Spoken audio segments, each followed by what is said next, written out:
Evening, everyone. The May 11th, 2022 Chaska Planning Commission meeting is called to order. Liz, if you would please do the roll call. Yes. Commissioner Brass, Urbanski, Here. Lacey, Here. Olson, Here. Here. Gori, Here. Baswa, Here. Austin, and Chairperson Dalkey. Thank you, Liz. First, everyone on the commission had an opportunity to review the agenda for tonight. If so, we'd like to get a motion to amend the agenda as stated to appoint temporary chair, Commissioner Chair Dalkey and Vice Chair Brass are unavailable tonight. And so with that, if I could get a motion to amend the agenda to appoint Commissioner Lacey as temporary chair for tonight. And Commissioner Lacey, if I may, just for transparency and for explanation, Commissioner Lacey just happens to be the person who is the most senior on the commission amongst the people who are here tonight, which is why the recommendation is for him to be in that chair position tonight. So it's not just him, appointing out of desire necessarily or anything else. But yes, and the floor would be open to nominations if people see things otherwise. But from staff's perspective, we thought we would recommend Commissioner Lacey just based on that seniority piece. Make that motion. Second. Motion by Commissioner Urbanski and second by Commissioner Olson. All in favor? Let it be known. Aye. All opposed, same sign, motion passes. Okay, next on the agenda, any visitor presentations, come to the mic, state your name and address.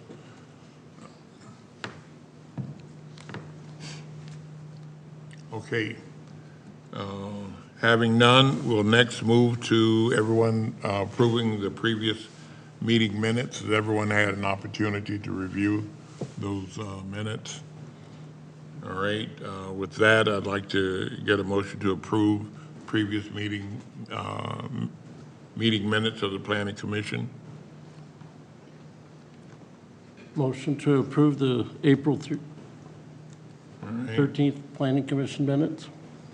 Thank you. Second. All right. Motion by Commissioner Austin. Second by Commissioner Basava. All in favor? Aye. All opposed, same sign. Motion passes. Okay. Next on the agenda, we have consent items.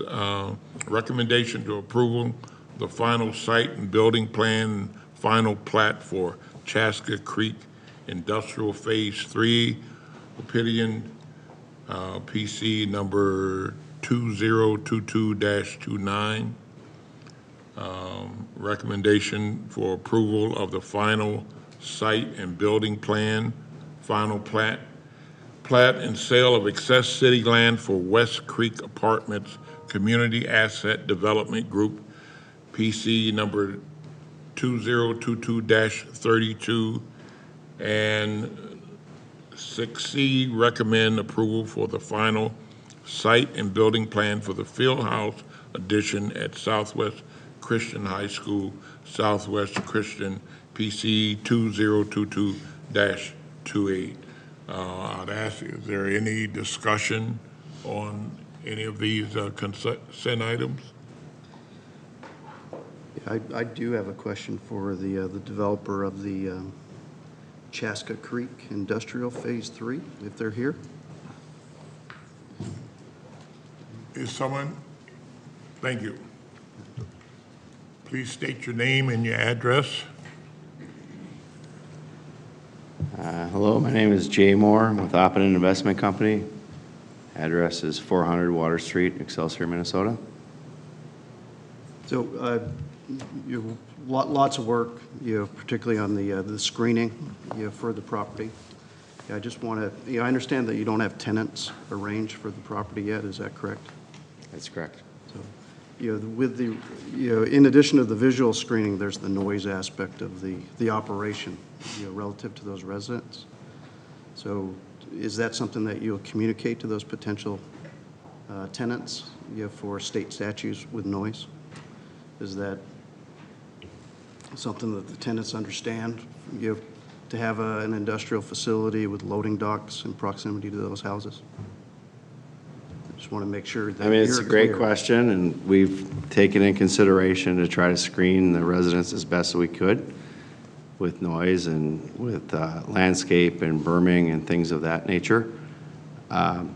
Seeing that this product is probably 2 years away from now from delivery, it's hard to say who will be there and who will not be there. Right.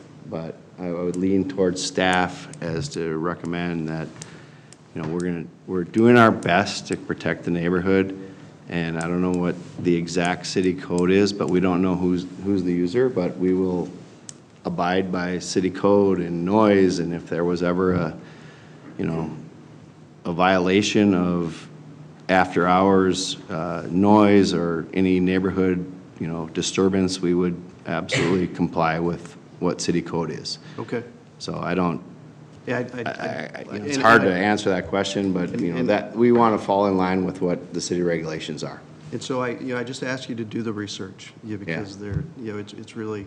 Absolutely. And I And asked so- the question today so- of city staff, and it's not city code, but it's MPCA Yeah. noise standards. If I could just add a little bit to the equation, this is our third building of that business park.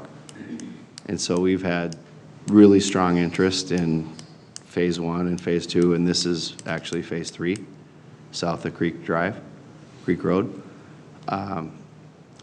We have really strong users, and I think the city, we can't announce them yet because the leases aren't signed, but I think you'll be very happy and pleased with what the end result's going to be with national companies with very strong employment and research and design and medical, and all kinds of uses are going to potentially go there.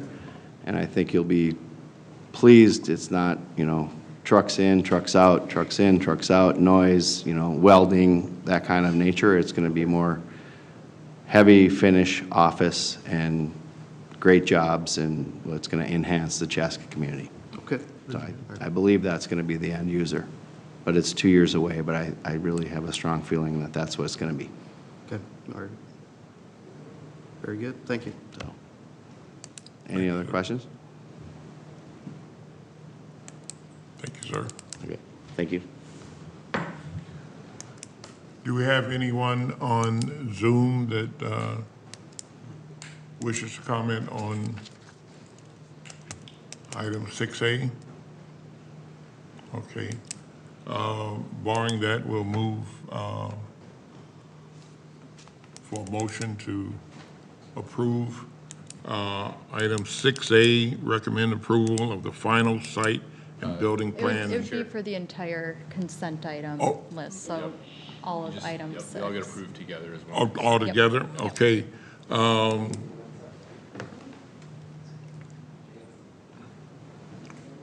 Okay, and then we'll move forward with a motion to approve 6A, 6B, and 6C. Any other discussion? If so, I'd like to get a motion. I'll make a motion to approve the three consent Commissioner items. Olson makes the motion to approve. A second? Second? Commissioner Olson, barring any other discussion, I'll call for a vote. All in favor, let it be known by saying aye. Aye. All opposed, same sign. The motion passes. So consent item 6A, 6B, and 6C. Okay, now we get to our action items. And with that, 7A, I will turn it over to you, Liz. Thank you. I'm going to pull up my screen here.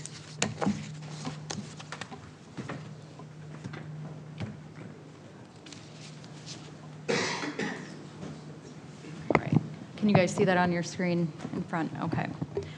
So we have a continuation from our last meeting on April 13th of this year.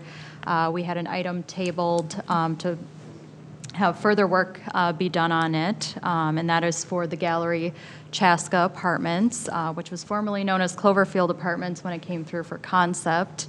And this is being proposed by Chase Real Estate, and this is for a preliminary site and building plan and preliminary plat. So just to go over our three-step process that typically follows most planning applications, not all, but most. It is a three-step process, starts with concept plan, which is the high-level overview of the project and introduction, providing feedback and comments to reflect towards a preliminary plan, which is more of the technical analysis and technical drawings proposed at that time, gets into more of the code-specific review of the project. So that's where we are this evening for this project in particular. The third and final step, if it moves forward on the preliminary side, would be final plan, and that's more so dotting i's and crossing t's on some outstanding items. So the site that is in question this evening is technically in the Clover Ridge neighborhood. It's right off of Clover Ridge Drive, just to the west of that. You have the Twin Cities and Western Railroad flanked on the northern side of this site. Residential encompasses a majority of the Clover Ridge development and adjacencies to this site. So in terms of history of the overall area, it was back in May of 2000 that the Clover Ridge concept plan was approved. And then fast forward 20 or so years into December of 2021 is when we saw the original or the concept plan for this proposal come through, which was coupled with the Sagewood Third, also known as Oak Creek development, back in December of 2021. And that's when the Cloverfield Apartments concept plan was coupled with that project. And that was approved at that time. Feedback was provided on the apartment site that were specific to a couple of items during that time. One of them being it was a U-shaped building with the western facade having the longer frontage along the wetland side. So there was comments to work on breaking up that western facade and overall massing of the building. Another piece was to provide 360-degree architecture given the adjacencies of the building, as well as at that time they were proposing a two-level underground parking garage, so working on limiting the amount of exposure to that two-level parking garage. So those were some of the main comments brought about during that concept plan. And I'll go over a couple more details in a later slide. And then April 13th was our last meeting, and that's when we saw the preliminary site and building plan and preliminary plat originally come through for this project. At that time, it was tabled, and I'll go over kind of the comments that were brought about during that time as well in a later slide. The developer also conducted their own meeting after the Planning Commission into this meeting, which they did on May 7th, so last Saturday, to provide the updates that they did to the plan that are being presented this evening. So a couple changes that occurred from the original concept plan back in December of 2021 up until now. So the December 2021 concept plan showed a building of 162 units, 4 stories tall, with a flat roof and elevator shaft and 2 levels of underground parking.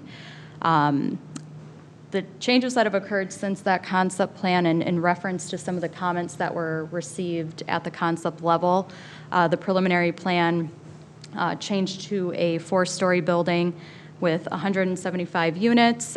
They changed the roof to be a pitched roof, and they only have 1 level of underground parking with this proposal. Some comparisons are shown on the right-hand side here of where they started, which would be the bottom images for both the section drawing and separation drawing on the bottom. So the U-shaped building is shown there from the concept, as well as the section cut from that drawing with a flat roof design.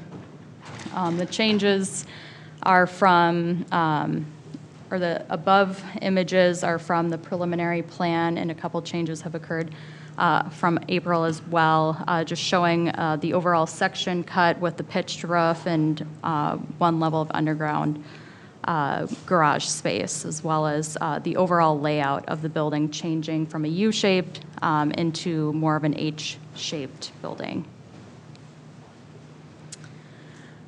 So some of the direction that was given by the Planning Commission at the April 13th, 2022 meeting, so our last meeting, again, the direction was to table the item so that the developer could work on a couple of the comments received at that time. The direction specifically related to the overall design of the building and fitting in with the context of Clover Ridge in general, speaking to aesthetics, materials, colors, and the like. The other piece of it was to work on the landscaping plan. They were heavily under the city's code requirement in terms of landscaping, so there was direction for them to meet the ordinance. And if it meant scaling down the building to meet the ordinance, that was a part of that as well. So some of the changes that have occurred since that April meeting that the developer has inputted into their plans this evening, one of them being a pedestrian connection in front of the building, which connects their parking lot with the main entrance on the building. That one's kind of a minor inclusion, but the biggest pieces that they've changed is their landscaping. They do provide a landscape plan that does meet our ordinance in terms of requirements for the site. So they've added more trees around the site, around the building, around the stormwater ponds, and the proposed regional trail. And we'll show an exhibit showing that in a mere moment. The other thing they changed was the building design and materials. So the building does meet our multifamily residential ordinance requirements, but some of the changes that they've included into the overall design relate to the windows, the type of windows that they're proposing. They are showing 4-inch window trim on all of the window openings. They added more locations with stone and window lintels. They've also added a tower corner element and siding and parapet details along the roof line, which are kind of in respondence to some of the elements that you see in some of the Clover Ridge buildings. They added entry door wood, detailed canopy and stone, patios, and enhanced bump outs facing Clover Ridge Drive. They added more lap siding to again reflect the surrounding context. You see a lot of lap siding in the Clover Ridge area. And then they also changed the colors to be lighter so that the building, again, reflected kind of the context that it's locating in. So they started with a very dark color palette and have significantly lightened up the building.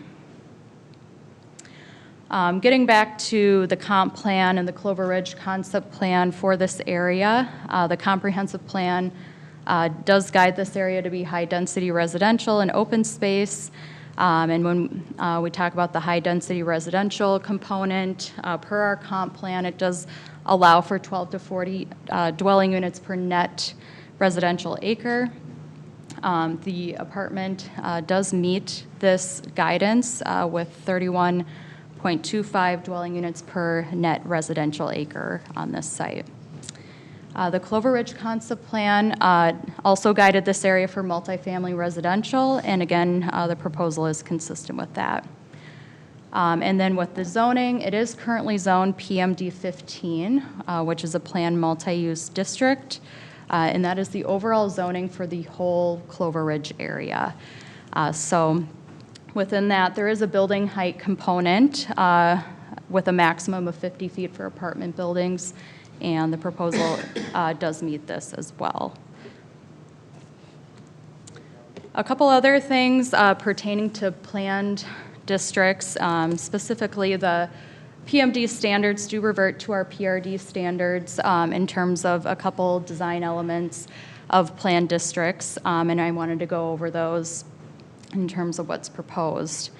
One of them is the building setbacks, which talks about building setbacks from all property lines which form the perimeter of the total property in the PRD, or from all exterior dedicated street right-of-way lines shall be at least 30 feet, or the height of the building, whichever is greater. So again, the proposed building height is 50 feet. The nearest setback to the property line, which forms the perimeter of the site, is at the least end of 81 feet, so they meet that component. Another piece of it is lot coverage. The definition of that is the total ground area occupied by buildings in a PRD shall not exceed 20% of the total site area in the project. If the total project is to be staged over a period of time, open space shall be provided so that the ground coverage of any one stage shall not exceed 30% of the applicable site. So with the total site area in question this evening, it is a 27-acre site. The building itself has a footprint of roughly 48,000 square feet. So the proposal of that would meet a 4% lot coverage. The third element is floor to area ratio, and the definition of that in the PRD code states there shall be a maximum floor area ratio of 0.5, and it shall be determined by dividing the sum of the total of the building floor area by the gross area of the total site. So the proposal meets a 0.16 floor to area ratio based on that 27-acre total site area, so it meets that component. And then the last piece relevant is the common open space projection or provision of that code, which requires 400 square feet per multifamily unit. So that requires 70,000 square feet for this unit count. And they're proposing approximately 832,000 square feet. And that common open space does include a wetland area. So that includes their plaza, their trails that they're adding, and the overall wetland. So getting into the requests this evening, they are requesting a preliminary site and building plan and preliminary plat approval for a 175-unit apartment building. The site in question is located on this screen. It's almost 28 acres in size. The area that they're looking at is roughly 5.5 acres total. When you cut out the right-of-way that's proposed on the northern side here, as well as the wetland areas that contain most of the site. In terms of the proposed site plan, again, this is what we like to call it an H-shaped building. Again, will contain 175 units. This will be a 4-story tall building with a pitched roof. The overall layout, the front entrance orients towards Clover Ridge Drive with the main vehicle entrance on Clover Ridge Drive. There is a secondary entrance proposed off of the new Oak Creek Drive right-of-way, which will be constructed as a part of the Oak Creek development adjacent. So they do have a secondary access shown there, which would provide direct access into their underground garage. In terms of overall circulation, they do have pedestrian sidewalks included on their site. In addition, there is a multi-use regional trail that stubs off kind of on the south portion of the site today. So their proposal does include extension of that all the way to the proposed Oak Creek Drive right-of-way, and then would extend on that southern side to connect into Clover Ridge Drive, where the remaining portion of the regional trail exists today. So that will be able to provide a contiguous connection through the site. In terms of parking, they are meeting a 1.8 parking stall per unit ratio. They are proposing underground and above-ground parking. They will be able to meet a 1-to-1 underground with 182 stalls. They do have a surface parking lot totaling 131 stalls, and that sum comes to 313 total parking stalls for the project. And in total, with bedrooms associated, they have 215 bedrooms within the building. The landscape plan is shown here. So again, based on the size of the building, they are proposing, or based on the size of the building, it requires 603 caliber inches of trees. They are showing 636.5 caliber inches, which is a majority of that is shown in the proposed, as well as some existing trees that exist on the site today. There are a couple amenity areas that they propose. One I've already noted before, which would be the extension of that regional trail for pedestrians, but also the residents of this facility would be able to utilize that. They have an interior courtyard plaza area that will provide the private amenity area for their residents as well, which would also provide connection into that regional trail area. The plaza area is zoomed in here, so again, it'll be kind of a multitude of things out there in terms of grilling areas, a pool, seating areas, a fire pit. And then in terms of relationship to adjacent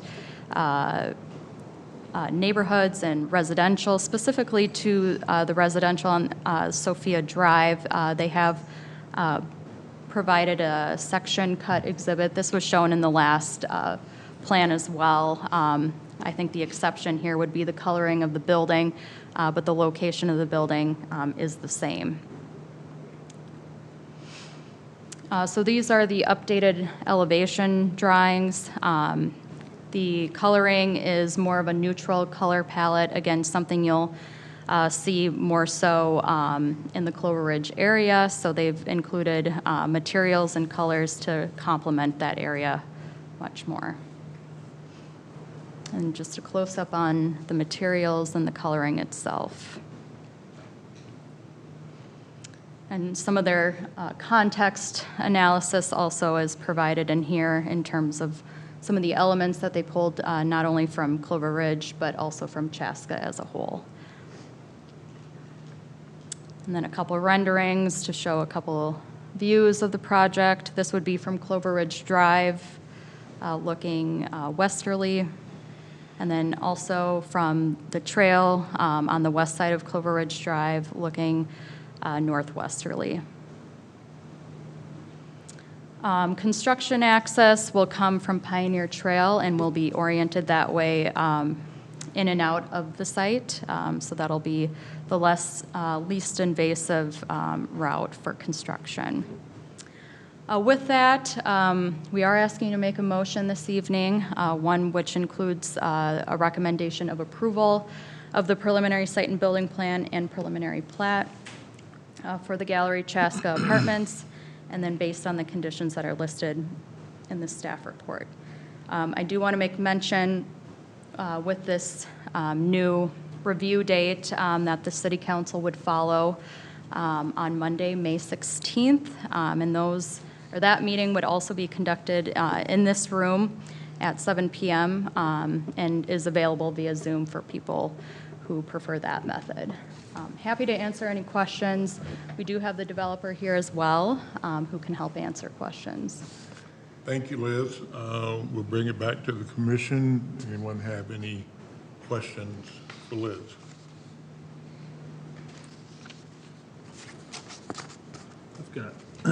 Liz, we've got a couple of notes here. Yes, thank you for pointing Going those out. back to some history on the property from May 20th, 2002, Outlot A, Outlot B.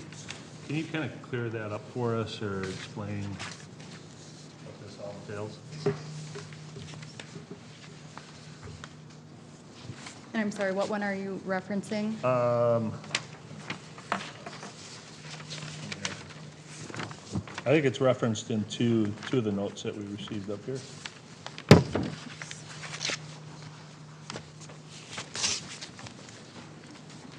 I'm assuming it's the one from Travis Olson? Yeah. At the back of the page? Yep. Or back of the packet?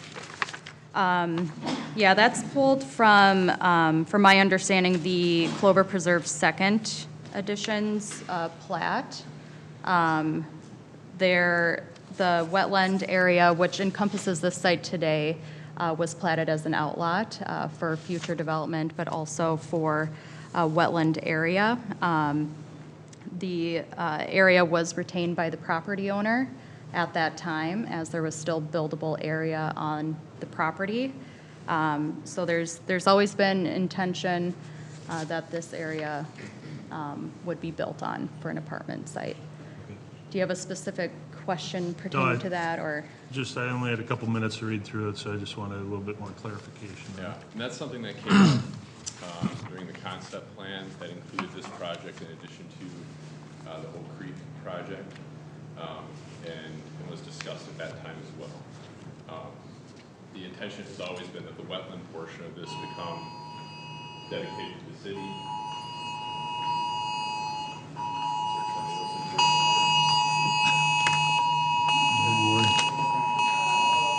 I don't think I said anything that. We're gonna have to hide in the basement.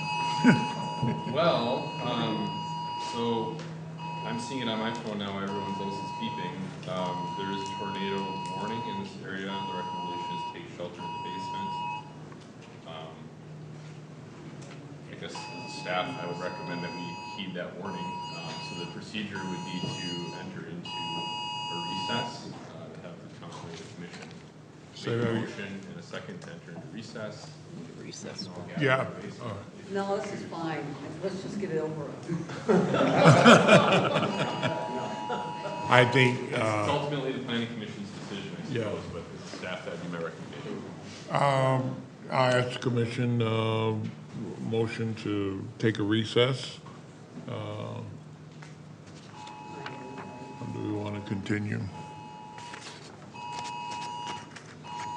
Yeah, let's continue. We have a lot of people's lives here at stake, so I think we follow staff's Yeah, recommendations I will. on this.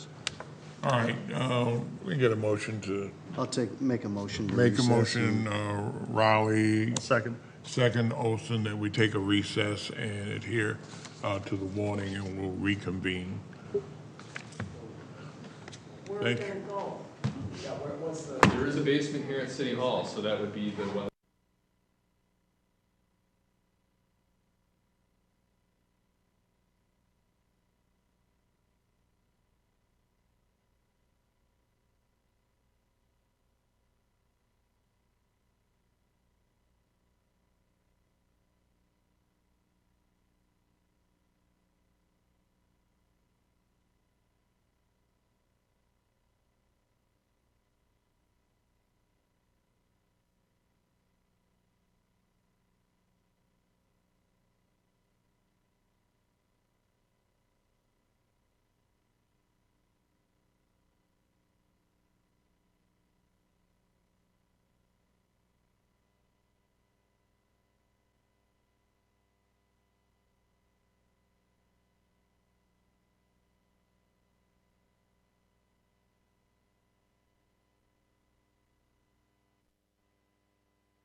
and now comes the hell. What can I say?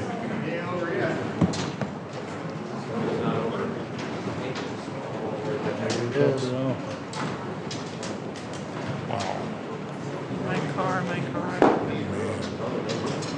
I would say without a warning present, we're probably okay to stay up here. Okay. Okay, we'll call the meeting back to order, and I think we just finished, got through 7A, but I wanted to ask if there were, I think I'd asked any questions from any of the other commissioners. And Commissioners, there was a question on the floor at the time that we recessed regarding outlot, the outlot that's out there and the status of that.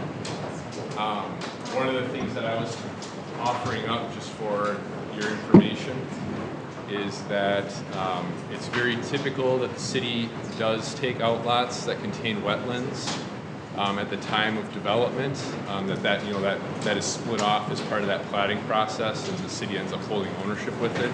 That's a common process that we have, but we don't ever take an outlot that has developable property on it because it's guided for development, and it's not really the city's role is, to be managing that process.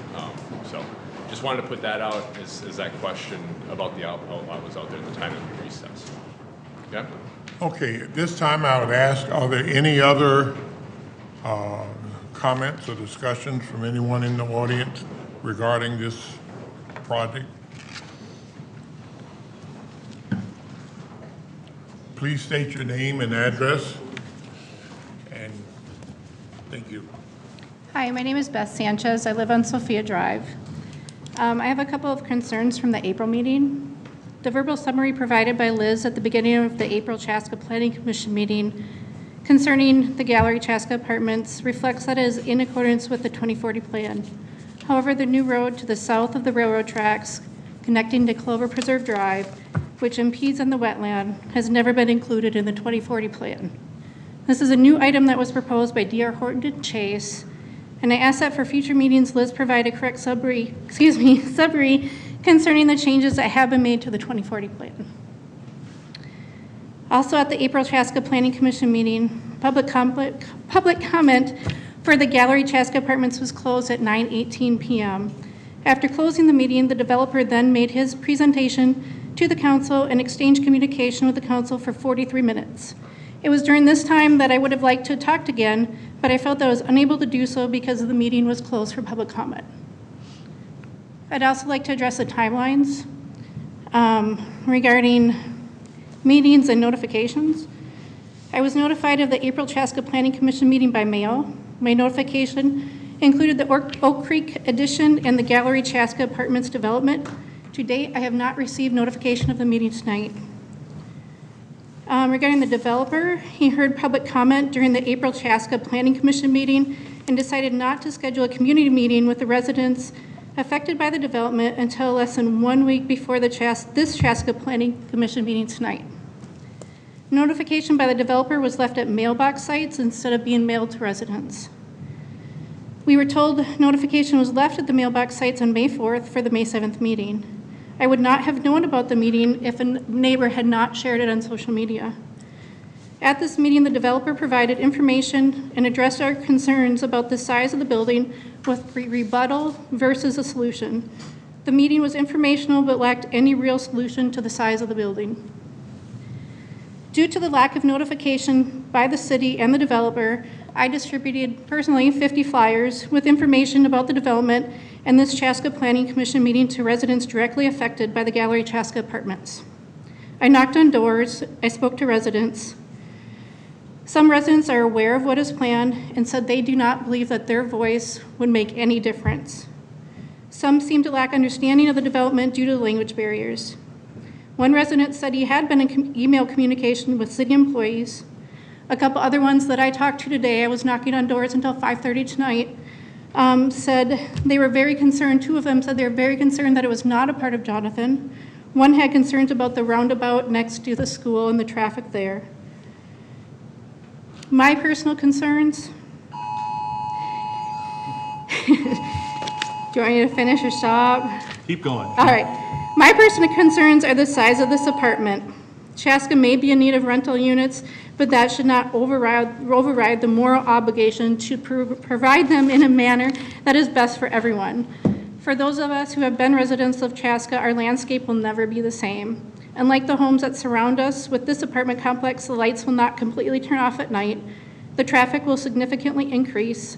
And because of the position of the pool in the outdoor area, we, especially on Sophia Drive, will receive the brunt of the noise from the complex. Finally, with much respect, during the April Chaska Planning Commission meeting for the Clover Ridge Apartments, which is the development to the north of the railroad tracks, the commissioner stated that lack of community input is reflective of little or no concern for the project. This statement contradicts instruction made by the commissioner at the start of the meeting, saying that comments should be limited to 5 minutes and for residents to refrain from restating what has been said. I have attended meetings for the Sagewood 2 and Oak Creek additions. In the past, I have not spoken because of the opening statements made by the commissioner and out of fear of public speaking. The last developments in this area have caused some people to move away prior to the development taking place in hopes of gaining the most value from their home. I have spoken with neighbors not present for the meetings, and they are concerned and upset, but for unknown reasons have failed or have chosen not to provide public comment. Most of the residents who will be residing directly across from the Gallery Chaska Apartments are not here yet, as 2 of the townhome building sites are still under construction. Please do not take silence or absence as approval. As our planning commissioners, the community does rely on you. Thank you. Thank you.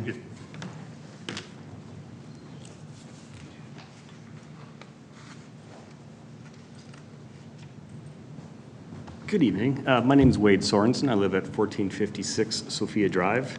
I believe most of my notes were presented in your packet.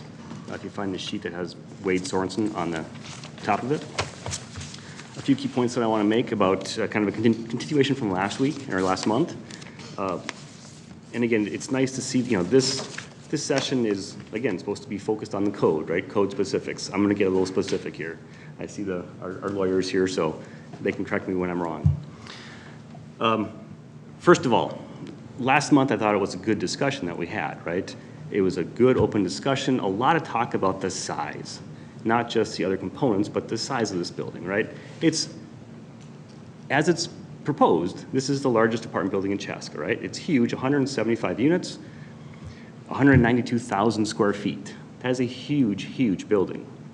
Again, I think 4 of the 5 people on the planning commission that day were very concerned about the size. That's why it was tabled. It wasn't just tabled for landscape requirements, right? The size was a big part. Have they addressed that? No. They have not done anything about the size of the building. What have they done? In the last month, the city and the developer have tried to reshape the size of the lot. They're redefining things in order to make this fit, right? Trying to make the math work. The building is still the exact same size. So I would love to see the city take the side of the residents, not the side of the developer. I understand there's financial benefit for the city to get this built, but I think the residents' perspective needs to be primary in the city's actions, and it doesn't seem like that's the case. Along those lines, second point on my list, there's a new condition that was added. If you look in your the RFA, the request for action, there's a new condition number 14. This is a unique condition that I have not seen in any other documents that I've looked at, and I've looked at a lot to try and see if this kind of wording has ever been included. Maybe it has been, but it's new to me, all right? And what it says, and I would love to get some feedback from the city on this, it's regarding compliance with previous applicable and surviving requirements imposed by prior development agreements. That's kind of a vague, and it has to do with, I think, Clover Preserve, Clover Ridge, and Clover Preserve Phase 2. This property was developed as part of Clover Preserve Second Edition, right? One of the stipulations in there was that the outlot, the wetlands, was supposed to have been deeded to the city of Chaska. This is back in 2002. To your question, that's what we're asking about. The wetlands in 2002, as part of that agreement, they were supposed to have been deeded back then. If that had happened, a lot of these issues we're talking about today wouldn't be issues, right? You'd have the wetland area, you'd have the upland space for the apartment. We wouldn't have this confusion around what is the lot size. Is it 27 acres or is it 5? Okay? So, again, I wish the city would have followed through on that back in 2002, and that would have solved a lot of these concerns. My third issue here is with this notion that it's a 40 units per acre is the allowed density. So the presentation talks about the concept plan. And yes, the concept plan is generic, right? It says 12 to 40 units per acre. That's great. And it calls out here that it's compliant with that at 31.25 units per acre. It even references the Clover Ridge concept plan. It says that this development is consistent with that, in that it's calling for a medium for multifamily. What it fails to mention, which is kind of important, is that the Clover Ridge concept plan also calls for 24 units per acre for the density, right? The little chart on your diagram on this page with the red circle, that is taken directly from the Clover Ridge concept plan, which the city council approved in May of 2000, and it calls for 24 units per acre. Now, the city code is pretty clear that when there's multiple conflicting requirements, you have to take the most restrictive.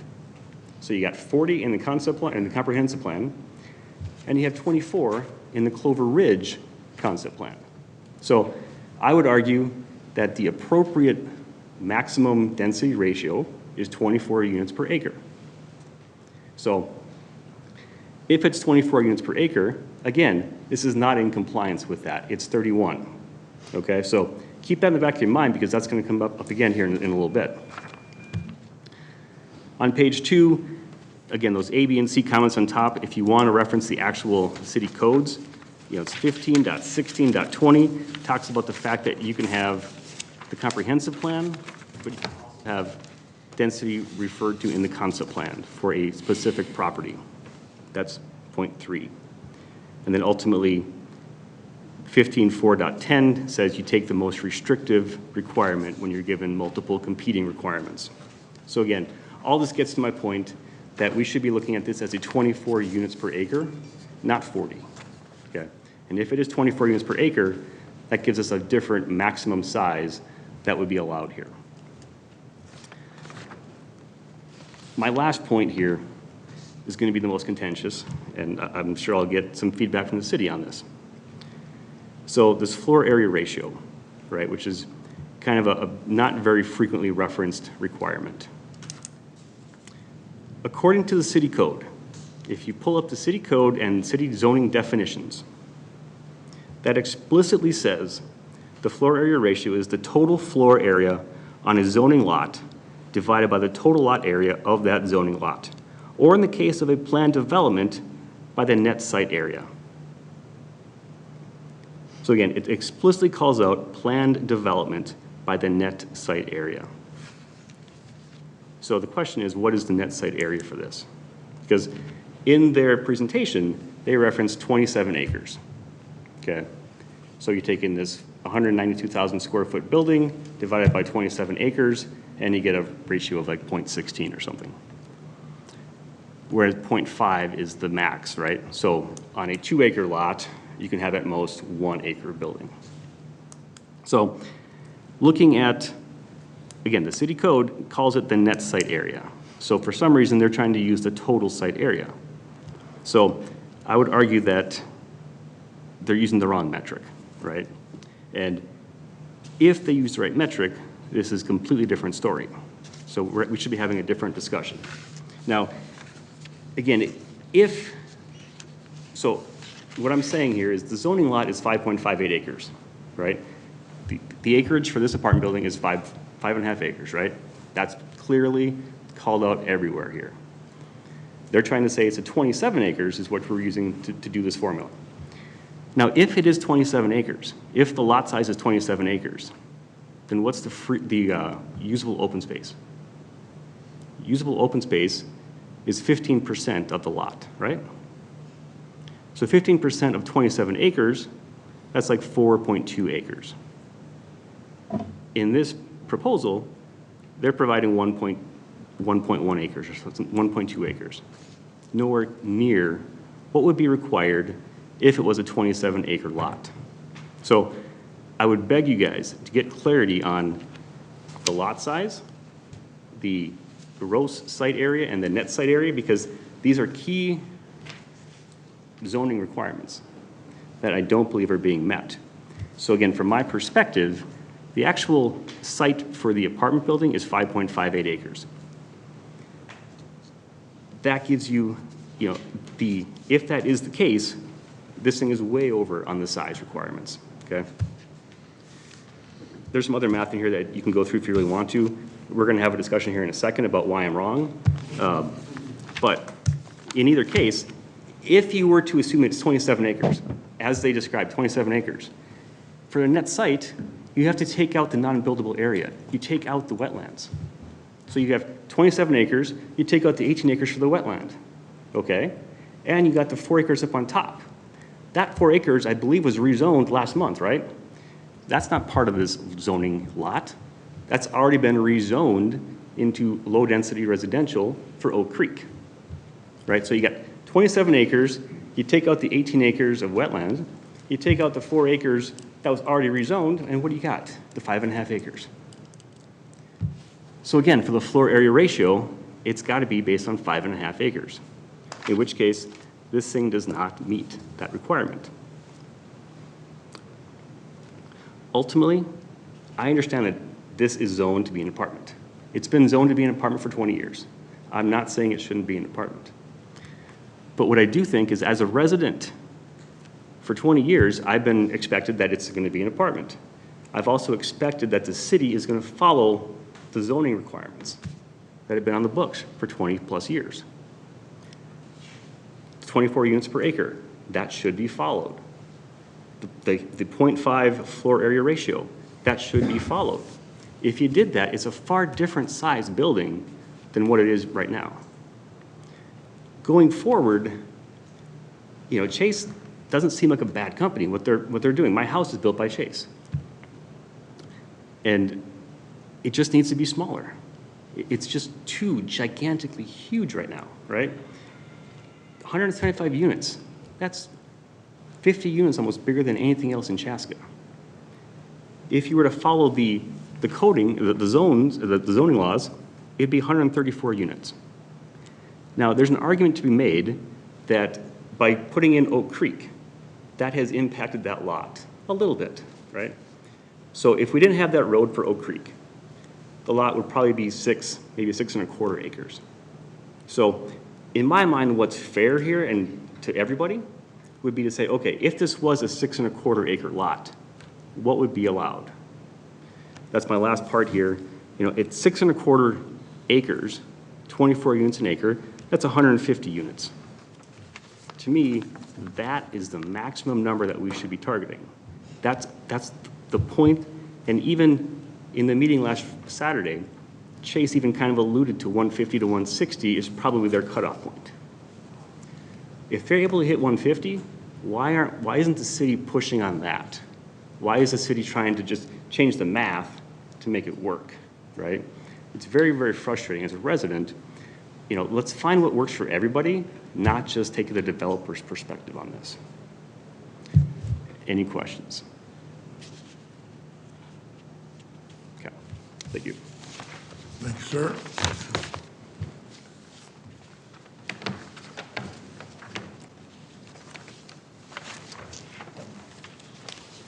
Evening, Commissioners. Travis Wilson, 1439 Sophia Drive. I do want to just touch on the platting from 2002. And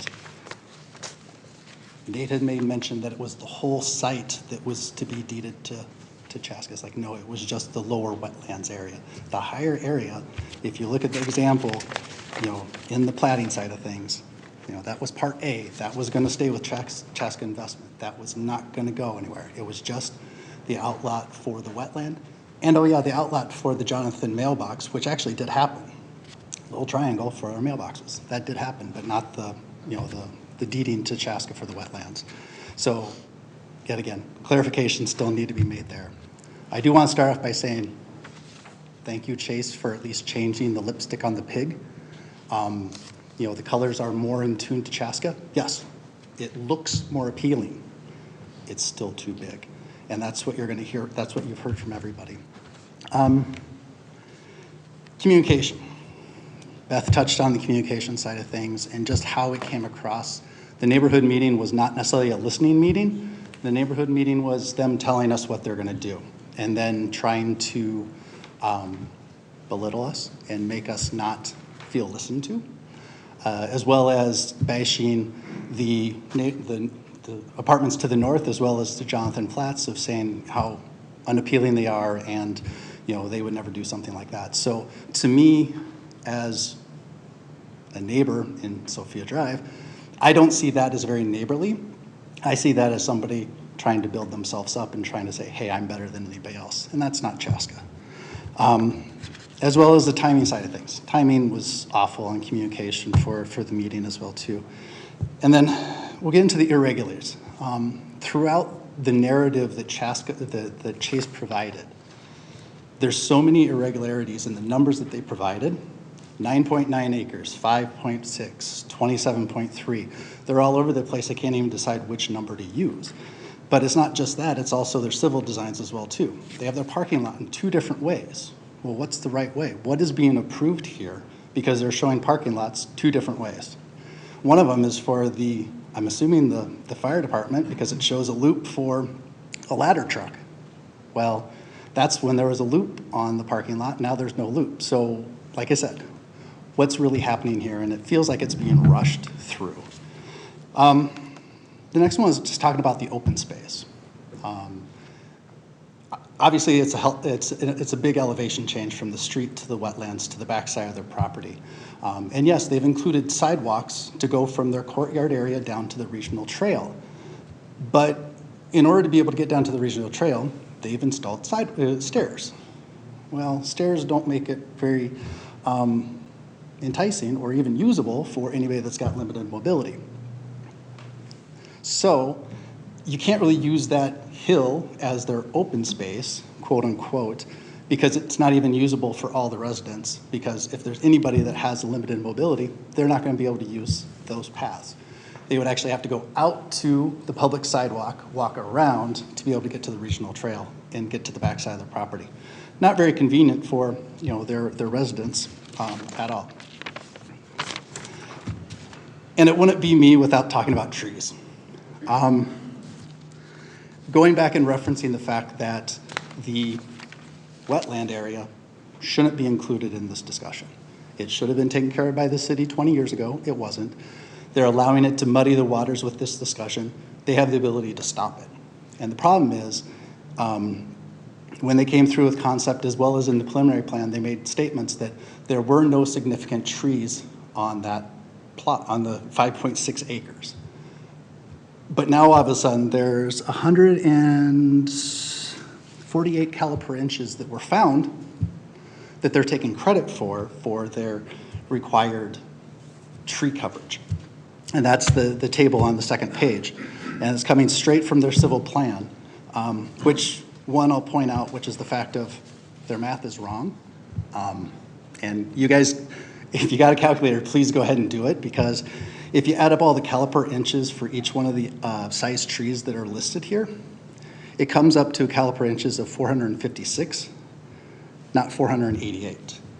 And if you take away the trees that they're getting credit for, which by the way are actually in the wetland, if you were to walk through the area, they're actually on the wetland side of the designated flags that are in the neighborhood. So they're in the wetland area that they're taking credit for the existing tree coverage. So yet again, they're lacking on the trees that are required for the size of unit that they're putting in. So yet again, they need to reduce the size of the apartment footprint to be able to reduce or get in line with what the tree requirements are. And like I said, I'm in finance, so I live in the trust but verify. I try to trust what's being presented to me, but when you have numbers in Chase's narrative that bounce all over the place and show different things, and then the city says something different, and then literally going into their civil plans and the numbers don't add up, really throws a lot of red flags into what you can trust is being presented and trying to be sold to both the commission as well as the city council for the next phase on this. And it really puts a black mark on the city staff on allowing it to get to this point without actually doing that due diligence as well too. So I'm going to reiterate what Wade just mentioned as well too, is we know that it's going to be an apartment complex. It's been zoned that way. We're not fighting that. We're saying make it within the zoning requirements of the city. And he offered up the option as into what is reasonable when it comes to it. And hopefully you guys will be able to take action with it.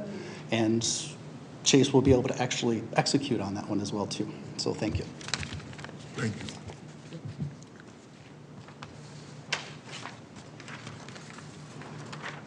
Good evening. Good evening. Greg Butler, 1355 Romeo Court. Real quickly, I heard in the site presentation there's 313 parking spots that are allotted. One would assume there's going to be 313 cars cruising around our streets, correct? Or more. To make the assumption that all that traffic is going to go to Pioneer, if that's our assumptions here, it's probably not a good assumption. So where's that traffic going to go? Down Hunter Mark to Clover Ridge and Hunter Mark. What's at Clover Ridge and Hunter Mark? Clover Ridge Elementary, a condo, apartments, townhouses in a small roundabout circle. It's already congested there, so we're going to create even more of an acute problem of traffic flow in that area, especially when you got students, elementary students cruising around that area. So that's roundabout number one. Roundabout number two is over at Clover Ridge and Shakespeare, I believe it is. Again, ill-equipped. It's great for a small residential community, but you toss in another 300 vehicles, again, it's not equipped for that level of traffic. So I would encourage you to listen to what others have been saying. I'm coming at you from a traffic flow perspective. I think it's an unsafe traffic situation that you may enable, and you can't undo if you enable. I would encourage you not to enable the size of this plan. Thank you. Thank you very much.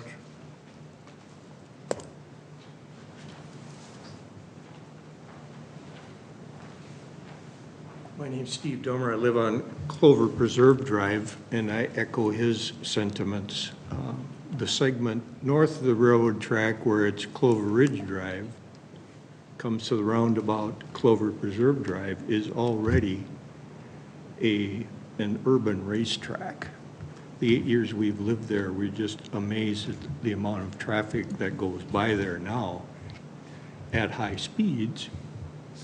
And to add 300 or more vehicles to that neighborhood does not make much sense to me. So I come from the traffic standpoint. Also, this is too big, too large, too many vehicles for the size of the infrastructure that's already there that won't be able to be enlarged to accommodate this many more vehicles. Thank you. Thank you, sir. Is there anyone here from the developer, Chase? We have one more person online. Oh, sorry. Please, go ahead. Hi, my name is Jennifer Stoltz. I'm at 2901 Clover Preserve Drive. I actually live 2 houses down from Steve, who just spoke.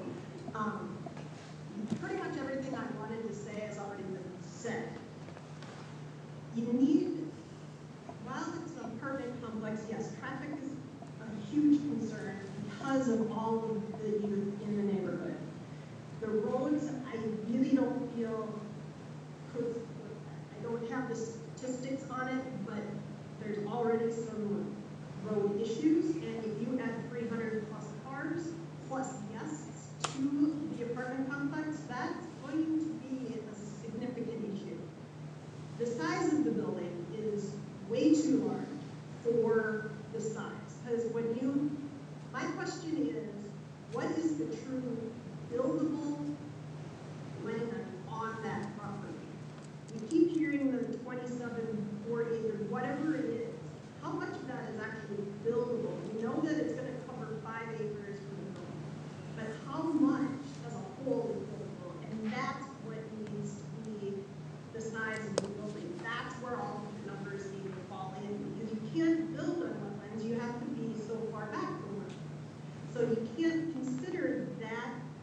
part of the property to be buildable. Yes, we know there are apartments going in, and that's fine, and I'm all for growth. I really am. I'm a lifetime resident of Carter County, and I've seen it go from a massive farm area to what is now here. We need to take into consideration the aesthetics so it fits with the townhomes and the single-family homes. You can't just bring in a giant apartment complex and not have it stick out like a sore thumb, making it so people don't want to move it because it doesn't fit the property. That's all I wanted to say. Thank you. Thank you. Anyone else? There's one more person online. Go ahead, Haley. Yeah. Online, please go ahead. Hi, my name is Janelle Bomer. I'm at 1452 Sophia Drive.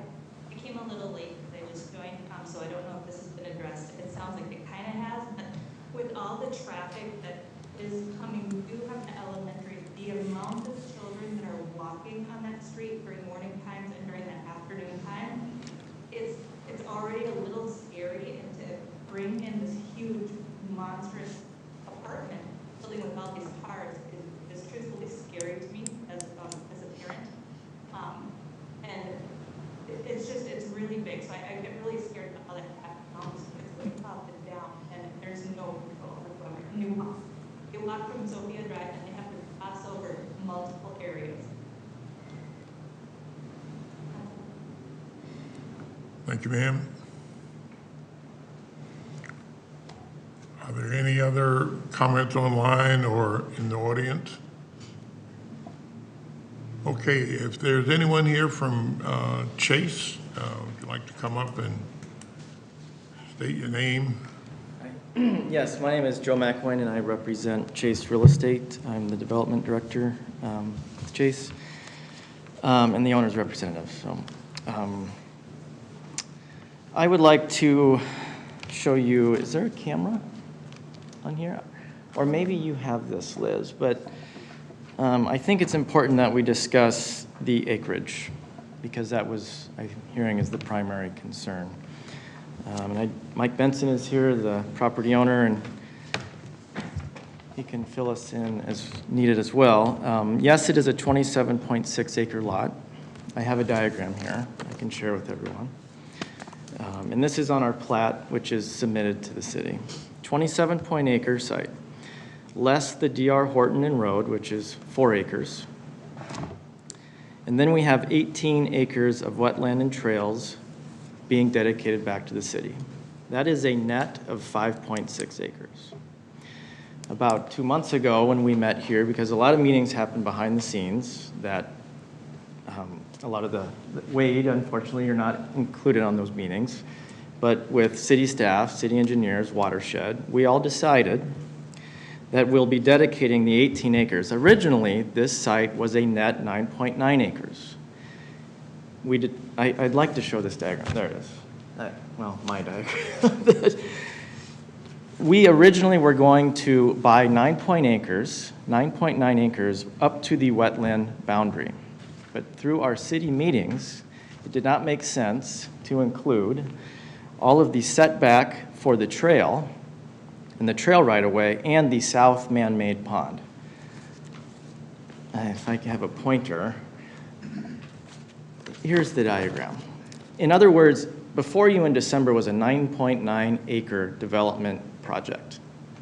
Correct. And there was a diagram that was presented with 9.9 acres. Through our city meetings, we've decided that there's no point in private ownership of your regional trail nor your man-made pond that sits on our property. Does that make sense? I could plat the property as 9.9 acres and provide an easement for the trail and the man-made pond to the south, which is shown in that southeast corner. Am I making myself clear, or is that making it more muddy? In other words, we have a 9.9 acre buildable piece of property up on the hill. 9.9 acres. I could plat it tomorrow as 9.9 acres, deed the city, the trail as an easement. This was the first plan that we sent with Mike Benson back in December. It was a plan for 240 units. because we were looking at a 10-acre, call it 10 acres, site. 10 acres times, weight is correct, 24 units per acre, 240 units. We then further met with the city. We reviewed all the comments from December. Through sketch plan, we reviewed your comments in sketch plan, planning commission, and a 160-unit building was approved at that time. We went back, adjusted the size, decided to work with Mike, and said, I think the most appropriate path forward is to go with what was at sketch plan, which is a 160-unit footprint. That footprint was 47,000 square feet. We copied the 47,000 square foot footprint from the plan that was before you in December. Now, every unit mix is different. The previous architect showed larger apartments. You know, you might have a few more 1,400 square foot units. Your net math, right, ended up where I just had 2 extra stacks of apartments. I have 174, 175 apartments because I have a few smaller ones in the whole footprint. Does that make sense? So we copied the footprint. We then worked on the comments from this group, set back a lot of that courtyard so that there was less building facing the wetlands. We kept it 4-story because the code is 4 stories. We thought a pitched roof made more sense with the architecture. So I think I failed as Developer 101 is what I said in my neighborhood meeting. I know this isn't what everyone wants to hear, but I showed you our best plan first because I took the responses from December. A lot of people tend to show you a worst case scenario. Let's do 2 buildings and 240 units and put the buildings on the street, which you're allowed to do in the city's planning zoning. I think it's 30-foot setback minimum, or 80-foot setback from the street. That is my rebuttal, and I can take any questions.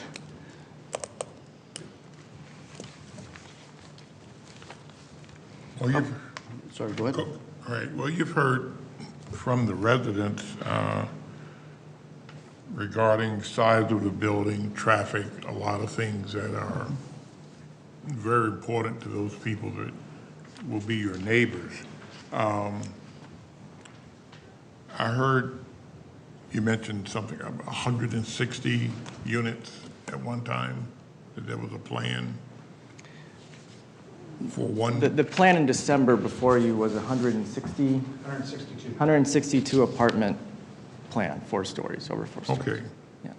And I heard neighbors tonight say that something in that 150 to 160 would be appropriate, which would affect everything from traffic and a lot of the other items that were raised.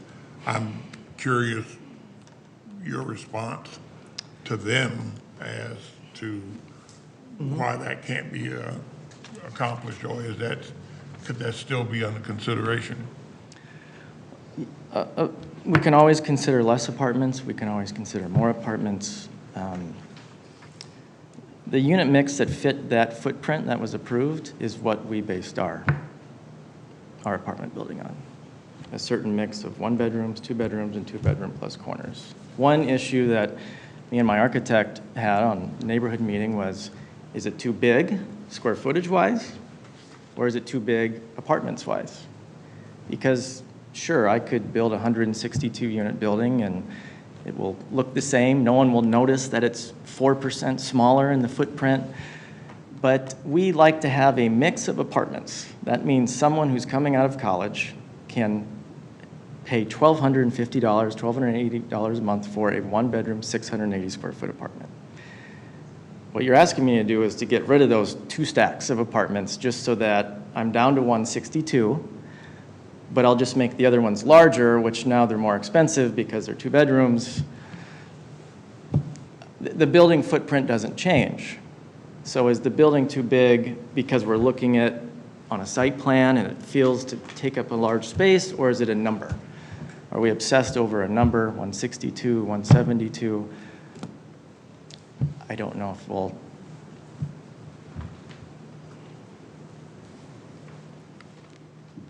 David? A couple of questions, and so my goal is to answer questions for people that are here, that are concerned about the project. So that we can make a recommendation to council based upon, a finding of fact. So I'm just going to go through, some things. I heard parking lot configuration for, is there a loop or non-loop?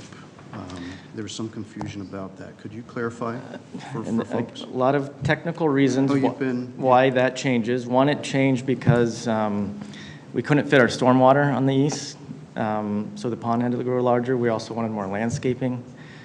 We also had a huge parking lot, and there was comment that we didn't need to reach it, so we reduced the parking lot. It currently meets fire safety code because we have the drive-through, and they can back in. There's a dead-end requirement with the fire truck, and that is met with our current plan. The reason why it changed was to meet all of our stormwater and landscaping. Okay. And we didn't need so many parking stalls. So is that something, Liz, are you able to bring that up and show folks? What would you like to say? What is the actual? The one you're seeing now. Yeah, It's the smaller, it's the smaller. Smaller part? Yes. Yep. Okay. Access to the regional trail. So what's your take on that with regard to stairs as compared to an ADA compliant ramp? Well, I can't get a building permit without meeting accessibility code. And Saturday at my neighborhood meeting, I tried to add a dog park, but our architect said it wasn't accessible. I have more information, I have more work to do to meet accessibility code. But we have stairs that come off the pool due to egress from people who are on the patio. And this is the architect, but those are stairs, just like you have stairs that you exited into your basement today. Accessibility is through the elevators for handicap reasons down to the path, right-of-way path. Through the parking garage. Or Am I through hearing you level correctly? 1. We have 3 different stairs, we have 2 elevators. But your question is, I'm sorry, your question is? Well, just as far as, like, call it ADA compliance to get access to the trail. To the trail. Public accommodation of people. Well, we'll have to build a 5% ramp somewhere off of our main hallway. Okay. But it's not actually, you're necessarily looking the at it on the shortest bottom path, right. but there will be a path. You see the path on the bottom south?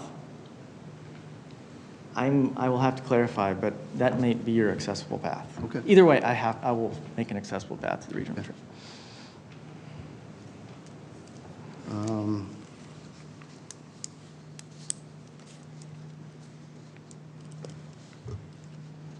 Just kind of going through my list here.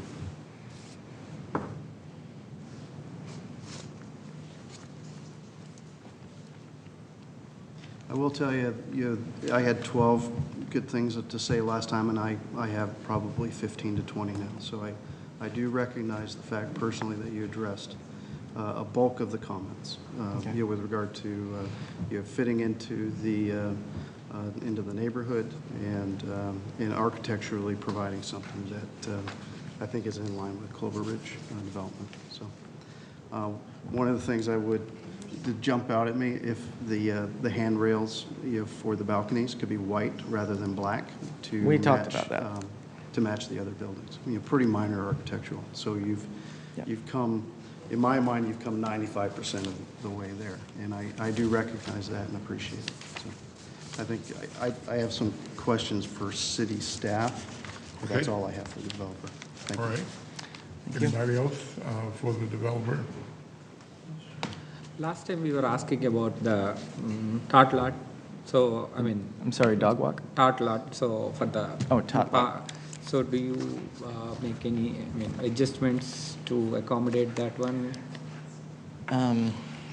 I did call all of our property managers. I guess we build based on our data, right? And we have a 470-unit property in Victoria Park, St. Paul.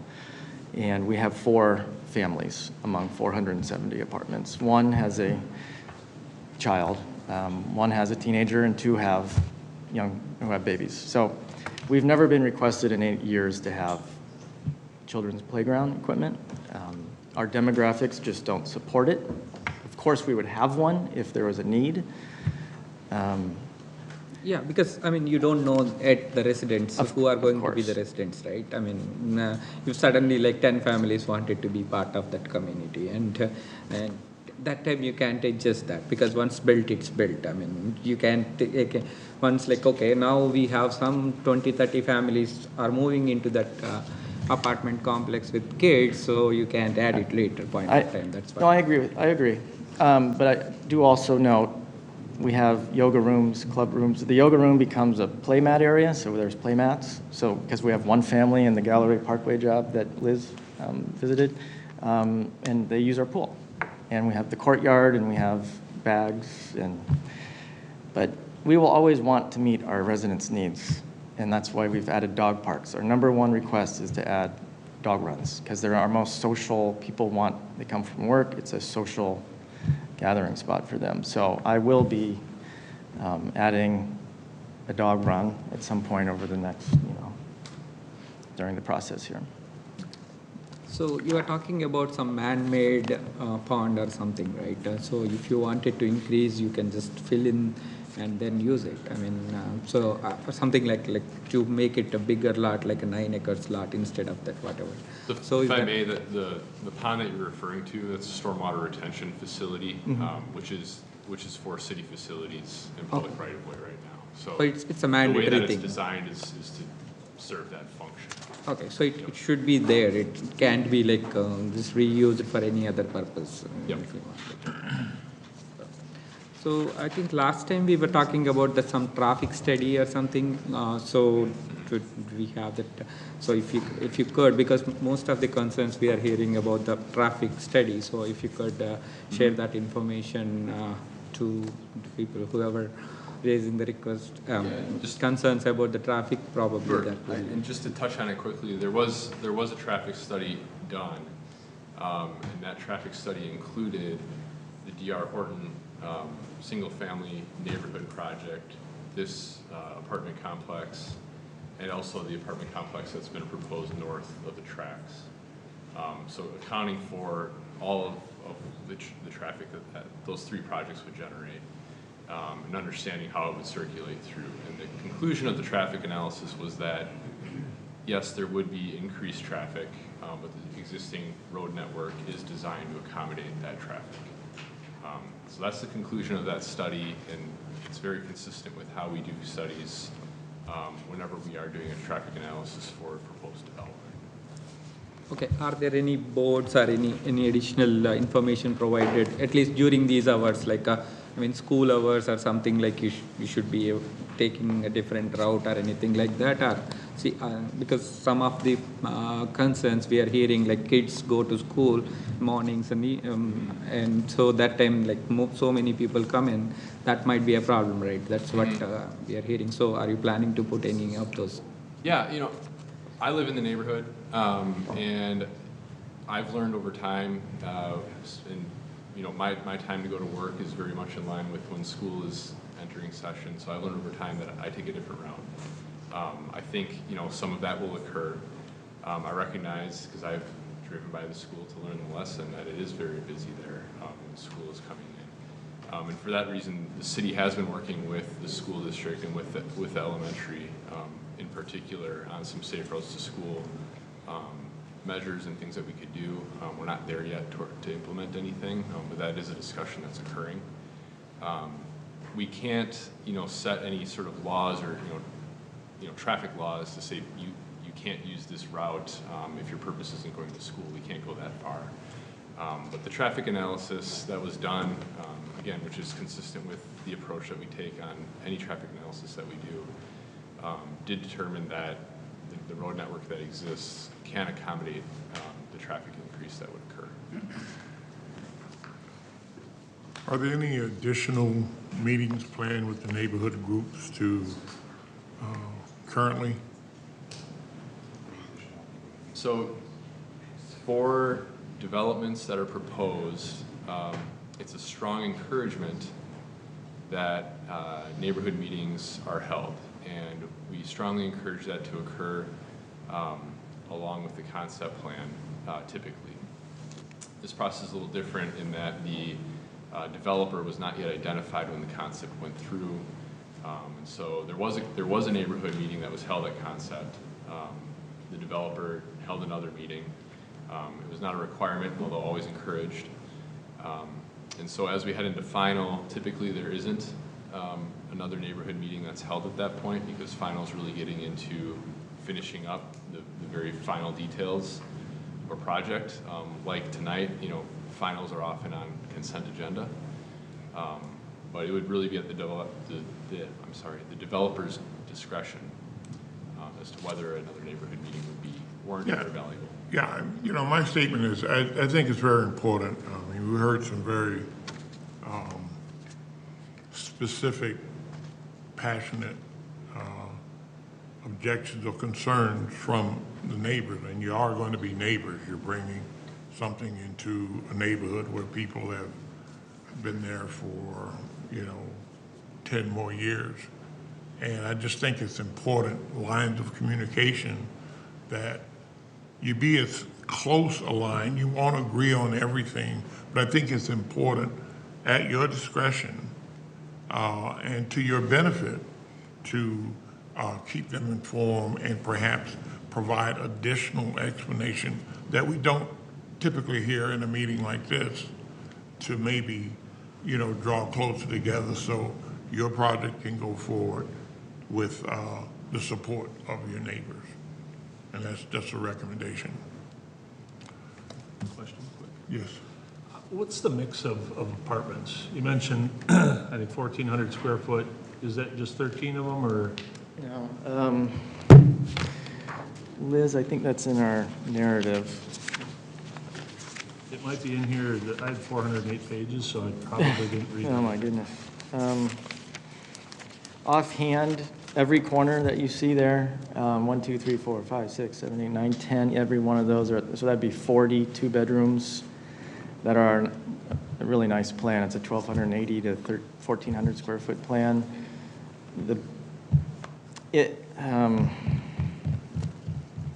So roughly, I'd say 45 two-bedrooms. There's a lot of 1+ dens because there's a market now for people who want to work from home. Right. Even though we have work-from-home space. I'm kind of curious from like the truly affordable housing perspective, how many small units? Well, that's what I mentioned before. I have 12 what we would consider small. We don't do the super small. Right. We do and I would love to show anyone, or I'll send you a plan. It's a 600 and it's 19 feet wide by 35 feet deep, whatever that is. And it has a walk-through closet. It does have an inside bedroom, but it's enough to fit it's 12 by 12. It's a really nice, that's what I say, someone coming out of college, $1,300 for a brand new apartment. You have your own gym, your own yoga, a pool. We have 3 stacks of those, so there's 12 of those. Okay. I appreciate that portion just because I think it's a needed style of home that we need here in our community. Thank you. I agree with you. Thanks. Okay. I had a few questions for staff. Yeah. So a number of comments related to traffic, and one of them is that Mr. Dormer, hit home, and I believe it. It's a racetrack coming down Clover Preserve Drive. Is that an action item that the city could take to look at some traffic calming in that area? We've done that in some previous neighborhoods to if the neighborhood here, wants, some of the delegates want to meet with you to look at some traffic calming alternatives that could be incorporated, particularly through those 2 roundabouts.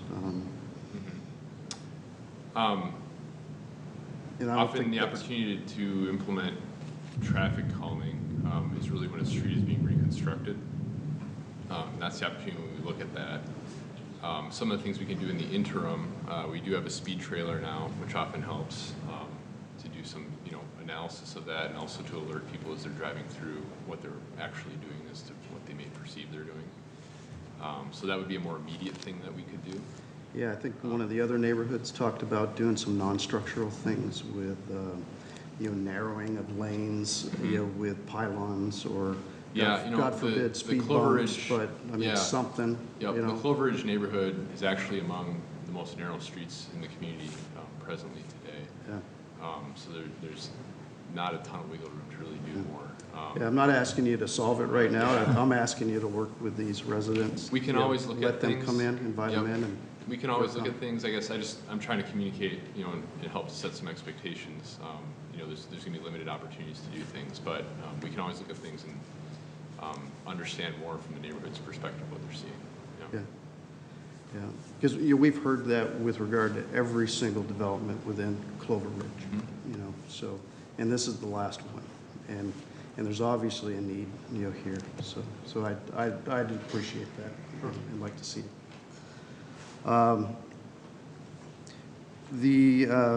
Mrs. Sanchez's comments are recurring, with regard to public notifications and, public, communications, that the 350-foot mail it out and post something in the newspaper just doesn't fit with the modern age, right?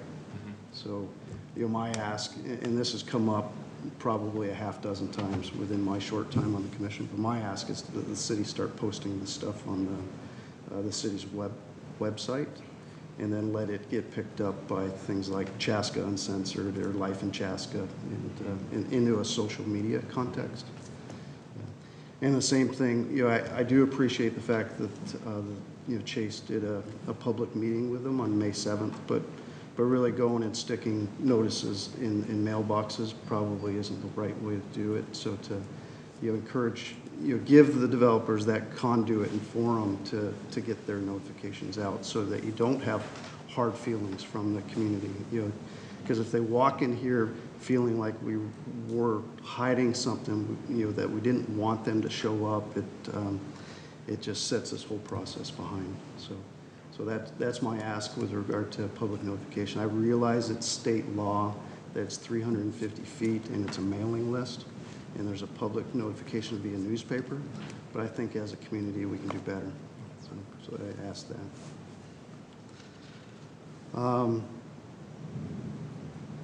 See if there's any other ones here.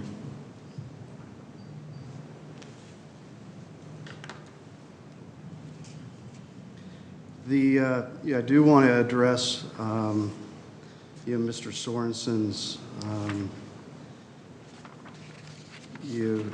and Mr. Olson's argument. I mean,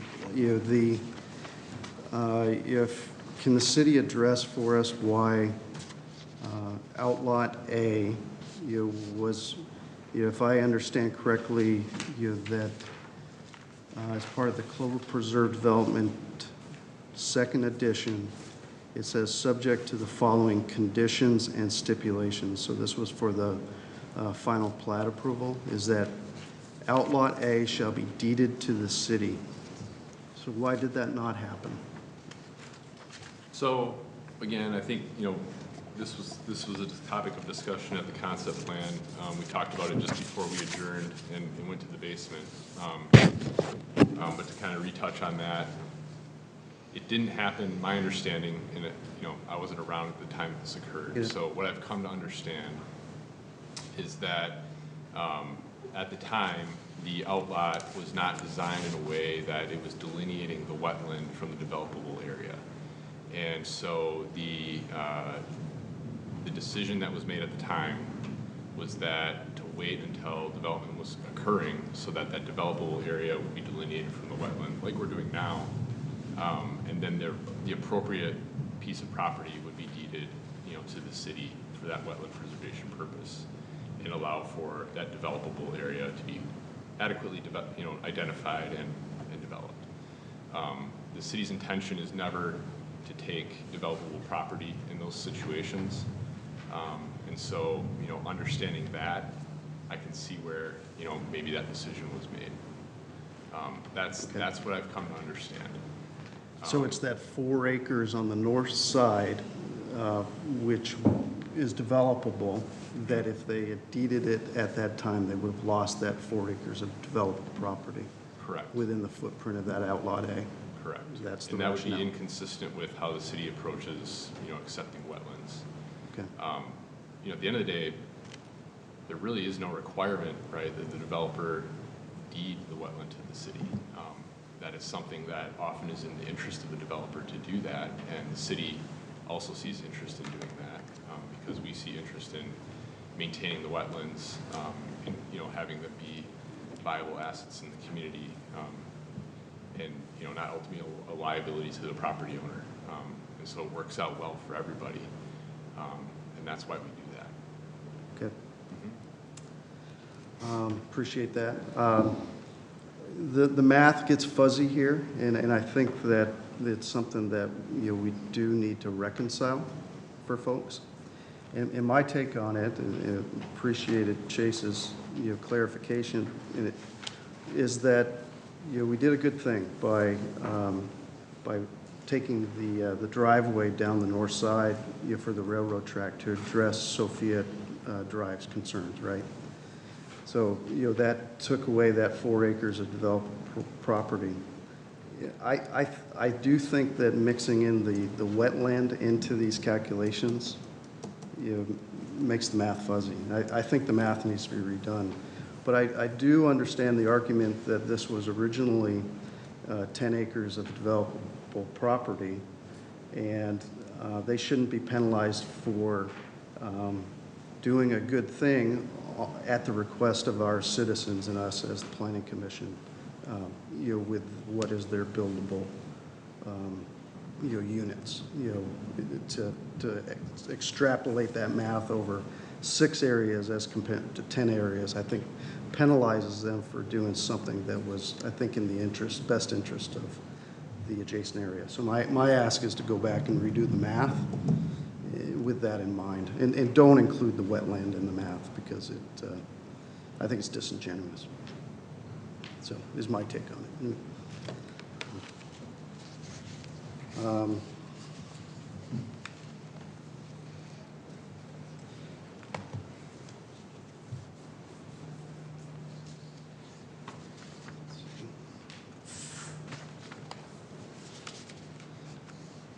And that's all I have from my assortment of notes, so thank you. Thank you, Commissioner Rowley. Bring it back. Can I say something? Yes.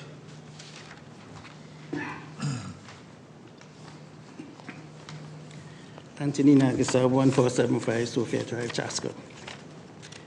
The main concern that we all have, and if you listen to all the meetings that we have been to, is the size of the building. That is the elephant in the room, and nothing has been done. Nothing is said. They do a lot of stuff about it. We have something like a 400 feet of building that is going to be put in front of us. It goes to maybe, I don't know, 40, 50 feet above. What they said before, they can reduce the 175 units to about 160. And in doing so, they can make some of the apartments bigger than others, but they're going to maintain the same footprints of 400 feet across. My question is that, is anything being done to move from 400 to 300? This is what we want to know. The building is too huge for the residents in the area, that we have to look at this every single day that we get up in the morning to have our coffee, to drive past, to do what it is. What is being done, if anything at all, to reduce the size of this building? Nothing has been said so far in getting us to there. Thank you. Thank you, sir. Yes, sir. Hi, I'm Mike Benson with Chaska Investment Limited Partnership. I was the original developer, or with the original developing team of Cloverfield. So I'd like to speak a little bit about the genesis of Cloverfield. State the address also, Mike, please. Home address is 10118 Wild Duck Pass, Eden Thank Prairie. you. So thank you, Commissioner, Planning Commission members, and city staff for your presentation. And thanks for listening. The Cloverfield Master Plan was conceptualized in 2000. My land planning architect, DSU, designed this concept, previously shown to you, with the guidance of city staff at that time. It was an idea birthed and partnered with another development team who acted as the builder of many of the homes within Cloverfield. And guided by city staff, and specifically Kevin Ringwald, the Director of Planning at that time. At first, it was conceptualized as a transit-oriented development to include a diverse mix of housing, both affordable, middle income, single family, and multifamily. It also included the donation of land that my group made to the city of Chaska for the elementary school, as well as various tot lots and wetlands you see throughout Cloverfield. I personally traveled to Calgary and Portland with Kevin Ringwald and the other building team to view similar developments of this theme, since the development was very large in scale, very ambitious for its time, and very forward-thinking. As Ms. Hanson mentioned, Clover Preserve Second Edition was platted approximately 2002, and Outlot A of Clover Preserve Second Edition was then zoned PMD 15. What Nate spoke to earlier with the question related to the outlot, why wasn't it deeded to the city?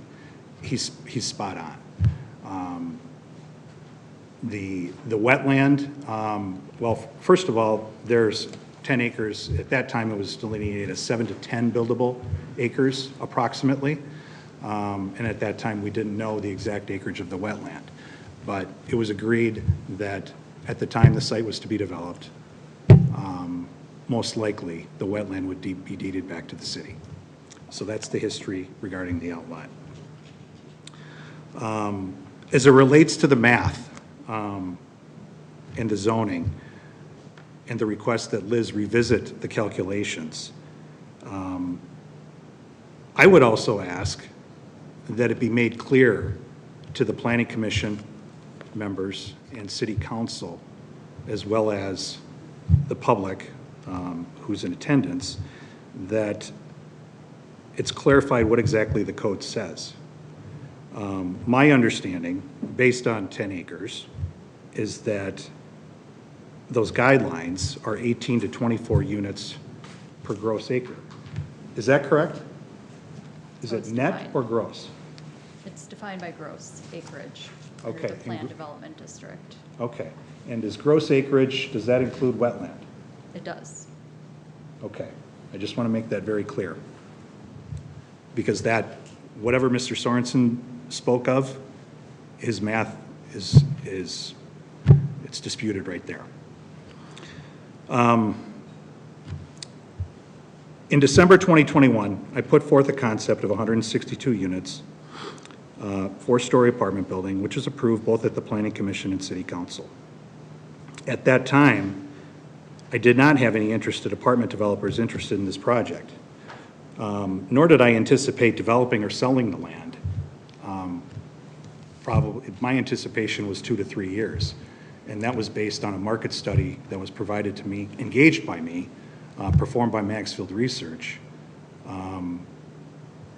their data, and the fact that we have another development of a piece of land that I own that I'm selling to AV Development, Vishal, north of the railroad tracks. I didn't think this thing was going to sell for probably 2 or 3 years. But in the January-February timeline, my phone started ringing. And the reason why is that in real estate, both general contractors and developers watch planning commission meetings and city council meetings. They're looking for projects. And so that's why my phone started ringing. I received multiple offers.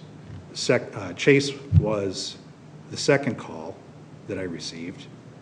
I was familiar with their work, and we soon came to an agreement. But general contractors were calling me. The market picked up. It was unanticipated that this land was going to move forward at the speed it has. Before this concept approval, sometime in the first or second quarter of 2021, and Mr. Riley, you did speak to that. D.R. Horton had approached my group, approached me about the access road bifurcating our property and intersecting with Clover Ridge Drive. And initially I had rejected the idea because I was afraid it was going to impact the developability of Outlot A, our apartment site. However, at the request of Kevin Ringwald, then the planning director, and D.R. Horton, they suggested a meeting to try to come up with a solution where I could develop an apartment building, D.R. Horton could have a new access, satisfying traffic concerns and other safety concerns that the resident had expressed. The Kelzer family was in attendance in those meetings, and city staff. And at that point, the city staff suggested that I engage an architect to further study the parcel, including the right-of-way for a potential road, the potential for a 4-story high-density apartment building, and all of this with the idea that if I could design an apartment building that the city would support and meet my development expectations and the vision that we had in 2000, when DSU, Master Plan, Cloverfield, and HGA sketched 160 units, even at that time. If all of that came together, this would be a win-win situation for everybody. So what you see in front of you is very much in line with the original vision that we've had for the last 22 years. All the parties have worked cooperatively, collectively, and respectfully throughout the process. I'll just end with this, the project you see before you does meet all the regulatory and code requirements. It has full staff support. It has the Jonathan Association support. We have reached an agreement with them. And it's been a collaborative, collective team effort by city staff, the Chase Group, D.R. Horton, Jonathan Association, and my team. And I believe it'll be a wonderful project that'll complement the housing mix within Cloverfield and complete the Cloverfield vision and master plan. So thank you. Thank you.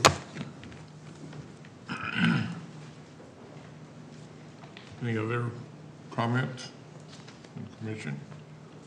All right, with that. I'll just want to say it's a beautiful community, and thank you, and thank you to the Kelzer family, and thank you to the city staff, because, I'll echo what you said, is that that neighborhood, is, something that's, Chaska can be really proud of, and it's enriched the lives of many families. And that's why you see the turnout there is here, because they want to protect that. So thank you. One other note. So back in 2004, I lived in a different city, sat on a city council, and we took a bus tour out here to drive through Cloverfield to take a look at it so we could emulate that in the city I was living in at that time. And a lot of oohs and ahs. And we went back and we started working with developers to do that. And we had more pushback than we're seeing right here right now, by far. But as always happens, 5 to 10 years after it's all built out, these people become your neighbors, your friends. You don't envision a big, apartment building anymore. You envision the neighborhood at that point. Just having been a part of a lot of these discussions over the years and seeing the results that have come from this group here, along with the feedback from everybody in the audience, plus those online and others, I really commend the developers and the builder here on coming up with concepts that are going to make this look pretty good. Because he's right. If they sold it to somebody else, a different builder, they could come in and meet the bare requirements and build something that's not nearly as attractive as this. And we're kind of handcuffed up here as far as what we can say yes to and what we can say no to. So that's well said. Thank you, Commissioner Bansky. With that, barring any further discussion, I'll ask for a motion to recommend approval of the preliminary site and building plan and preliminary plat for the Gallery Chaska Apartments, Chase Real Estate, PC 2022-21. I'll make that motion. Motion by Urbanski, second. I'll second it. Second by Commissioner Austin. All in favor, let it be known by saying aye. Aye. Aye. All opposed, same sign. Motion carries. Thank you. Thank you. Okay. Commissioner Lacey, just for transparency, City Attorney is recommending that Commissioner Olson just explain why. I think most of us know, but just to clarify for the record why he chose to abstain. Or just to clarify that he abstained. He doesn't say why. Just to state. Yes. All right. Okay. On to 7B.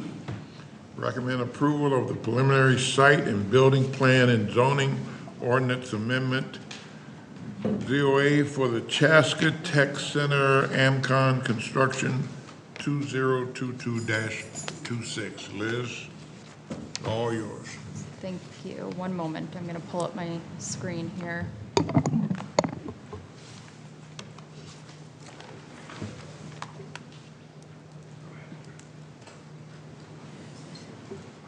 Can you all see that?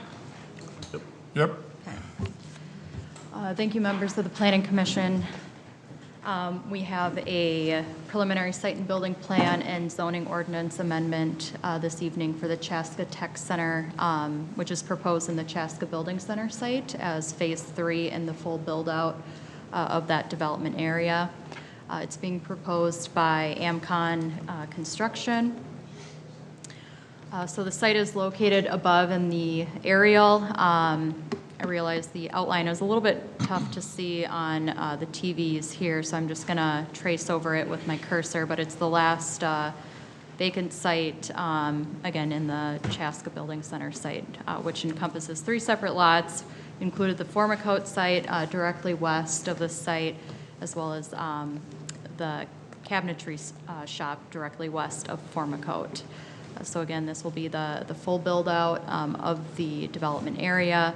It's abutted by Fire Lane and Cuzzies on the east side, Chaska Boulevard or County Road 61 on the south, or on the south side, or what we're going to call the south side, and the Chaska Creek system on the north side there. So we're at the second step in the process for planning. So we're at preliminary phase of this. So this is where we look at more of the technical details. In terms of approvals, it dates back to 2010 when the original concept plan and pre-plat were approved for the cabinet shop, or the lot that's directly west on the overall Chaska Building Center site. And then they came back in 2011 for their preliminary and final site and building plans for that site. And then it was some years before the second and middle lot came through in July of 2018, when the site plans, rezoning, and the plat were approved for the center lot of the building center site, as well as the easterly lot. The plat included and the rezoning included the easterly lot that we're looking at this evening in the Formicote site. And then in February of this year, that's when you guys saw the concept plan come through for the Chaska Tech Center being proposed this evening. So we're at the second step. So what they're requesting is preliminary site and building plan approval for a multi-tenant office, warehouse, quasi-retail building totaling 41,000 square feet. Again, this is a multi-tenant building serving tenants that need flexible square footage space ranging from 1,300 to 2,400 square feet in size. These are small emerging businesses that these tenant spaces are catering to, so people who are outgrowing kind of their smaller scale settings like their homes or mini storage units. This will allow them to continue to grow and emerge in the community. So these spaces would be oriented towards contractors, people who need showrooms, installation companies, small manufacturers, people who do online business, dance instructors, etc. It does not include tenants that require any outdoor storage or overnight parking needs. So with that, with kind of the specific language that they're or the type of businesses that are intended for this new building. We are asking for a zoning ordinance amendment to PMD 21, which is the current zoning out there, to include more specific language surrounding this Chaska Tech Center use. So the site is 3.72 acres in size today. There is a truck lane access that's been anticipated to flank the northern portion of the site to connect out to Fire Lane, which would provide full connectivity for all three buildings to utilize as kind of a secondary truck access movement off of Fire Lane. The Formacode and Building Center site do have an access directly on Chaska Boulevard that they can also utilize, but the truck access has always been an anticipated discussion point through all three sites that all three sites could utilize. So that will continue through and what you'll see reflected on the plans.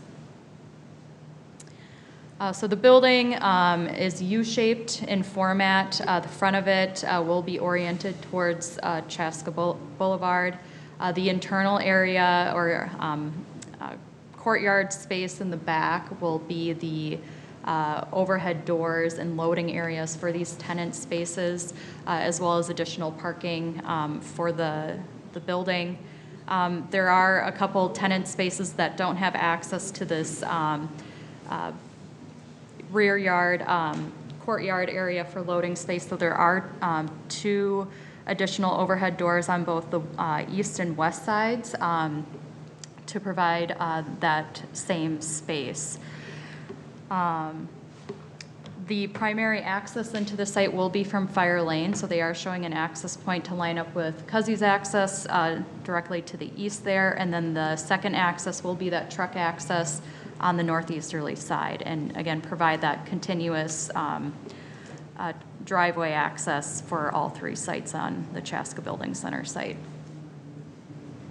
In terms of parking, they're proposing a total of 142 stalls. 87 of those would be initial, 55 of them would be proof of parking, so they do meet our ordinance requirements for the type of use that they're proposing out here.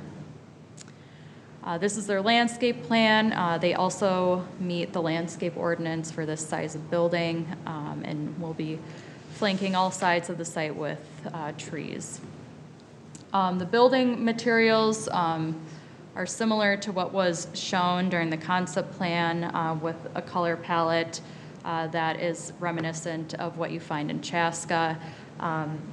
They are proposing a mix of manufactured stone, eaves, as well as metal doors for the pedestrian doors and overhead doors.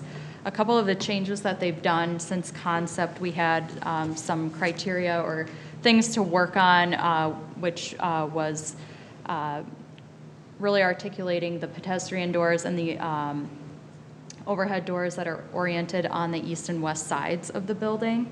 So the changes they've made with those is that all of the tenant space doors will have full glass on them and be powder coated to match the building, so they won't be that raw gray that we saw before. So that will help provide these doors to fit in with the building a lot better. Same with the overhead doors. They will also provide glass as well as a powder coat finish. They are also showing flex space and how these corner areas or tenant spaces could be converted if a tenant needed more of a storefront type look, in which case they would convert the overhead door to a full glass storefront and have pedestrian opening just adjacent to that. So they could see it a couple different ways, and it allows the tenants who locate there to have some flexibility in how they provide their storefront. In addition, they're showing sign allocation for all the tenant spaces, which was a question from last time. All of the tenant spaces will have their own sign band to utilize, and it will be consistent all the way through so that the building has a level of contiguous sign criteria provided. They've also articulated the edges of the building with their masonry, so it further enhances these bump outs on the building to provide more depth in the overall architecture. Just a couple other views in the layout and tenant spaces there. So one of the things that they need to work on for final, in order to meet our building design and materials ordinance for industrial buildings, is that the masonry that they end up using on the building does need to be deemed as a Class 1 material. Manufactured stone is a Class 2 material, so we are working with the developer on determining the material for the masonry so that it meets our Class 1 criteria. So that is the only outstanding item as a part of the preliminary, and that we'll work on towards the final. So with that, we are asking a couple motions this evening. One is to recommend approval of the preliminary site and building plan for the Chaska Tech Center, and then based on the conditions that are listed in the staff report. The other motion would be to recommend approval of the zoning ordinance amendment to PMD 21, and there is a draft ordinance of that included in your packet. And then to mention that for people who are following this item, that there is a city council date to follow on Monday, May 16th, so this following Monday. Again, that meeting will start at 7 p.m. here in the council chambers, or there is an ability to log on via Zoom. Happy to answer any questions. I know the developer is also in the audience too, if you have questions. Liz, I had one question. The masonry Class 1, is that already a requirement for final, or should that? Yes, it is. It's already Yep, it's already a condition embedded? of approval. Yep. Okay. Bring it back to the council. Any questions? On the, where the truck lane's gonna come back out on the fire lane there, Kuske's in front of the liquor store there has, I don't know, 5, 6, 7, 8 spots. Is that gonna interfere at all with that area? No, as of right now, those stalls will remain, and they're shown here. So the truck access will not impede that, or it won't impact the layout of that today. The way those parking stalls are configured, it gets off of the right of way, so you can kind of see how they're cut in. Yep. To where the curb line would more naturally be if they weren't there. So that street is wide enough to accommodate. It just, you get those big 18-wheelers as they come out, they take that corner really wide there. I just wanted to make sure we weren't gonna end up with issues there.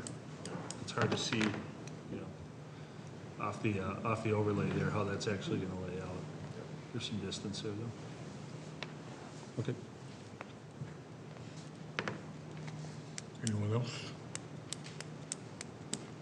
Okay, any, Commissioner Lacy, this is a public hearing. Public. So it'd be good practice just to open the public hearing, and then that would be the opportunity for the all public. right, we, at 9:36, we're gonna open this public hearing. If anyone would like to come up and provide comments on this proposal, please come forward.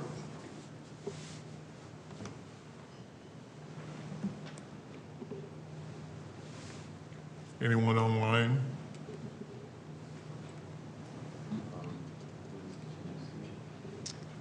I don't see anyone's hand raised, so no.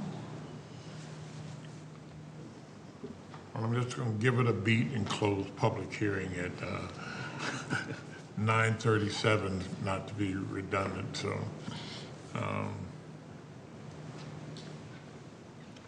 And we'll close public hearing at 9:37.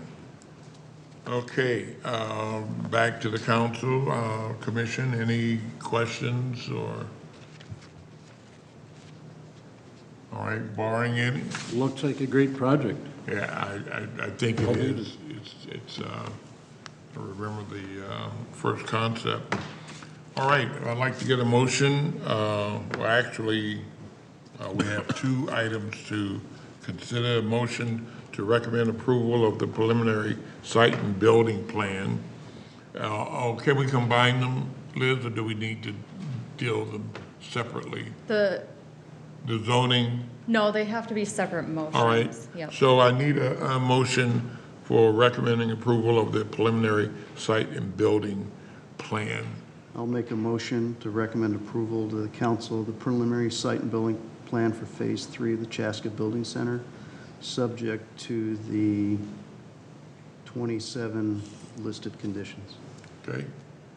I'll second. Commissioner Rowley and Commissioner Gar, second. Thank you. All in favor? Let it be. Aye. Aye. Opposed, same sign. Motion passes. Now I need to have a motion, ask for a motion for the zoning ordinance amendment for the Chaska Tech Center 2022-26. I'll make a motion to recommend approval of the zoning ordinance amendment ZOA to PMD 21. All right, Commissioner Olson, and may I get a second? Second. Commissioner Urbanski, all in favor, let it be known by saying aye. Aye. Aye. All opposed, same sign, motion carries. Thank you very much. All right. Moving on to 7C, public hearing, recommend approval of the preliminary plat for the Itel House Jonathan Association 2022-27. Liz?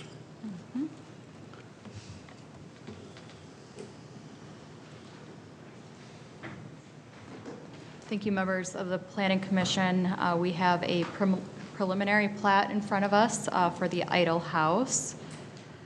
So to give you an idea of where this property is located, it is located within the Jonathan neighborhood, neighborhood 8 to be exact. It's right off of Idle Road. Today the Idle home sits on an outlot shared with a park owned by the Jonathan Association. Jonathan Association owns the entire lot here. One of the things that they're trying to pursue is splitting off the park from the home so that they could market and sell off the home to a prospective buyer to use it as a single-family home. So in terms of some historic significance of the site, the Idle home as it sits today was built in 1876. It's built out of Chaska brick, which is a significant resource that we consider within the city. It's been owned by the Jonathan Association since 1967. They have used it for a couple different uses out there for their association, such as a daycare facility and a co-op store, and those ultimately terminated in the early thousands. So since the early thousands timeframe, it has been sitting vacant and unused. So there is a significant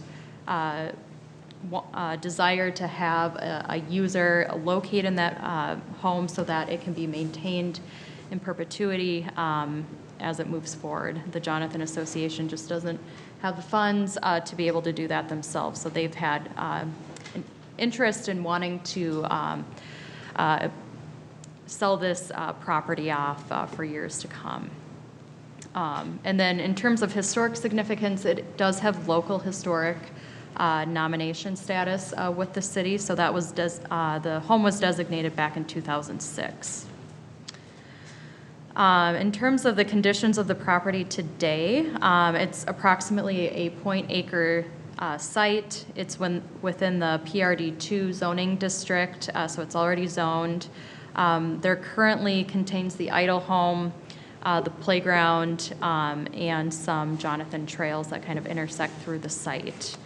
There are a number of outlots which are kind of pulled into this pre-plat overall. As a part of the neighborhood 8 plat, there were 3 outlots within that that were created for this overall area. Outlot I, which is generally around the site here, contains a Jonathan trail, as well as Outlot J, adjacent to that, and then the Outlot K currently contains the idle home and the Jonathan playground. And then there is an additional outlot just to the rear of that that was platted as a part of the Tuscany Hills plat. So all of those are a part of this plat this evening and combined into what we'll see on the pre-plat. So the request specifically is for one lot for the idle home, and then 2 outlots would be created alongside that. One outlot would be created for the Jonathan Playground and will be retained by the Jonathan Association. And then outlot B would also be where the existing Jonathan Trail is today and will also be retained by the Jonathan Association.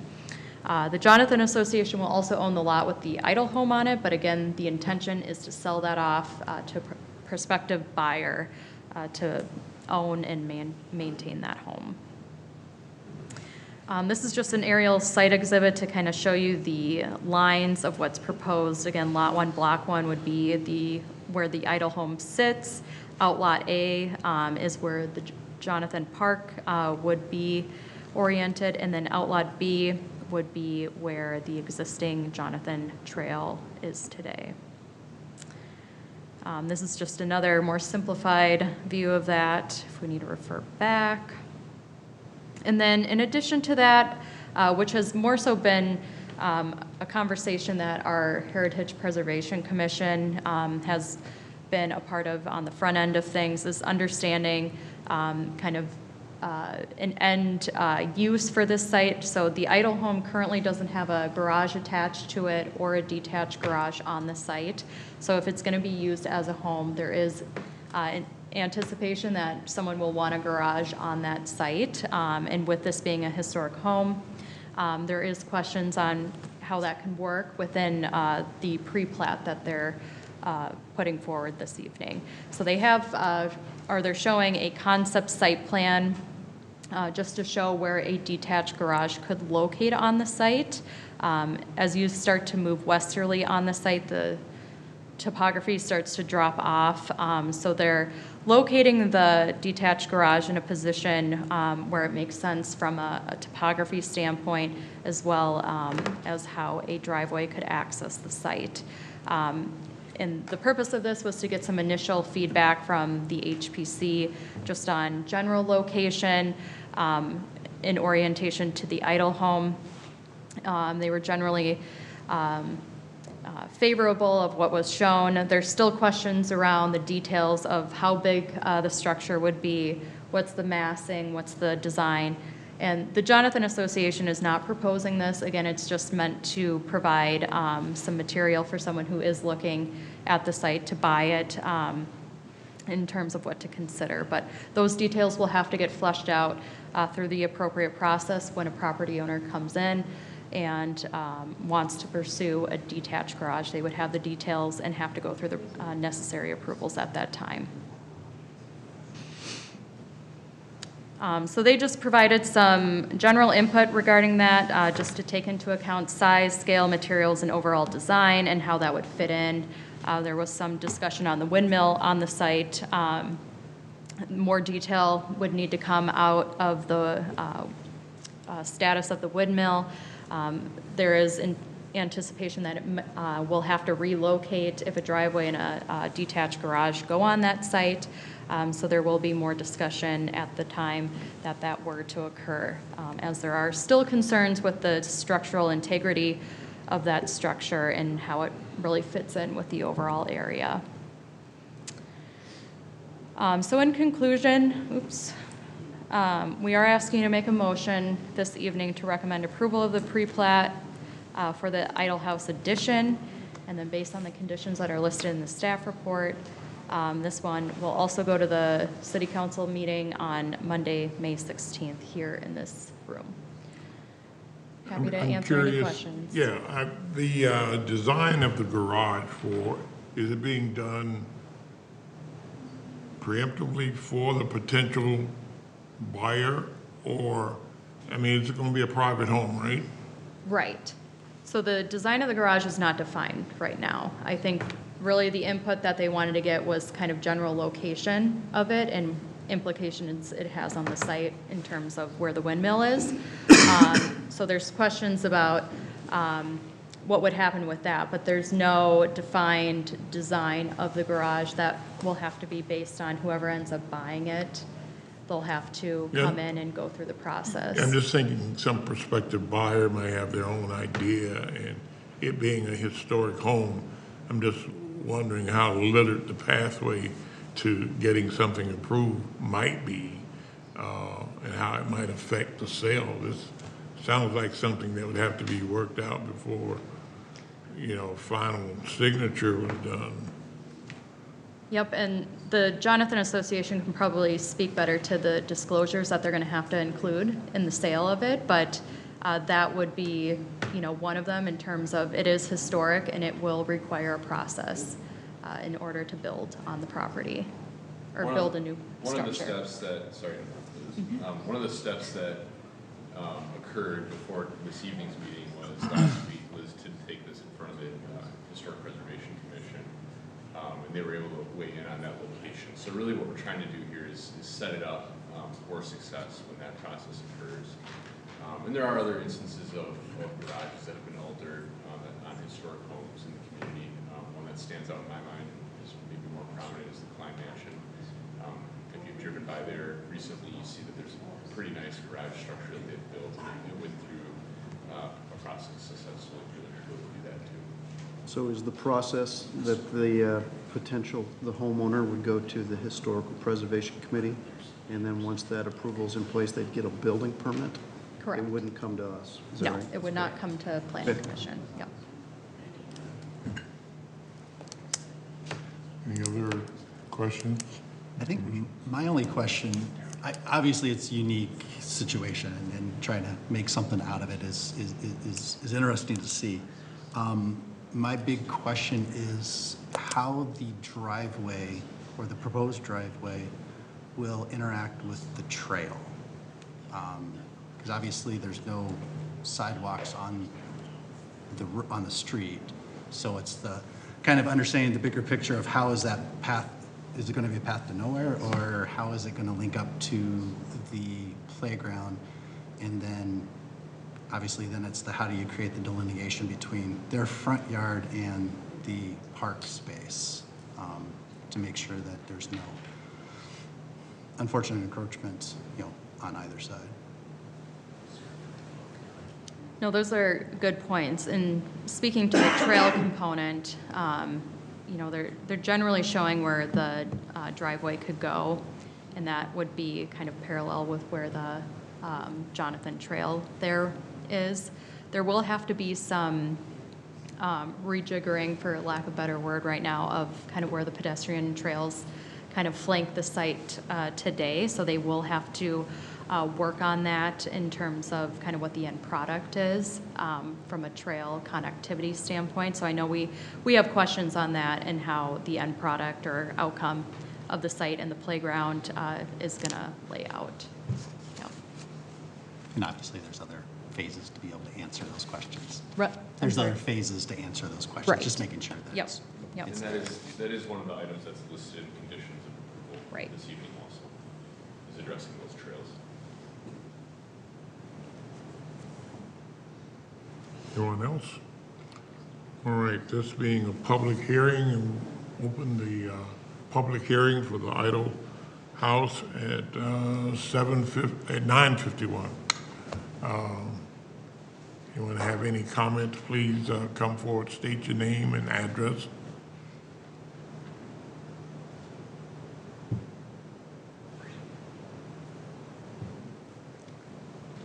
Good evening. My name is Jeremy Landcamer Ely. I reside at 1368 Romeo Court, and I currently serve as president of the board of directors of the Jonathan Association. I simply, in addition to what Liz did a wonderful job presenting to you tonight, wanted to add was the community involvement with our members that happened that led to this decision. So it's been about a year since the Idle House Committee was formed, using members of the board, members that are part of our association, as well as members. We have a representation from an individual on the Preservation Committee that has really been able to help us understand kind of the implications of how unique this property is. And in the end, late last summer, we held a community listening session at the property and heard overwhelmingly that the community loves the Idle House. They don't want to see it tore down. The reality is that the Idle House has no useful function for the Jonathan Association anymore. We're not in the business of being landlords or, commercial property and managing that. We're a homeowners association. So here we have a super unique home that has great history. Why not find a preservationist that wants to come in and do the work that needs to be done to preserve the home and become a member of the Jonathan Association? So that's really kind of where we landed, and I wanted to provide that perspective. I know community listening is really important, and it's important that you guys know the work that went into getting to this point today. As far as the trail piece, we're working on it. I think it's challenging in these neighborhoods that don't have sidewalks. And we continue to go back to this. I think of Autumn Woods and all of the challenges where we didn't have sidewalks. And now it's really kind of like, okay, well, how do we connect that trail to the tot lot? And maybe it's kind of like a sidewalk where, if I walk, I live in Clover, so if I walk, I have sidewalks. There's a sidewalk that runs right across my driveway. And maybe we need to look at a solution like that and bring that at the final, but we hear you. There's also a little bit of a retaining wall issue that we're gonna have to work with the tot lot to make that connection.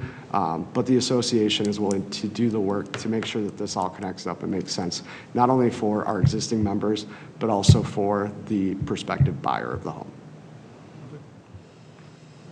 Thank you. Any other comments?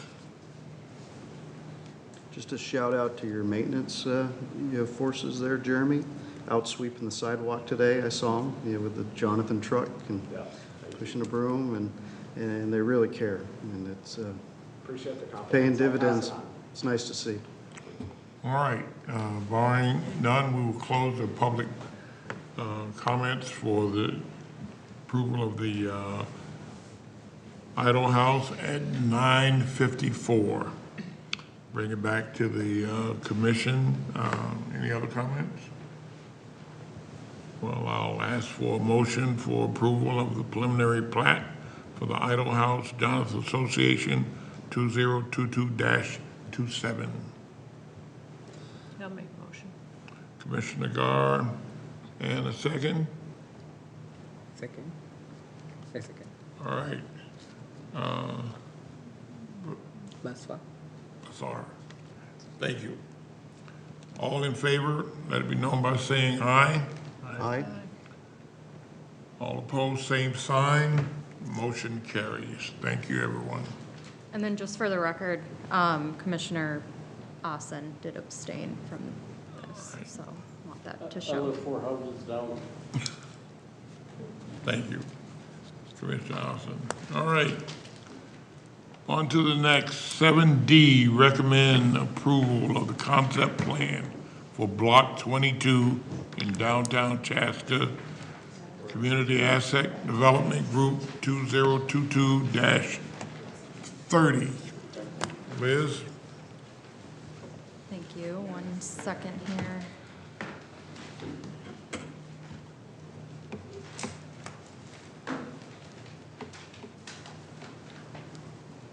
So we have a concept plan in front of us this evening for the Guardian Angels School and convent building, as well as the whole Block 42 in downtown Chaska. And actually, I think I brought up the wrong one. A couple here.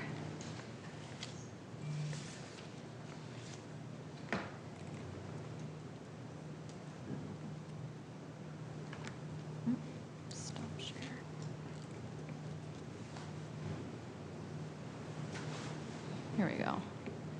This is the updated one. There we go. Sorry about that.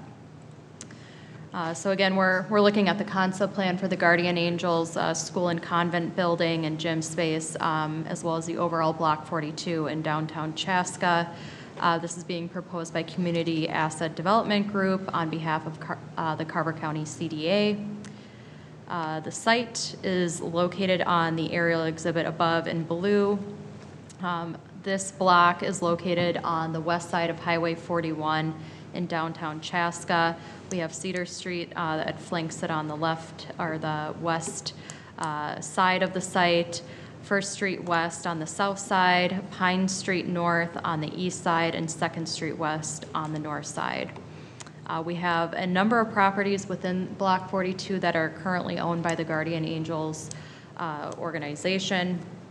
There are 3 single-family residences that are on the northeast portion, one of which is owned by the Guardian Angels parish. Both of the other ones are owned privately. So when we talk about the school building and the convent building, we're talking about the northwest portion of the block.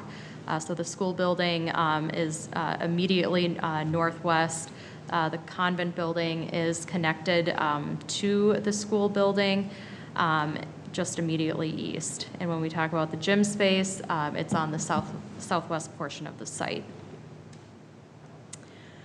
So to go over the planning process, again, it's a 3-step process. We're at the initial step here. So this is the general overview of the project, identifying issues and concerns and getting that initial feedback to inform their next stage in the process. In terms of historic significance, the school and the convent were both built back in 1913 and 1916. They are built of red brick masonry with definite architectural significance that's very apparent within both buildings.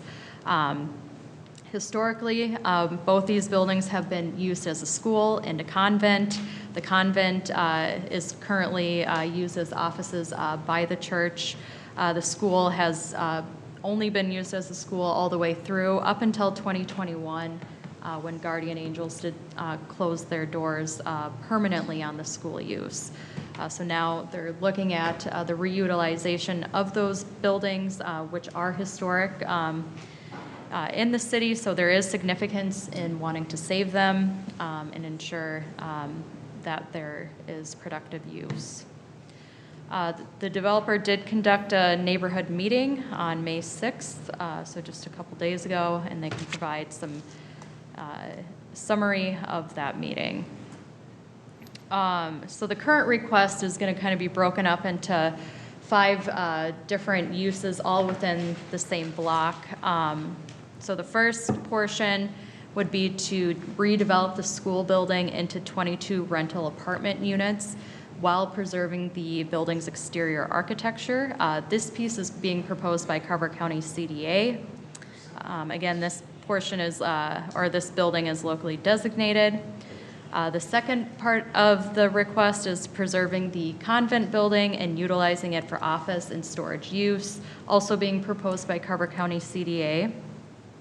The third part of the request would be utilizing the gym as a community gathering space owned either by a governmental entity or a community nonprofit. The user of this use has yet to be determined. The fourth portion would be to redevelop the southeast portion of the block to a 44-unit market rate apartment with underground parking. This portion is being proposed by Community Asset Development Group. And then the northeast portion of the site would be redeveloped to 7 units of townhouses, also being proposed by Community Asset Development Group. In terms of the zoning and the comprehensive plan, the site is currently zoned R2, which is a medium-density residence, which is common in downtown Chaska. The comprehensive plan guides this area as public and semi-public use for a majority of the site of what's contained or encompassed by the Guardian Angels use and ownership. And that was basically put in place due to the notion that the school exists there, and it was based on the fact that the school use would be staying. However, that's no longer the case anymore. It would be looking at re-guidance of the property due to the fact that the school use is no longer the use out there. It would be The re-guidance of the property would allow the site to accommodate other uses other than a school and a church to occupy the site. And that would be looked at for the entire block, which is pretty typical. So again, looking at a re-guidance of the site would give the school and the convent building opportunities for a variety of reuses on the site. And overall, the comprehensive plan does reference back to our downtown master plan for the overall vision and guidance for the downtown area. So we do look to that as kind of the guiding document for the downtown area. And this plan was adopted back in 2012. It was done so to look at more of a holistic vision of how downtown is today and how it can operate in the future and do so in a productive manner, making note of kind of the historic, compact, pedestrian-oriented nature that it entails. It sets up the downtown vision, the guiding principles, redevelopment priorities and strategies that go along with the overall downtown area. So if we get into the guiding principles of the downtown master plan, there are 8 principles highlighted. I'm just going to reference a couple that are relevant to kind of what we're dealing with this area and proposal. The first one being enhance the community's pride and historic sense of place in downtown. And then number 6, enhance downtown's neighborhoods and housing options. So when we get into kind of the crux of each of these guiding principles, enhance the community's pride and historic sense of place in downtown, it speaks to downtown's rich heritage and remaining historic assets should be preserved, enhanced, and celebrated as major assets of the revitalized downtown and its unique character. So the way the proposal is seeking to meet that principle is they want to preserve the historic resources on the site and be able to provide new uses within them that would strengthen their sustainability. What we've seen time and time again, and even with the previous item, is in order to preserve these historic structures, the best way to do that is to be able to provide a user and a property owner that will ensure productive use and maintenance occur within these buildings. If they sit vacant, that's when it starts to become a problem for these historic structures. And then related to guiding principle number 6, enhance downtown's neighborhoods and housing options. It speaks to the revitalization of existing housing in addition of new housing options is encouraged to strengthen downtown as a complete neighborhood with desirable housing options and amenities. So the proposal is seeking to enhance this guiding principle by providing a housing option in downtown. A lot of the apartment buildings within downtown are catered to the senior community. For example, Auburn Manor, Chaska Zen Apartments, and The Landing are all oriented to senior living. So this option that they're proposing on the site would bring in a couple different housing options for market rate apartments as well as townhomes. And what we see with market rate apartment buildings is it does bring in expendable income, which from a downtown setting is very important in terms of providing business and patronizing the smaller business within downtown. So having that can also create street front retail opportunities within downtown. Another piece within the downtown master plan is it envisions future changes that could occur along Pine Street, which includes higher density housing options. So again, the proposal does meet that. The existing conditions of the property, they've got some aerial exhibit or aerial photography as well as street level photography to show the surrounding context of the Block 42 site in terms of the buildings that encompass that block. It is roughly 2 acres in size. Like any other downtown block, it shows an alleyway north to south connection between First Street West and 2nd Street West.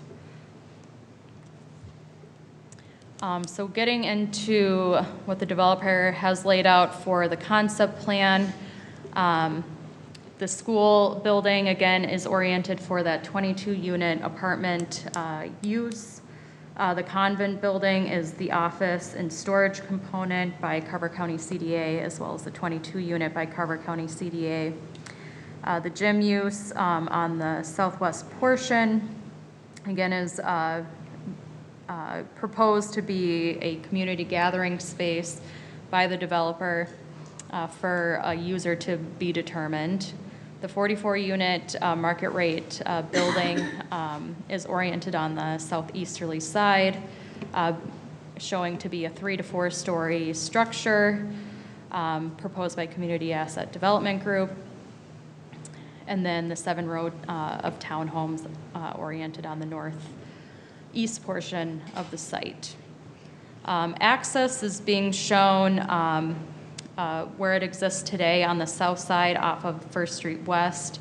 That would provide access to 20 parking stalls oriented for the apartment use in the school building. Another access is shown on Pine Street North. That would access 32 surface parking stalls for the apartment and townhome use. And then additionally, there is a access point on First Street West to access the underground parking of the 44-unit apartment site. In terms of what's being proposed for a total, they do have 110 stalls on the block itself. And then what they've counted along the perimeter of the block is roughly 65 stalls of on-street parking. The west side of the site, again, is basically the preservation of what's there today. So again, the school building would be converted to the apartment type use. They have some images here on the right-hand side of the type of apartment user that they could see going there.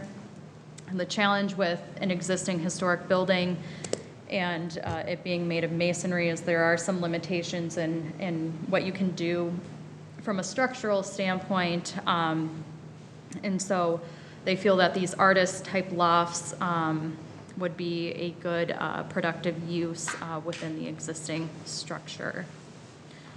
Again, the goal here, and it would be a comment shared from HPC, is maintaining this structure in how it exists today as much as possible. As soon as you start changing some of the elements on the outside, it does trigger more of an extensive process with the HPC. And then on the east side is where basically the newer uses are proposed in the 44-unit apartment building and the 7-unit townhome structure, and those are both proposed by Community Asset Development Group. The apartment building, they're showing a 3 to 4 story building. The 4-story portion would be anchored kind of on the corner portion of the building, and the 3-story components would flank it on the north side and on the west side. Getting back to the parking component of this, if we were to base it solely off of our parking provision within the zoning code and the uses that are proposed at this time, 171 parking stalls would be required. Again, they're proposing 110 new stalls on the site. And again, that does not include on-street parking. That's purely what they're proposing within the block itself. The new buildings, the 7 townhome unit building and the 44-unit building do meet parking on site. The 22-unit building, which is utilizing the existing Guardian Angels building, is still deficient by 12 stalls. And the determination from a staff standpoint is that the residential uses need to meet parking on site. So there has to be some work done on the parking component with the residential piece in order to accommodate the parking needs for the residential use on site. As it relates to the office and the gathering type use proposed in the convent building and the gym space, typically in downtown, due to the historic and compact nature of downtown, there's not on-site parking for most facilities, especially historic structures within downtown. So there is a code provision within our downtown zoning that allows for a 75% reduction in parking requirements, specifically for commercial and institutional type uses. And again, that's due to the fact of kind of the existing character of downtown and the challenges and limitations that downtown has. So with that said, as the uses are more defined with the office and the gym and gathering use component, it can be appropriate to consider less parking standards for those type of uses, as has been applied in other similar uses in downtown Chaska. So we'll need more information from the developer on really defining those uses for us to understand what the parking provisions are around that and for us to react appropriately to it. So at this time, still some questions surrounding the end uses of specifically the gym space. Some more definition is required with that. The HPC did look at this concept plan. They didn't have any formal motion as a part of it. Again, just a first look and general feedback opportunity at their May 3rd meeting. Their general feedback regarding the project is really having thought being put into the overall design and the spatial relationship between the historic and the new and how they fit in from a design standpoint, materials, scale, and that sort of thing. The Parks Commission also reviewed this proposal as well, due to the fact that the developer approached the city with the proposal of having the city take over the gym use and space as a potential parks programming opportunity for the city. The city did look at that a little bit further, but did come to the conclusion that we are not recommending to the City Council, or the Parks Commission is not recommending to the City Council to enter into an agreement with the developer to purchase or lease the gym space. And this is based on the notions of the cost of converting it to a standalone building is not a priority right now. There's other projects that are currently going on from a facilities standpoint that they want to have priority to and keep their focus on. And that's related to our existing city buildings, as well as they are ramping up a master plan process for the community center. So at this time, there's just not that priority to take over this space. So the city did review and provide feedback on that. In addition, they looked at the downtown west neighborhood area. The Parks Plan does guide this area to be a search and expansion area for their parks systems, and specifically at this block, they did recommend to look elsewhere away from this block in terms of meeting the comp plan's park search and expansion area, and to look more into expanding Hickory Park as meeting that component. So there are a couple of things that they need to work on for preliminary.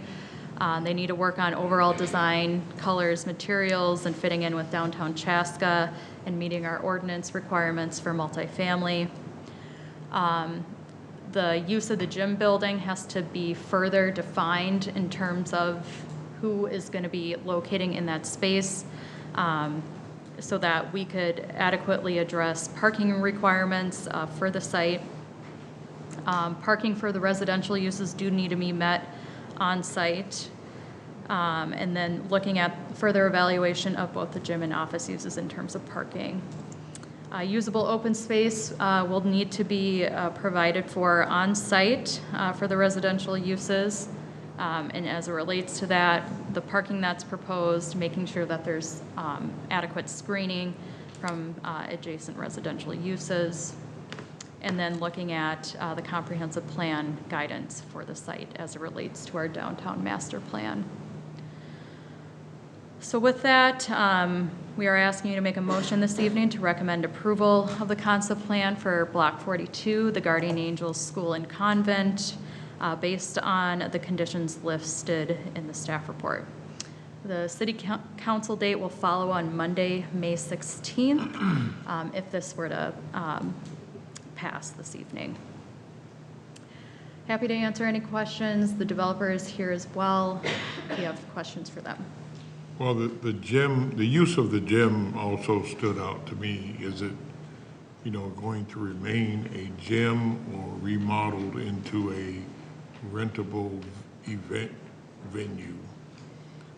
And how that would impact the residents that are living there? Is it in competition with the event center or anyone else that has a grand hall? And how would that affect parking and et cetera?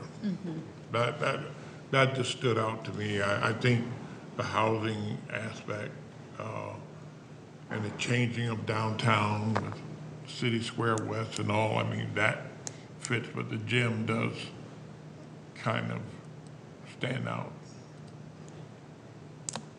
Anybody else? Yeah, a couple questions. Same thing with the gym. I don't know if we could do this, but somehow tie it in from a long-term maintenance agreement that Guardian Angels is responsible for the upkeep of that gym until an end user comes in there and purchases it from them. It's just such a unique building, and from a community gathering spots, we have a few of those downtown right now. So I just don't want it to be 10 years from now, everything's developed around it, and now it's the city's responsibility as it's kind of collapsing in on itself. And then there's a couple of private residences there also. How do they feel about this concept plan? The ones on the block? Yeah. They've been working, we've been hearing from the developer that they've been working together in support of the project. So they have agreements in place for the developer to take ownership if this plan were to move forward. So can you reiterate, I didn't quite follow, the work on the comp plan guidance for site as part of preliminary? What exactly does that mean? I didn't process it if you said it. It basically means how we're going to guide the site from a comp plan perspective. Because right now, the way the comp plan guides it is public and semi-public, as well as medium-density residential. And that was it fits with how the site lays out today.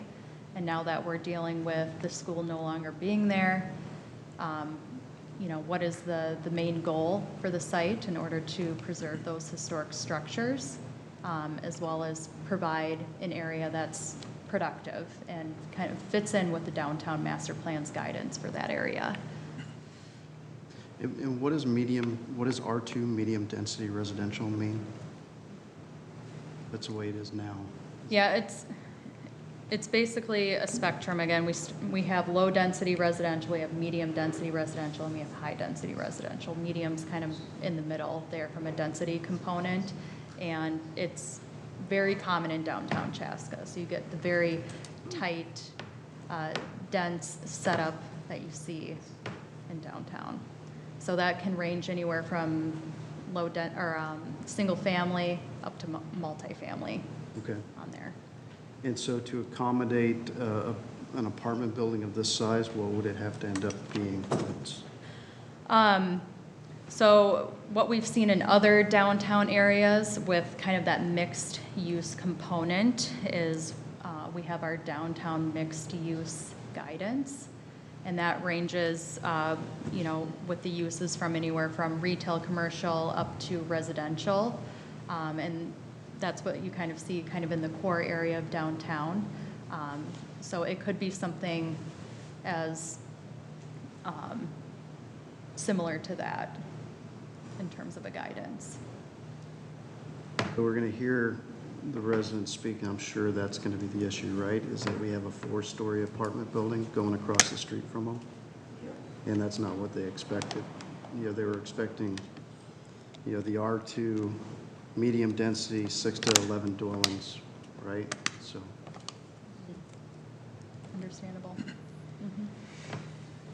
Mine is, it's highlighted here with, which is the parking side, but it's more because of how much they're putting into the block, which is, it seems excessive, and obviously hitting the boundaries on on-site parking as well as open space. What is either the expectation or what's allowed when it comes to use of the on-street parking for covering their needs for parking requirements? Well, for any on-street parking, anyone can use it. It's public. From how we designate that to how it fits into this site, you know, we don't have a defined understanding of that quite yet, because we don't know how much, with the uses that are proposed right now, we don't know the end user, specifically for the gym space, which I think has more implications on how many people will be utilizing that facility and how much parking is going to be proposed for that or needed for that. So it will be an understanding of that first to understand what, if any, of the on-street parking can be oriented towards that. But none of the on-street parking can be used for the residential side? It can be. No, Again, I'm saying as accounted for their... As we have it defined right now, we would not count the on-street parking towards the residential uses. Right now, we're looking purely at, you know, the office component and the gym space in terms of what could be used for on-street parking. As again, that's pretty typical of what we see in downtown Chaska for parking provisions. So again, we really need that definition around how it's actually going to be used in order for us to really share input on kind of what's acceptable from a parking standpoint. And the 75% grace that we give towards, you know, that, would that really fall for the gym or just for the convent? Because technically convent is the old, you know, office space, whereas the gym is a large gathering space. So they're apples and oranges, and I just want to make sure that, are we lumping them together, or are we keeping them separate when it comes to parking requirements and making sure that it's very clear to the developer what is expected from them going forward? I think that's something that we've expressed to the developer, a very similar concern and question. There are a number of items in the conditions of approval that talk about, you know, need to do a parking analysis, needs analysis, defining the uses of those locations. There's a lot of things that gym could do, right? It could be something like an event center where you're really drawing a lot of traffic, but it could do other things as well that would maybe draw a lot less traffic. And so depending on where the developer thinks they want to take that, staff's reaction is going to have to be, you know, different based on that. We do have concerns about, you know, a large traffic generator going into that location because of the impacts and the spillover effects to the neighborhood. I don't think that's something that we're encouraging. And I don't know if that's necessarily something that developers express pursuing either. I'd let him speak for himself on that. But those are the sort of things that we need to understand before we can really evaluate what's going to be appropriate, whether it's something that staff would recommend moving forward on in the concept phase, you know, it's important to be identifying these questions and these things that, you know, the planning commission is comfortable with or not comfortable with, and hearing the feedback that you're providing right now. Nate, did I hear you say that there is is there a parking analysis, on-street parking, of how it's used now? I mean, do you have a sense of available spaces, how it's used now? And then if some other entity is coming into that space, bringing a certain need, then to overlay that and see how that does. Otherwise, you're gonna have competition between those who are there and those who are coming there, and that might be untenable. Yep, you make a very good point, and that's part of what that parking needs analysis is going to need to understand is, you know, what's used today, what is that proposed use expected to generate, how do those things all come together. You're right on what that would be needed to look at. You know. I just have one very minor one, and this will be more for the developer, but, you know, on the school side of things, obviously on the northern section of it, it's those ground apartments are below grade, and the window is, you're going to be looking right down into those apartments. Ideal for school, okay, the apartment, different story. How is, I'll say privacy, but yet also, you know, keeping it open as well too. How is that going to work? Probably my biggest question is into the how, when it comes to that development of, you got these apartments that are actually below grade.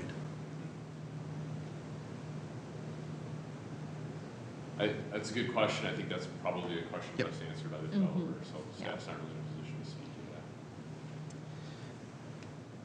that. And then architecturally, I see like 3 very different architectural styles here.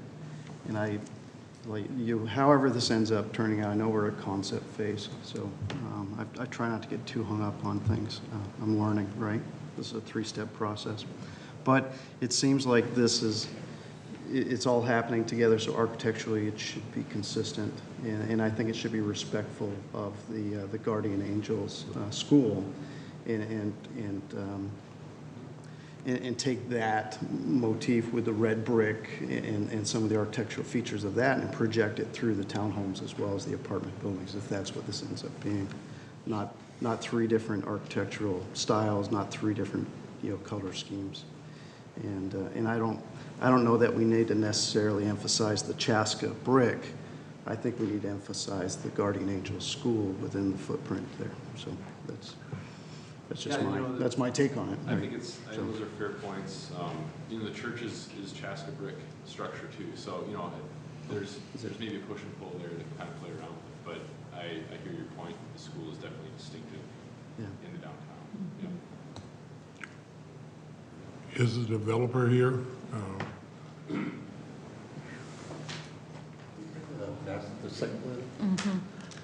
Yes, I'm Dave Picorni. I'm with Community Asset Development Group. And first of all, let me clarify, Community Asset, we are the master developer, so we today have site control for all of the property. We actually have purchase agreements on the whole site. And the idea is that we would, purchaser would be the CDA, so they would ultimately end up owning where the school and the convent is, and then we would find another user for the gym, and then there would be potentially 2 other owners on the site. And we do have an investment group that would be involved in the apartment building. When we first got involved in the project, was through discussions with the church. And one of our goals, you see, is that we want to end up with a final product that not only preserves buildings on this block, but makes so that the church can be economically viable in the long term. It's one of the reasons the gym area is really important to us. What we don't want to see happen is what's happened to other Catholic schools in this area.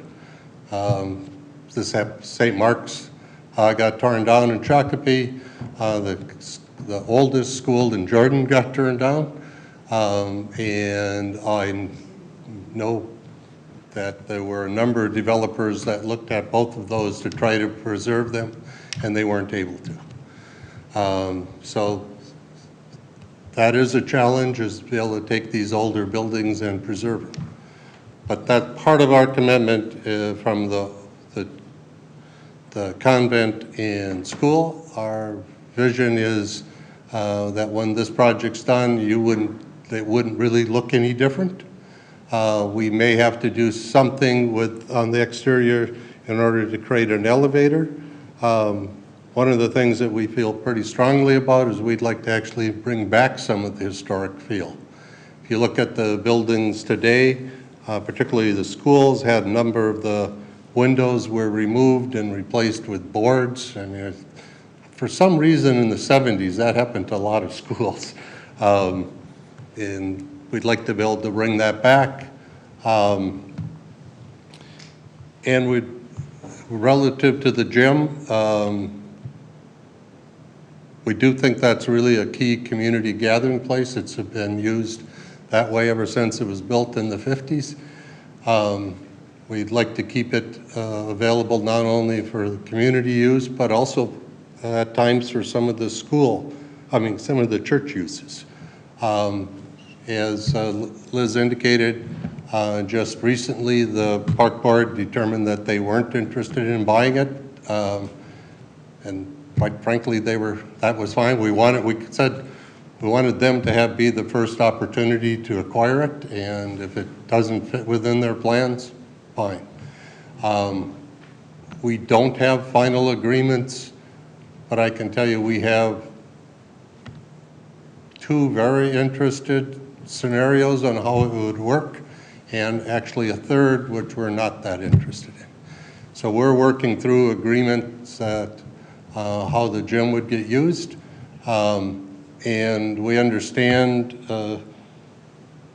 well, that parking is an issue, and I'm going to talk just for a second about the gym. If you look at the city zoning code, if it's a gym semi-assembly place, the required parking for that is 43 spaces. And that's kind of the target. We're trying to look for a use that ends up with about that amount of demand. That means it won't be an event center. It won't be, I'm not going to get into some of the other uses we've explored, because we have explored uses that generate more parking demand than that. Let me just share that. We also have said as a group, we are not interested in tearing the gym down. That, if you read through the city staff report, there's a strong goal, and actually one of the very first discussions we had with the city, they said, there's a lot of things you can do in the block, but you can't tear the school or the convent down. Fine. We probably could tear the gym down. We don't think that would be a good idea. I can tell you if we did, what would happen is we wouldn't have an issue with parking, because that would create more space, and we could have more, we would put more new building up, and we'd be able to accommodate it. So from a parking standpoint, as Liz pointed out, the existing new buildings meet the required parking on site. I'll say, though, they are the first, and I think only, apartments in downtown that would meet all of their parking on site. Every other apartment, the Landing, the Zen, City Square apartments, the Brickyard, Brickyard North, Auburn Manor, Auburn Homes, all use on-site parking to meet the parking requirements. Okay?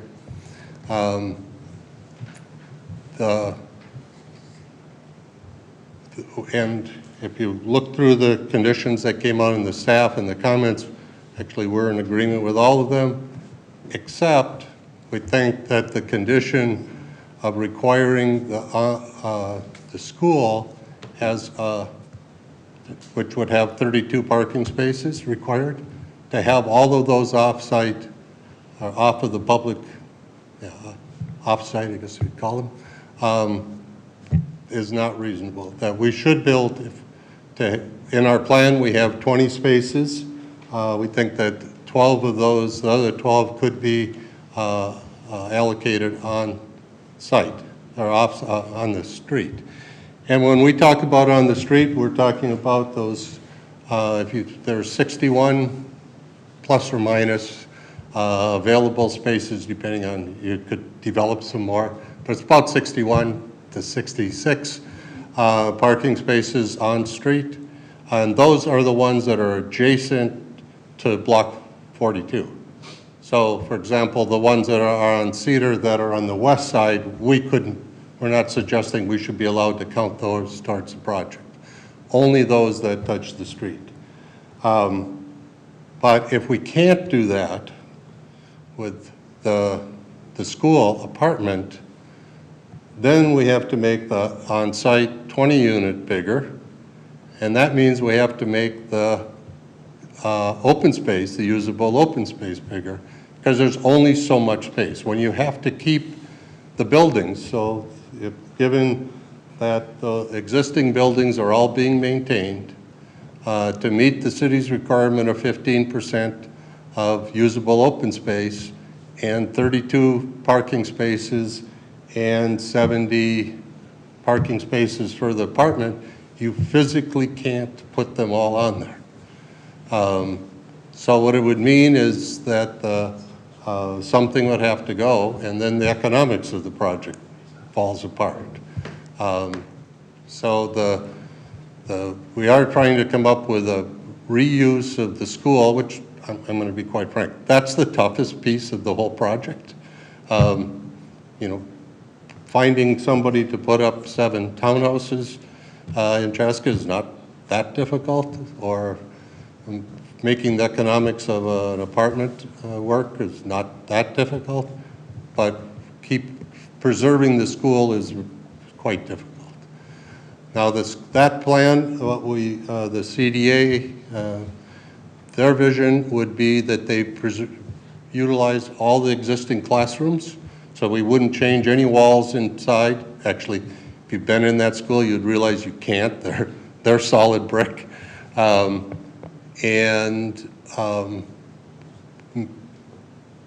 apartments would rent, they would be more of the affordable rents. They're not subsidized rents, but they would be low what a new apartment building rents would be. So, you know, there's no fixed number yet, but 2-bedroom apartment there might be in the 12 to 1,300 when the market's 15 to 1,800.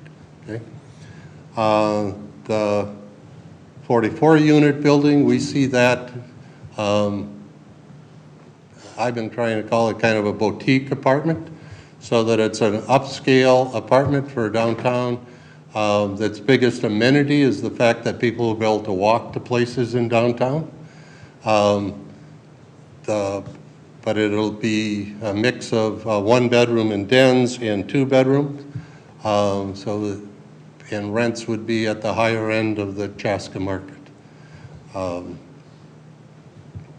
Relative to your comments on architecture, I mean, quite frankly, the plans that we gave, we tried to avoid having any idea of architecture. You know, but the mass is what we're thinking about.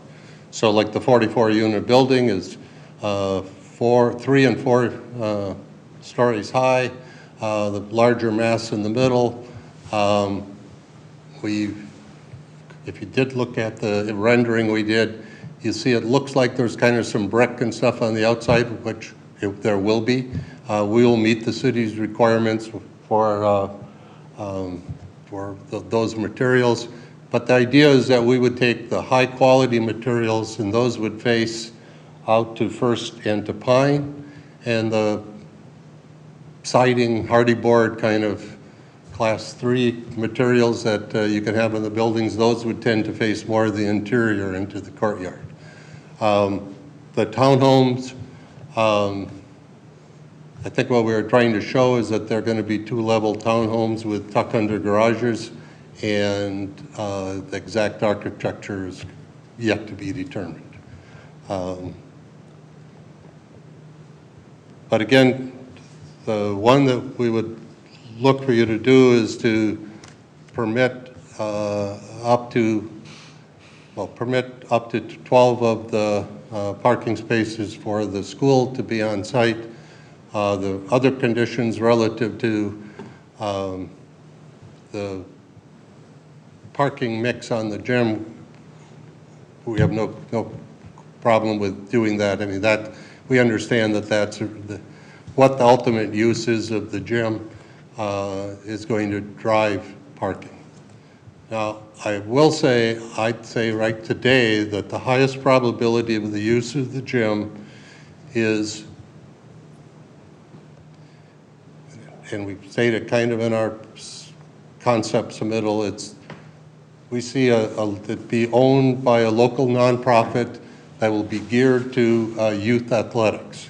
So we've been having discussions on how you would put that together. So volleyball association, basketball association, those kind of uses would go in and use the building much like they've used it over the years. And that we think with that kind of a use, it's going to require some enhancements to the building, but that the parking can work with that kind of use. Other than that, I have open to questions.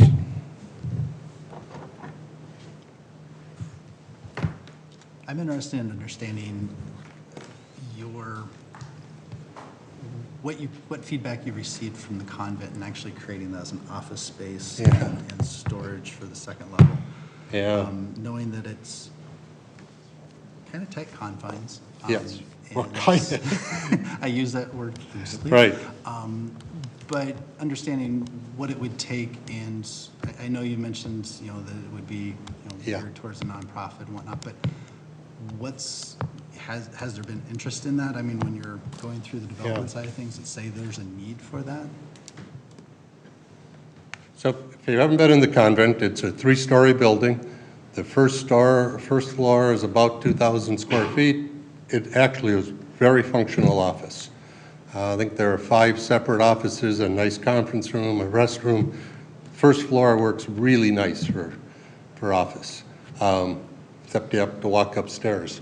And it's been used now for a while by the church as their offices. The second floor is, and these are what they were called the cells. And that's where the nuns lived. I think there are a dozen of them. And I think they're 8 by 10. So those just are they'd be really difficult to use for. We don't see those being office, we just see it being leftover space. We commented in our concept plan that it would be storage because we couldn't think of anything else that they would be used for. The third floor is a large open space. It was the living congregate gathering place for the nuns that lived there. And we're not sure what happens there either. But with the first floor space at about 2,000 square feet,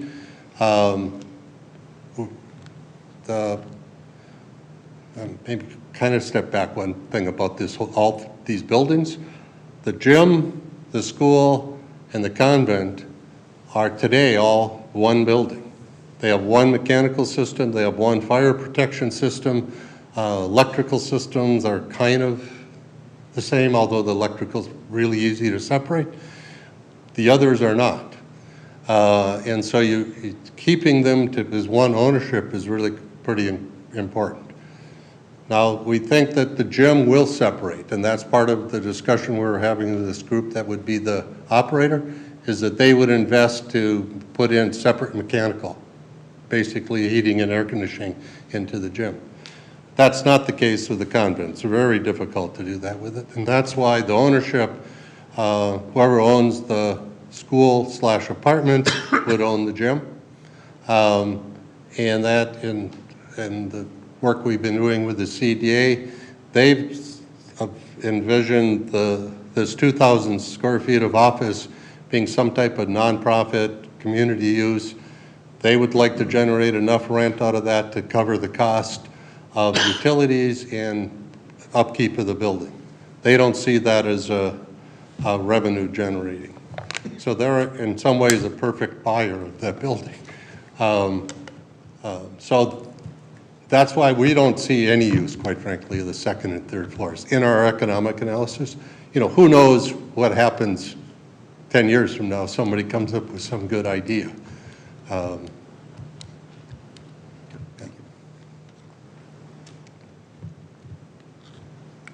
right. Have you held any neighborhood meetings yet?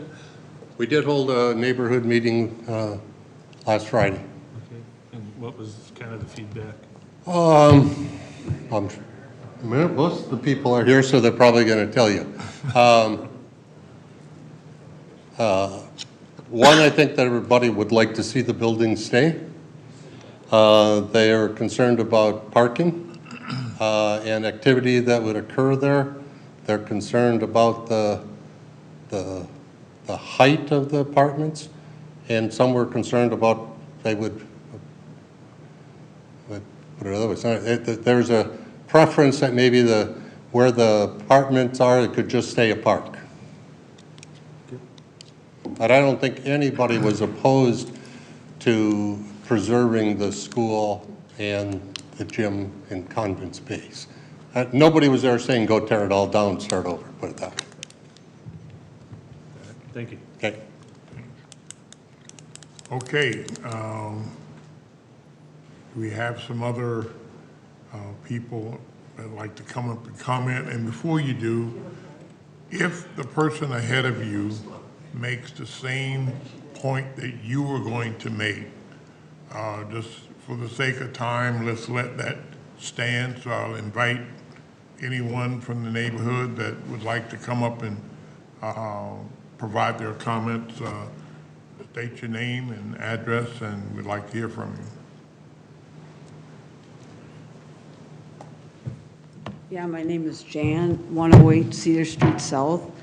I'm really concerned with the parking. I mean, it's a problem parking right now with the church, but along with this high density, and I'm concerned with the height of the building for the apartments. And yeah, so it's a real concern to me. I can just throw a stone and hit the building.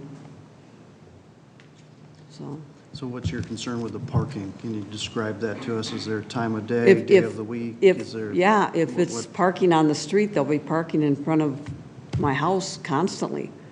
I don't have to guess about it. I can tell you it's going to happen because it happens with the church, and there's not anywhere near the traffic that this will bring in. Right. And you know this is going to change the whole neighborhood with the traffic it brings in if they have that high of density. If I wanted this high of density, I'd move to Minneapolis. I'd have a property there. Is your primary parking spot in front of your house on the street? Yeah. So sometimes I've had to go over to the church and say, you got to tell them to move. Yeah, thank you. Thank you. Anyone else?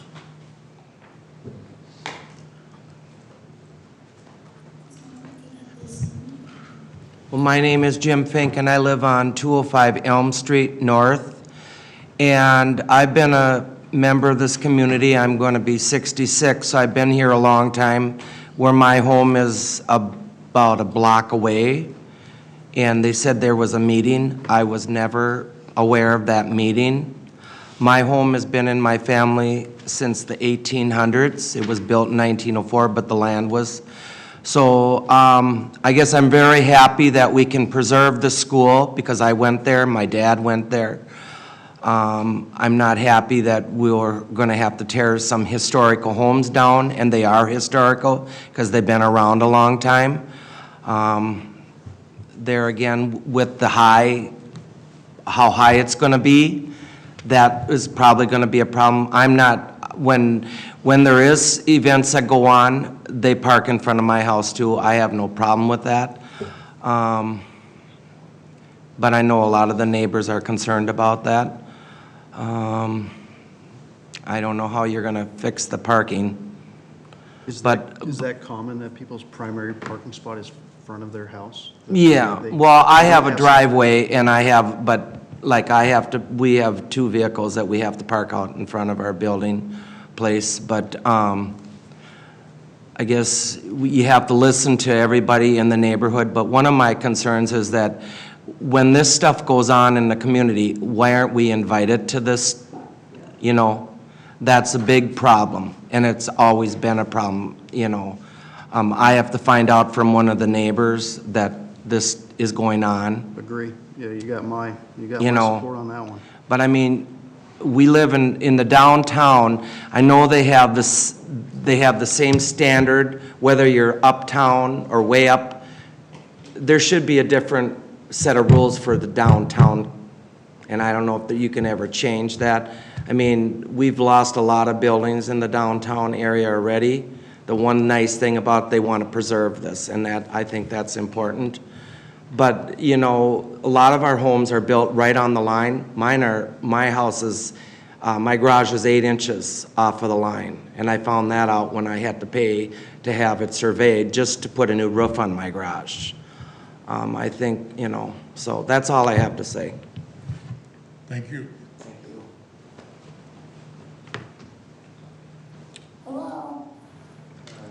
We can take the person on Zoom here. Sorry. I didn't want to be forgotten because I've been on since 7 o'clock. Oh. State your name and let us have your comment, please. Yes, please. My name is Jeannie Madigan Flory. I'm here with my husband, Ron Flory. We live at 300 West 2nd Street on the corner of Cedar and West 2nd. We've been residents here in our single-family home for nearly 20 years. And I'm very happy they're preserving the school, firstly. Secondly, we never heard about the May 6th meeting. The first indication I ever got of this development was a letter I received referencing the meeting for tonight for the Chaska Planning Commission. So I don't feel that we were well represented in May 6th meeting because there's a lot of issues which have been brought up that I'm not going to reiterate, but the traffic, the parking. I thought we had the residential acreage situation was 24 units per residential acre, listening to the Clover Ridge development. If we only have 2 acres, that would mean a total of 48 units, not 73, which is what's currently being proposed. It's hard enough to park. I park in front of my house. My husband parks in front of our house. We have access to our front door that way. This is going to create so much noise, traffic, construction, dust. My foundation might not be able to take it with all of the jackhammering and bulldozing and God knows what all it's going to go on. And, you know, our home was built before it was in 1856. So, you know, there's just a lot of concerns here that you have to think about for the people who have been living here many, many years, paying taxes, and wanted to preserve the historical downtown Chaska feel of our neighborhood. That's all I have to say. Thank you. Thank you.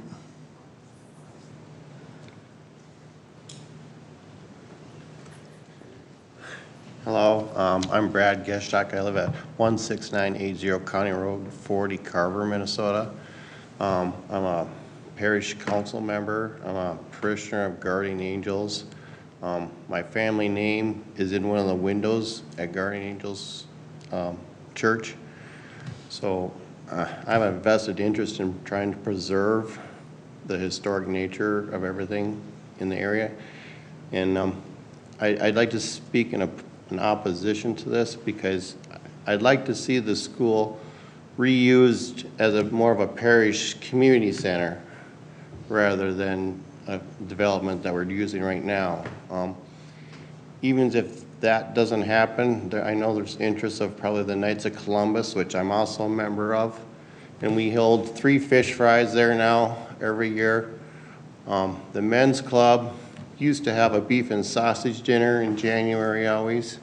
We're hoping to bring that back, kind of postpone that because of COVID.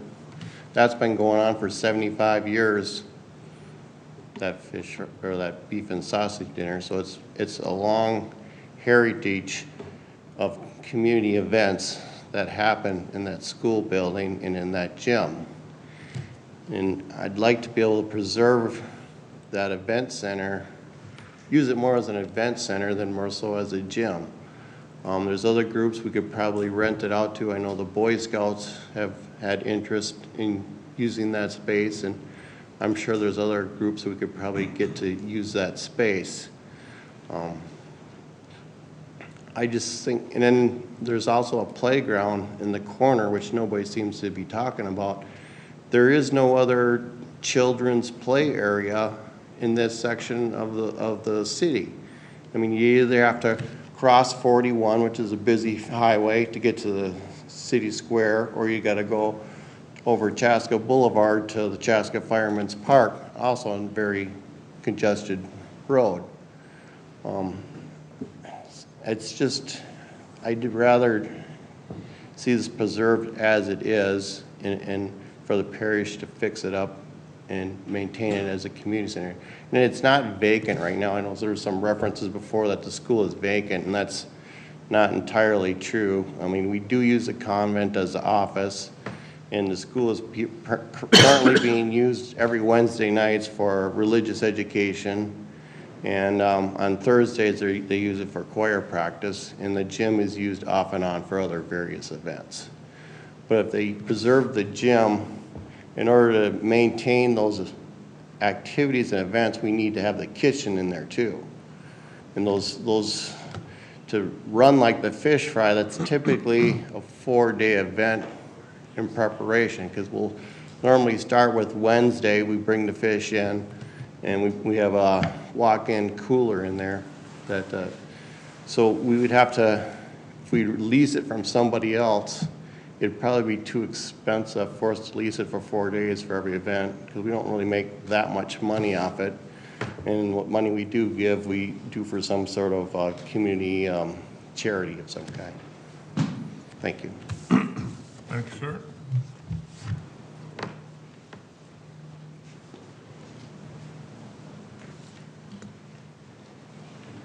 Good evening. Good evening. My name is Leo Parvis, 320 West 2nd Street. My wife, Julie, right there. We have been here in downtown Chaska for 20 years.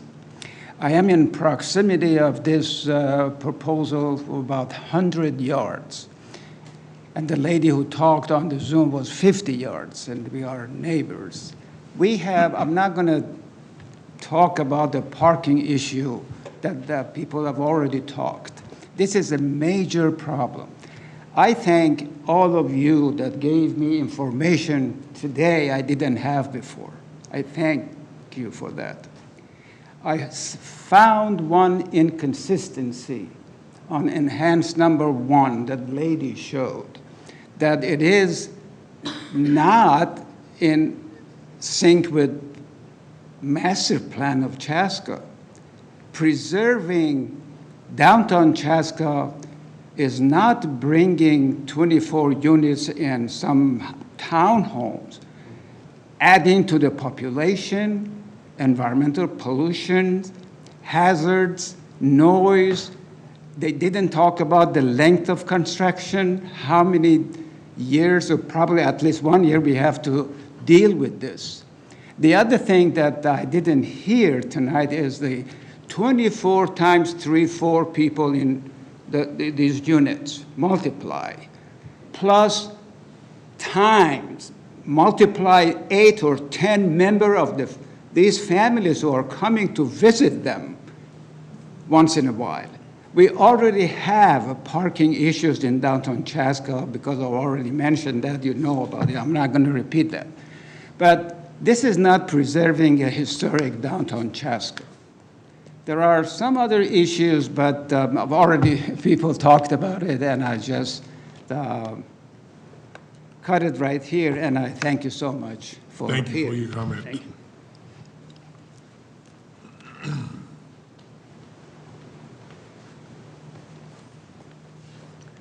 As my husband said, I'm Julie Parvis, 320 West 2nd Street. I agree with everything everybody has said, and I'm not going to go over all that again, but State your name and I said Julie Parvis. all right. So I just want to point out or reiterate again the communication problem. Because like Jeannie said on the phone, we did not know about the May 6th meeting. We did not receive any communication about it whatsoever. I didn't get the letter about this meeting until Saturday. Then when you read the letter, if you're not familiar with the terms that are used with this kind of thing, I wouldn't have gotten past number 2 if I hadn't called to find out. I wouldn't be here. Number 2, will this be a public hearing? No. I don't know that a public hearing is a legal term for a certain kind of meeting. So I wouldn't have come, and I think that's what happened to a lot of our neighbors that did receive this, if they did. Everybody we talked to, no one received it, except for Jeannie, who put it on Facebook. At the bottom it says, all persons interested may appear and be heard in person. So luckily I am a reader, so I read the whole thing, and I saw that and told my husband and told our neighbors, and we made copies and told them, and more of them would have been here tonight, I think, but for the weather. I feel like this is getting pushed through. I mean, the meeting with the developer May 6th, tonight's meeting, now it's going to be going in front of the full council May 16th. What's the hurry? I feel like we need another neighborhood meeting where there's more people involved and represented. We need to know what's going on in our own downtown. We moved downtown because we wanted to be in an old, small town, quiet neighborhood where we knew our neighbors. And we do park out front, and we do walk the streets, the sidewalks, and know our neighbors. We know practically everybody on all sides of us, or all the streets on both sides and in front of us. So we watch out for each other. And I feel like we're going to lose so much with this complex. Thank you. Thank you. Let me just say that, we're at the second part of a three-part. First part of a three-part process. And right now, we're at the concept phase. So this is not determinative completely here tonight. So to allay your fears of a slam dunk, we aren't there yet. All right? I don't think we need another neighborhood meeting. Yeah, I never got a neighborhood meeting. Well, as Commissioner Rowley said, I think it's incumbent for, good governance and transparency that the system that we use for notifying neighbors needs to be studied strongly and improved so that your voices are important. And this is how we get, we're all interested in Chaska, and definitely your points need to be heard. So, I recommend to the city that we find some way to improve that path of communication. There are neighborhood bulletin boards, electronic bulletin boards. Of course, there's the Herald and Facebook and all, but I think we need to explore, using all of those mediums now. There's so many platforms. Question. Yes. For staff, is it required at concept plan to have a neighborhood meeting? It's not required, but we do heavily encourage it from the developer. And just to clarify, for a neighborhood meeting, that's conducted by the developer, so they are responsible for sending out those mailings. We do help them put together the mailing list, But it is their responsibility to send out the mailings for their neighborhood meeting. But I'm thinking though, it's their responsibility, but if they know they have a portal that, US mail, yeah, but if they know they have a designated portal that will reach those neighbors and is available to them, and encouraged to use that instead of snail mail or flyers, I think that would improve, the situation much better. Yep, agreed. So, just as follow-up, like city staff, you've had tremendous success taking projects through this three-step process, and at quite a few occasions that you've had delegates from the residents. They decide. Sorry, they decide who wants to spend the time and effort to work with you. That you can take them through that process and have meetings to identify what the priorities are and to incorporate that into the process. So that that you did there was a neighborhood meeting last week, but that doesn't have to be it. That and the staff here has demonstrated on quite a few occasions that willingness to take, not all of you, not 20 of you at a time, but maybe 2 or 3 of you, where you're willing to come into the city office and have multiple meetings and work with the developer to sort this out. And I've seen success a number of times where we get to final and everyone's happy. I mean, yeah. and you might not, like where you're sitting now, you may not feel like that's possible, but I've seen it happen. So I would encourage you all to get together and find 2 or 3 folks that are passionate and have the time to invest, and I know they'll be available to work with you. So. Yes, ma'am. My name is Lisa Van Hofwegen. I live at 301 West 2nd Street. I guess what I would ask is that in evaluating parking, that we do take into consideration the activities that are going on at GA on a daily basis, whether it be church, Wednesdays, funerals, weddings, all of it. I mean, we do see the congestion, and that is considered, that parking is also considered when evaluating overall the project that's being considered. Especially where Mr. Picorni was talking about wanting to use that space in front of the school as part of their numbers for the residents. Thank you. Thank you. One more. My name's Tom Brinda. I live at 205 First Street West, and I'm right across from the playground. That's my residence. I'm a late arrival to Chaska, moved here in 2014. Came here purposefully into this town because of the character of what had been done. I think about the time that I arrived was when the curling center was being constructed, and I'd looked at structures like this one that had the multiple uses and the scale and the materials, and saw what was going on there with parks and open space, and saw the commitment that was in place and demonstrated that at that time. And then shortly after that, the hayloft pieces were being reconstructed and restored over there and adapted. So I wanted to be part of that and was eager to buy the house. It's a 1895 Chaska brick, and the folks who owned it before did all the heavy lifting on that house. They did the restoration work and the construction of the garage and so on. So I inherited a nice piece of architecture.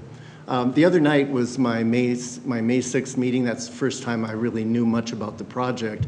And I thought Dave did an admirable job of laying out all the goods and bads, and in some ways showed the challenges that he has going forward with the whole project.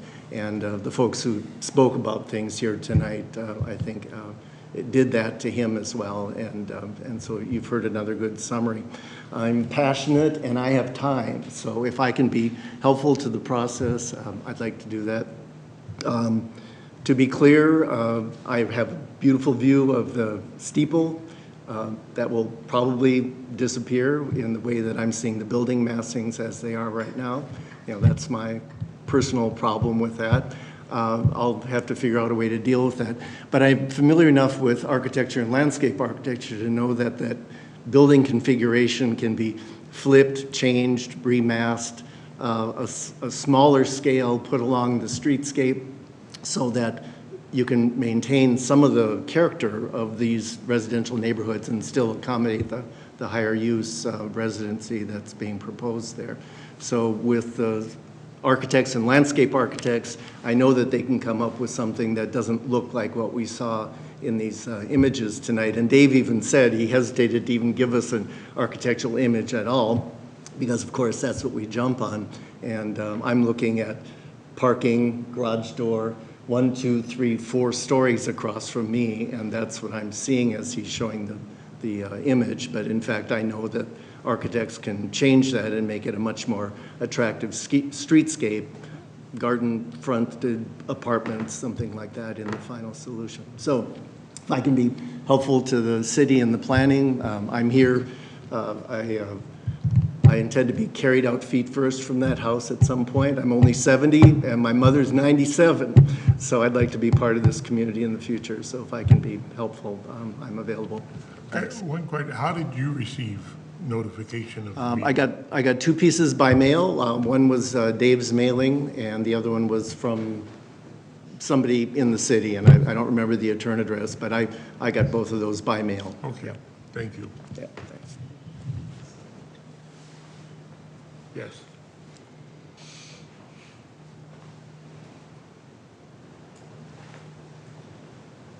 Hi, I'm Britt Amundson. I live at 105 North Elm Street, so I'm about a block from the proposed development. So I kind of feel like the glass is maybe half full on it, personally, just because if we're able to keep the GA building, I mean, I know that that's not an economically profitable thing for a developer. I feel like it's central to downtown, and so I think it's fantastic that we're able to keep it. And I understand that there has to be some scale in the adjacent developments in order to make the to keep the historic building. Parking is a problem, so around our house, we tend to see that when there are services at GA, and we tend to see that, so meaning we'll have, cars all up and down the block sometimes.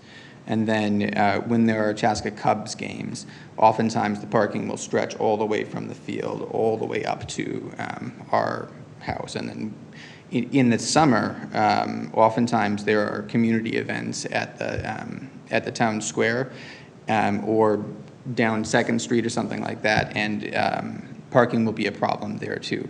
So it feels like making an exception on the parking is maybe not the best possible thing to do in this particular case, just because it's already pretty congested, and I think it's going to get, I think it would be unpleasant if there were a bunch of extra cars every day trying to park out on the streets.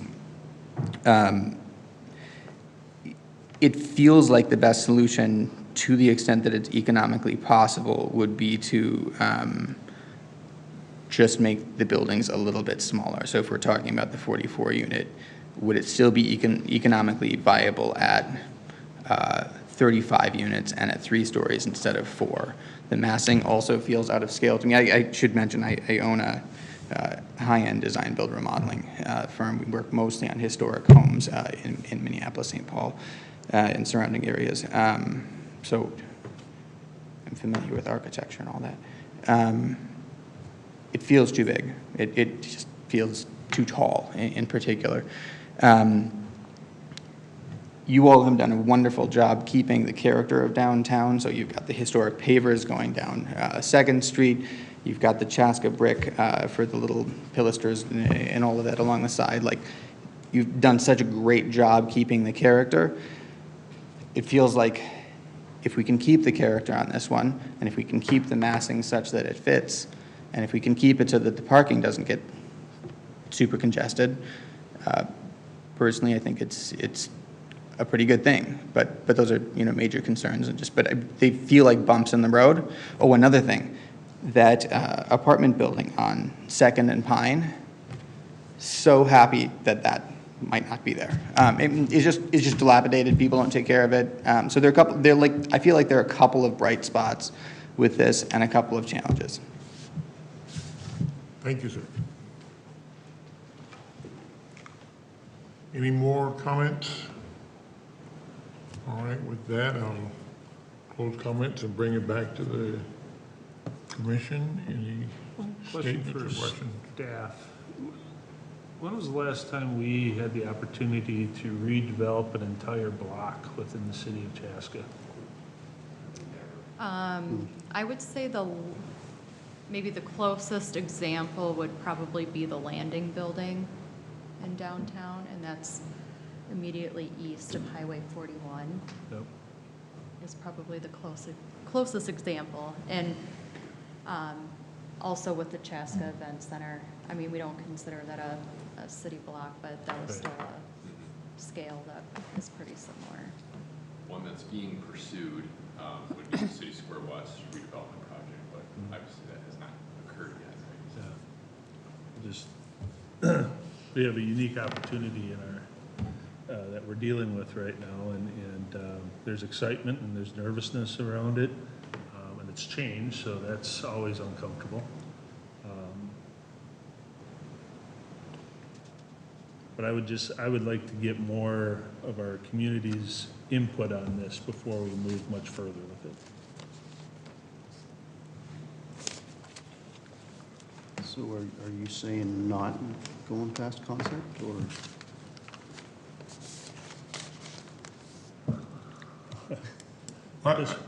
At this point, I'd have a hard time voting to move it to a preliminary. Yeah, I agree. I think there are some issues that really need to, we take a second look at, the parking, for one, a little more information on this gym usage. I mean, right now, the area is pretty congested with parking, and now, you're creating a competition, a greater competition, daily competition, for parking. So, I too would like to see, maybe a second look at, some improvement. So, I will, any other comments? Probably like a couple of observations. If you see multiple projects, like the major thing is like neighbors were not informed well ahead to give their inputs and all those things, right? These neighborhood meeting information and all. Probably going forward for any kind of plan or concept, it might not be the compulsory or any guideline. Probably we can give some guidelines. Now it's actually changed. Most of the people are using the social media and other things, Facebook and other aspects as well. We probably ask them to just add little more. I mean, try to find more various ways to reach the neighbors and give enough time for them to just sometimes like I might not check my mail for a week, and then it like next couple of days or something like that. Just give a little bit of time and also various ways to reach the neighbors. That would be, maybe we can give that guidelines to the developers. Whether they follow it or not, that's up to them, because we can't enforce them to do that. So I'm not sure where you're all intending to go. A couple things that I would offer up is, you may take a look and consider some of the conditions of approval and whether there's opportunities to add things that would get towards the concerns that you have, so the developer has some clarity on those items and expectations as they move towards a preliminary plan, which is often the case where we identify the things that we feel the project's falling short on, but maybe the planning commission feels like is something that could happen if those things are addressed. That's an opportunity to work on those with the expectation being that they're addressed at the preliminary submission. If you feel like we're too far away from that yet, then another option to consider might be tabling the item. But if you're going to do that, I think, staff's request and in fairness to the developer being clear on the reason for that, and those items that you would want to see addressed before it comes back for consideration again on the concept level. Yeah, the concern I have is this particular block is so close to, it's kind of between the very historical part of Chaska and then the newer development towards the river. And I think there needs to be some sort of compromise. I mean, it's great that they're going to keep the school building, but the addition of the townhomes and the apartment buildings, that's, it's going to, I don't know if it meets that balance, as is. But the other concern, again, is, there's an opportunity here to save this piece of real estate, and as the gentleman so clearly stated, that's a difficult piece to redo. So we don't want to lose that opportunity either, or we're going to lose that school building, and it'll turn into, and you see it in cities all the time, where it suddenly becomes a problem to maintain and an investment issue. So there's work that needs to be done, but on balance, I don't know. When they, approving this to move forward to preliminary with some specific stipulations, suggestions to be met before it's brought back, so when it comes back for another review, perhaps some of these issues have been addressed. And again, I think it's very important for the neighbors to be involved and have the opportunity to comment. And parking, again, is another big piece that, is open-ended. So I guess. I have comment. Yeah. I was just jotting down what I'm hearing from you all. Yeah. And probably primarily is parking. That's the concern I'm hearing from the neighbors and being reflected up here. I'm also hearing a strong desire that the developer spend some more time to work with the neighborhood to fully understand the dynamics of their concerns and have an opportunity to respond to that. And then I'm also hearing a strong need to work on the design, which the developer admitted has not been the focus of the concept submission. And so, as they move towards preliminary, working on that design to have any new structures really tie and complement what exists and the historic nature of the school and the convent that exists today on the block itself, but also tying to the surrounding neighborhood as well in a respectful manner. So those are the three that I'm hearing, and I know we do have some conditions in the staff recommendation that do deal with parking and doing a parking study. The design side, Liz, you'd have to, since you wrote them, I don't know if you know what's happening, right? But I think the neighborhood, working with the neighborhood, that could be a condition that maybe the planning commission wants to add. And if there is something on design that you want to add on there, just to be clear, maybe those are sufficient conditions, or if there's others that it looks like maybe Commissioner Olson has some things to add. Actually, maybe I could make this simple. Well, because wait.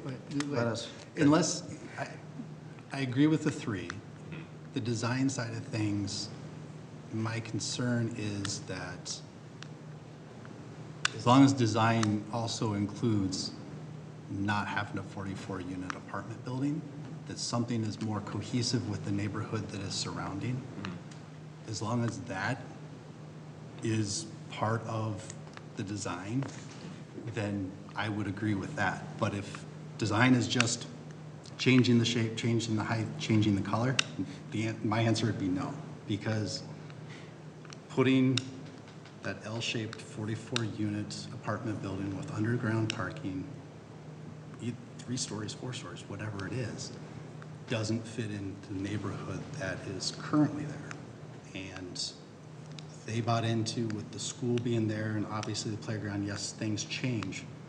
We have to be mindful of those residents that are immediately surrounding it and knowing that, I'm thinking that there are no apartment buildings to this size west of 41, correct? There's the hotel, but there's no apartment buildings this size west of 41. So There is one proposed for City Square West. that's City Square, but that's 2 blocks up. Yep, but it's on this side of 41. Yeah, So but just- that's 2 blocks up in the middle of the commercial area, not in the residential side. So this is unique, and to that point, we're here as the first step of many to be able to figure out how to make this all work. And obviously, it's the first step. Right now, like I said, unless part of the design includes eliminating the 44 unit and replacing it with something that's cohesive with the neighborhood, I wouldn't approve it. And I'm with you, and I hate to get sent, I want them to go through concept, but I hate for them to get to preliminary and then we end up fighting over this 4-story building. Right. Yeah. Well, that's actually what I was going to say, is that, you know, it seems to me I hear 2 significant issues. One issue is parking and how it fits, and particularly as it fits with the gym, and the second is massing and size of the building. You know, if we can't solve the parking, we're not going to go and do preliminary site and building plan process. I mean, that's a timely, expensive, you know, we've got to have a lot of this. So I would suggest, if you want, you either should take a motion denying the concept plan or continuing it, and we'd come back and potentially by the next meeting have addressed the parking issue better.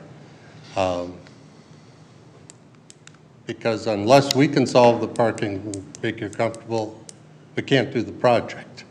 Now, I don't think the project can happen, well, if there isn't going to be other buildings on the site, you're not, well, I'm going to say nobody. We wouldn't be in a position to be able to acquire the property from the church based on their purchase price.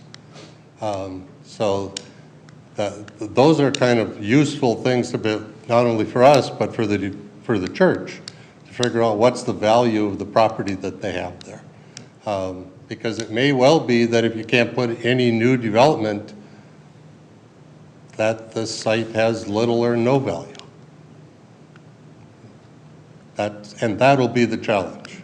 So I would suggest if you wanted to do it, which we're fine having it continued or recommending denial. I'll make a motion to continue this. You've heard our concerns. The only thing I'll add to that, and we've kind of talked about it already, is make sure that the neighborhood meeting is, or that the neighborhood's more involved with the discussion also if you decide to move forward with it. So I just want to clarify, the motion to continue, did you intend to say motion to recommend approval of the concept plan? I'm sorry, say that again. You said motion to continue. I just want to make sure I'm understanding. Are you intending to say that you're recommending approval of the concept plan? No. You're tabling. Tabling. sorry. Table. Okay. Maybe I misheard. Sorry. Thank you. That's okay. I misspoke probably, so. Okay, we have a motion to table this, continue later from Commissioner Bransky. Have a second?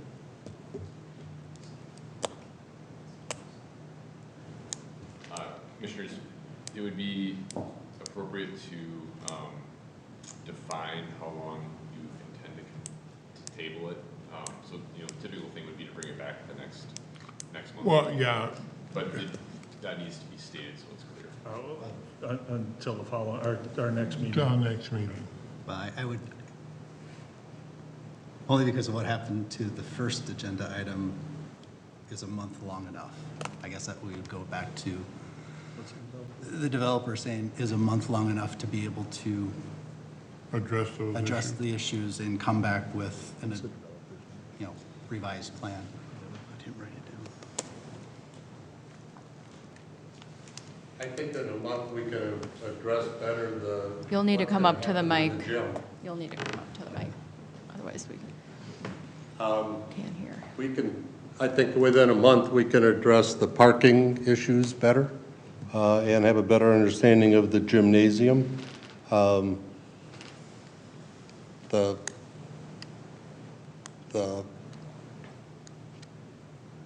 Can we look more at the architecture? Yes. Whether we'll have an answer, I mean, to be honest, I don't know. Month might be too short to do that. Right, and that's why I was wondering, because if it's just parking, that would be enough time, but we're talking about What would design you and. prefer as a timeframe? Right.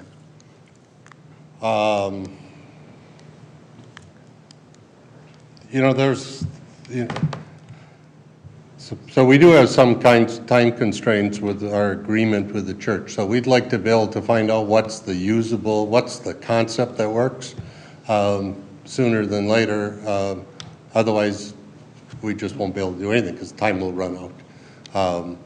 So yeah, we'd like to be able to come back in a month and we'll try to bring back some different look at the architecture. Because it's not just architecture, it's economics, right? So we can do that in a month. So, by next planning commission meeting? Yeah. Okay. With that, I'd like to amend that motion to. I added it to the motion. Okay, and may I get a second? No second. Second, Commissioner Gar, all in favor, let me know by saying aye. Aye. Aye. All opposed, same sign, motion passes. Thank you very much.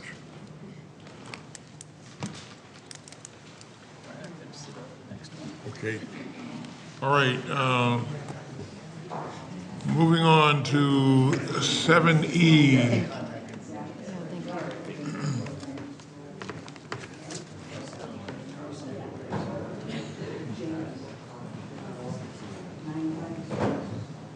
Recommend approval for concept plan for Kusske Estates property, extension of the Harvest Neighborhood Tradition Development 2022-25.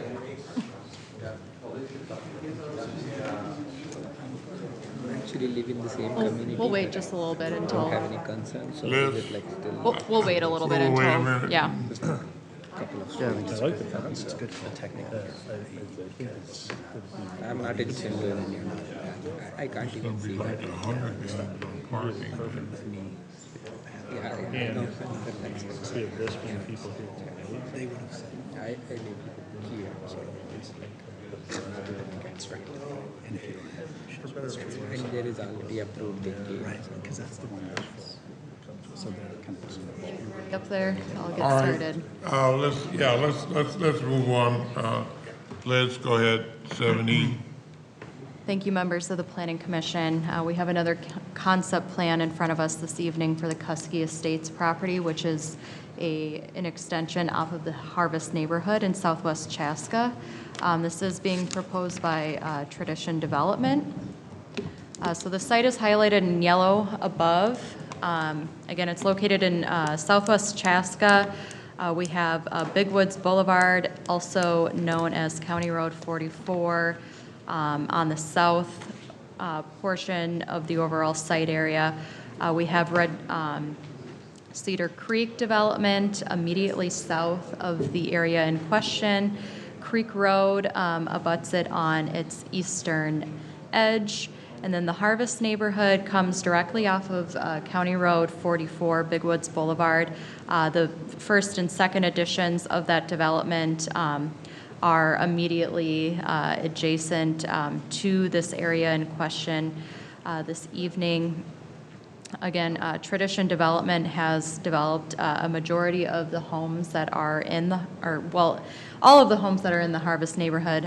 There are a few exception areas that were developed by D.R. Horton and a different area proposed as Savannah Estates. So again, this would be a natural extension of what's already existing out there and what has been planned for. So again, we're at the first step in the process, 3 total steps to go.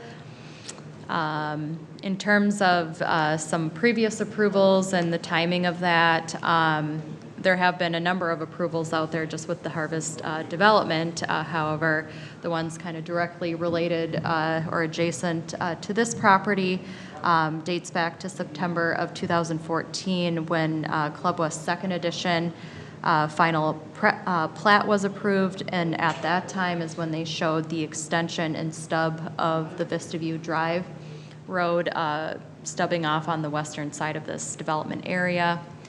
March of 2015 was when Club West Third Edition was approved. These lots within this edition directly back up to the property in question this evening. The developer also conducted a neighborhood meeting on March 23rd, 2022. Again, this was to introduce the project to the affected property owners. They did get a number of people at that meeting. A meeting summary was provided in your packet, but some of the topics of concern and questions that came about surrounded the use of Creek Road, traffic, both from the normal vehicle traffic, but also the construction traffic to be generated, overall park space, tree preservation, drainage, and views into the site. So the concept plan request this evening is for a 19-lot detached single-family subdivision. The comprehensive plan guides this area for low-density residential and open space. It's currently zoned open. It will need to be rezoned in the second phase of things. The total site acreage is about 35 acres total. However, they're really only looking at the western side of the development that directly accesses off of Vista View Drive. So that's roughly 10 acres of the site that's kind of shown in this open grass area on this exhibit. The easterly side will be retained by the property owner. They have previously utilized this easterly area for aggregate mining. They are no longer mining at this time. They're in the process of reclamation, so they are bringing fill into the site to reclaim it from where it was before. The property owner has indicated that that process could take up to 5 years to really get to the end point of reclamation. And at the time that operations of that cease, then they would be interested in developing the remaining portion of the 35-acre site. They do have an outbuilding on the east side, again, that supports kind of the use that they've had there for years to come. Even in the time that they were a part of Chaska Township, they were annexed into the city with this building. There are a couple areas of wooded amenities on the site, so that would be mainly on the south side and the north side of the site is when we're talking about that. The concept plan is shown here. So again, the area that this encompasses takes up about approximately 10 acres of that 35-acre site. There are 19 lots proposed within this layout that will be approximately 75 feet wide, which is consistent with the other lots within the earlier editions of Club West Second and Third. Again, the east side will be retained by the owner. I'll show more of a master plan of the whole entire area developing and connecting out to Creek Road, but in the meantime, this is what they have to work with at this time. So Vista View Drive would extend to the east and provide access to 4 lots directly off of that. An additional cul-de-sac street extension will extend off of Vista View Drive and provides access to 15 lots along that area. The east side of Vista View Drive would have to stub off into a temporary cul-de-sac, and that's a pretty typical requirement on stub streets as a form of turnaround. Does need to be provided in the instance that the area won't be developed to the adjacent area. So again, ultimate access would come or go directly to Creek Road on the east side. But again, until the east side is ready for development and the property owner is ready to sell off, that would occur. They are indicating just some general areas for stormwater ponding to occur on the southwest portion and northeasterly portions of the site. So they'll have to further refine that as they get into preliminary. One of the things that we've honed in on, specifically with lots that back up to a ravine system, which is true on the north and south sides here, is providing a level of access into those ravine systems. They are a natural amenity that we definitely treasure within the city of Chaska. We've done a couple of those openings in the northern portion of the Harvest neighborhood, so carrying some of that access intention into this area as well would be something that they'll need to further evaluate moving forward. And then with the treat areas, further evaluation would have to happen with that in terms of what's happening with tree preservation, where wooded steep slopes occur, and what needs to be preserved per ordinance. Oops. So with the full build-out of the entire Kusske property site is shown here. Due to the grade changes from east to west here, there are limited pocket areas for additional development to occur. So they are showing a ghost plat for these other pocket areas to connect out to Creek Road. So there's about 11 additional lots that they're showing right now. Obviously, those will need to be further evaluated when they're ready to come in for development to understand how lots can fit out there. But from a conceptual ghost plat standpoint, this just gives an idea of how the street network can connect into Creek Road and provide some general area for development. The housing product, again, is similar, if not the same, to what's currently out in the Harvest neighborhood. So that would provide a continuous design and product through the development. So a couple things that they'll need to work on for preliminary is providing a tree preservation plan and a wooded steep slope analysis adjacent to the site for us to understand where those delineations are and setbacks.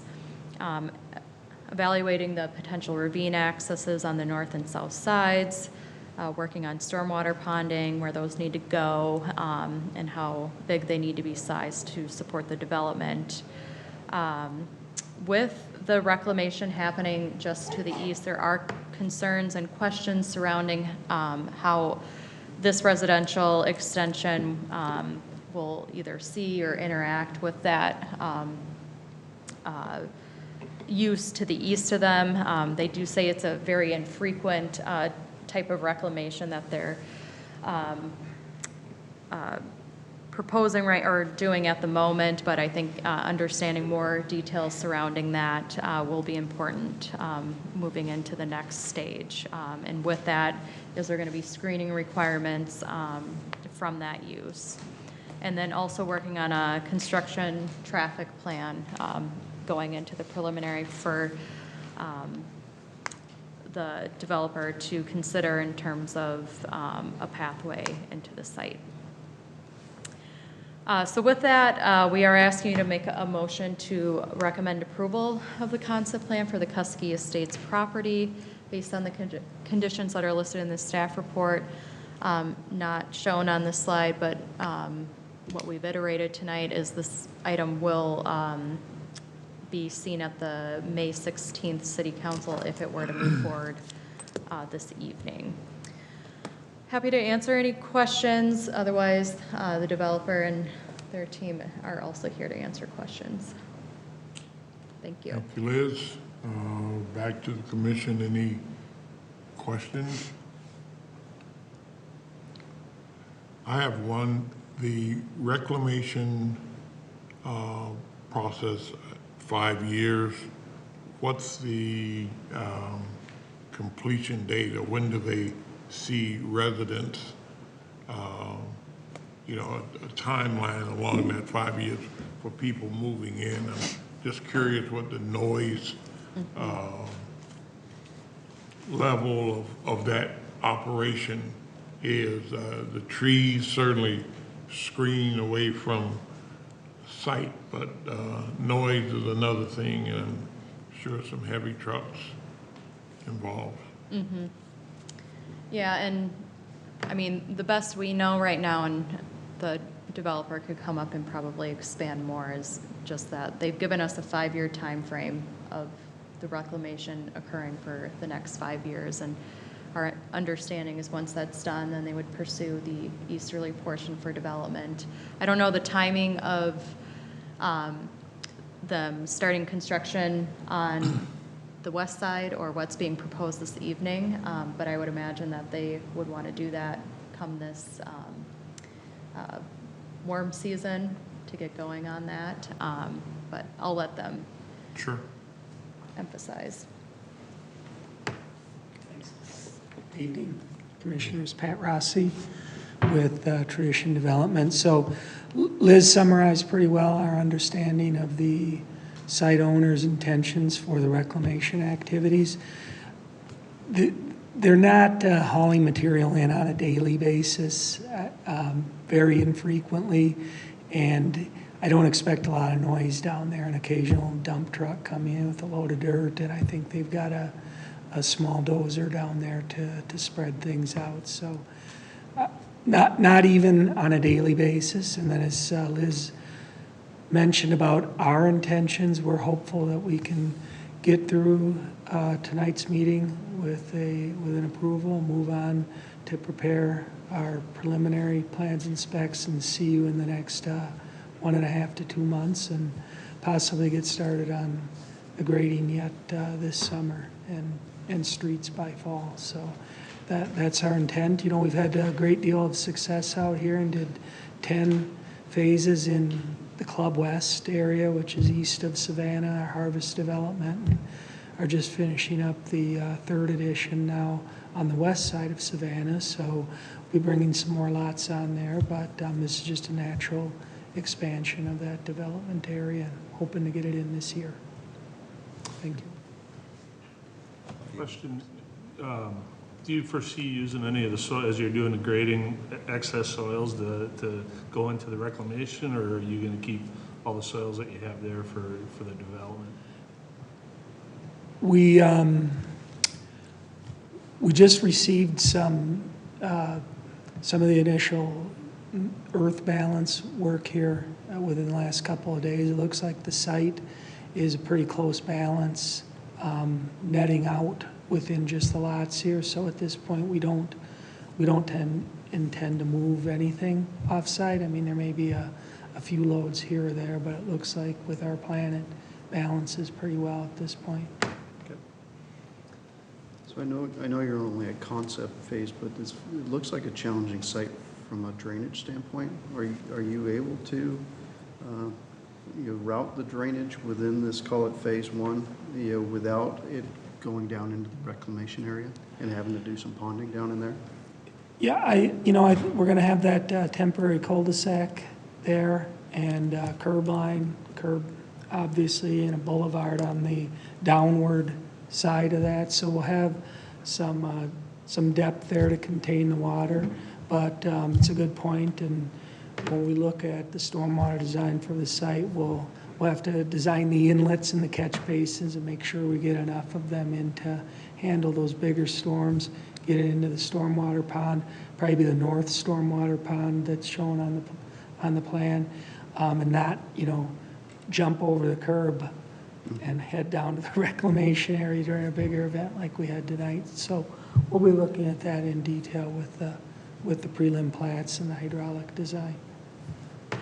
From my side of things, it'll be interesting to see how the plan progresses, obviously with the stormwater ponding, as well as, being able to find the balance with tree preservation to the south as well too for those that are on the property line. It's the, you know, be able to make sure we maximize what can go there while balancing it with, you know, the water and the trees. So making sure that there's a good balance between them, because I know that there was obviously comments from the neighbors for the existing, you know, vegetation that's there. It's the, you know, how do we preserve as much of that as we can as going forward.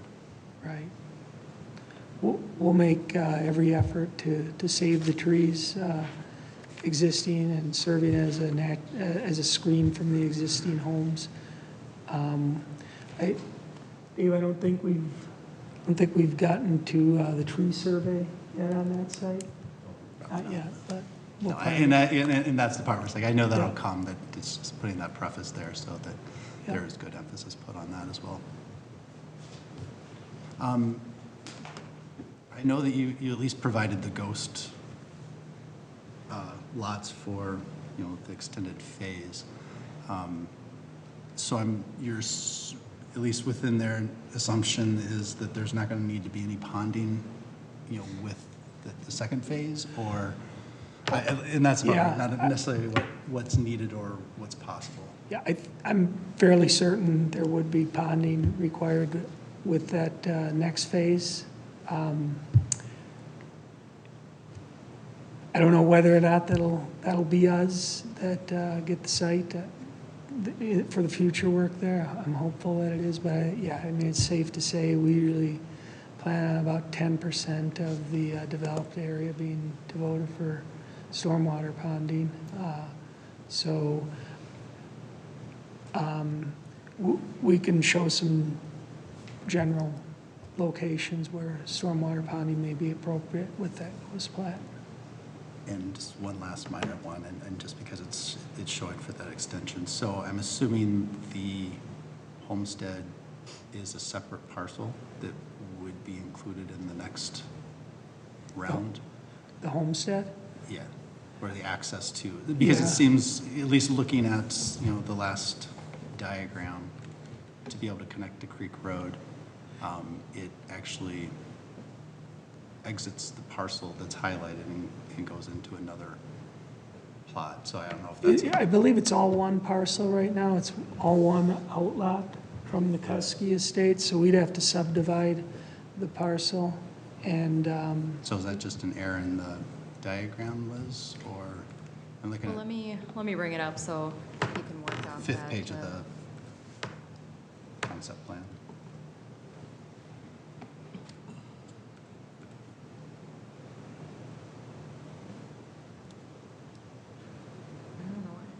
So I'm looking at the county's property GIS right now, and the house that is up against or served off of Creek Road is its own parcel.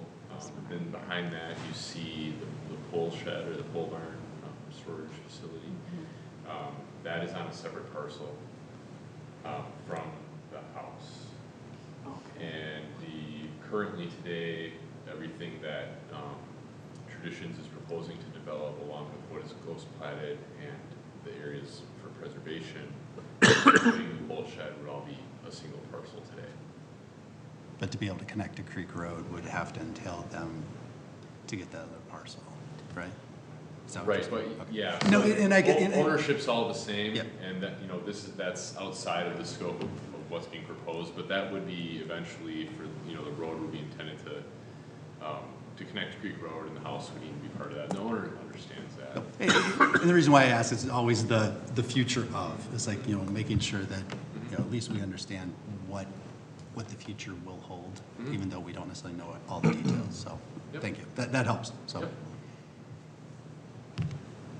My other plug is just be, you know, whenever we're talking about steep slopes, trees, drainage patterns, as you're out there looking, just make yourself comfortable that you're not creating slope stability problems, you know, in the future. Certainly. So that's just I'm not interested in adding a condition or anything, but just due diligence.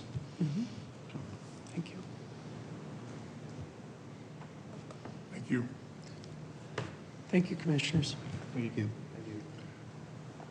Are there any other comments?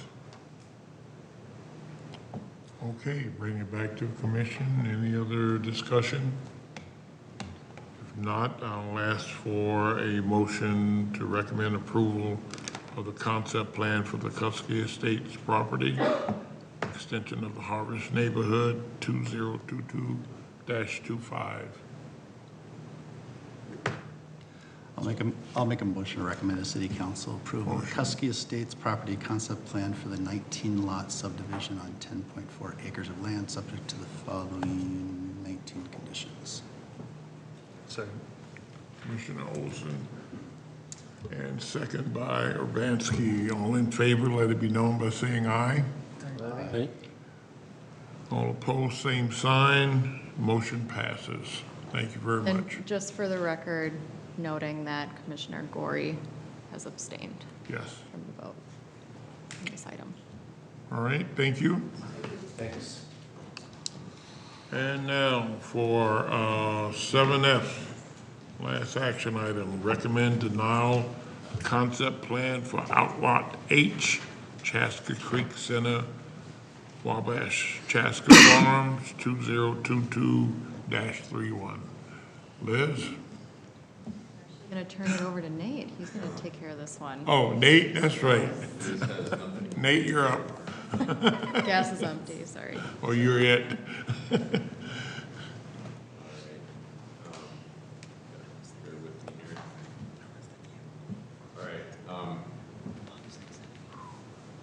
So planning commissioners, this item in front of you tonight is for Outlot H, Chaska Creek Center.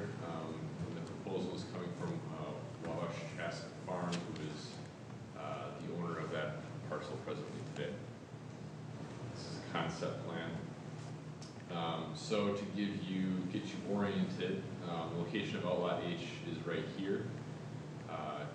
US 212 flows kind of north-southward at this point of that roadway. And you've got County Road 10, creates a full interchange at this location. Hy-Vee site is here.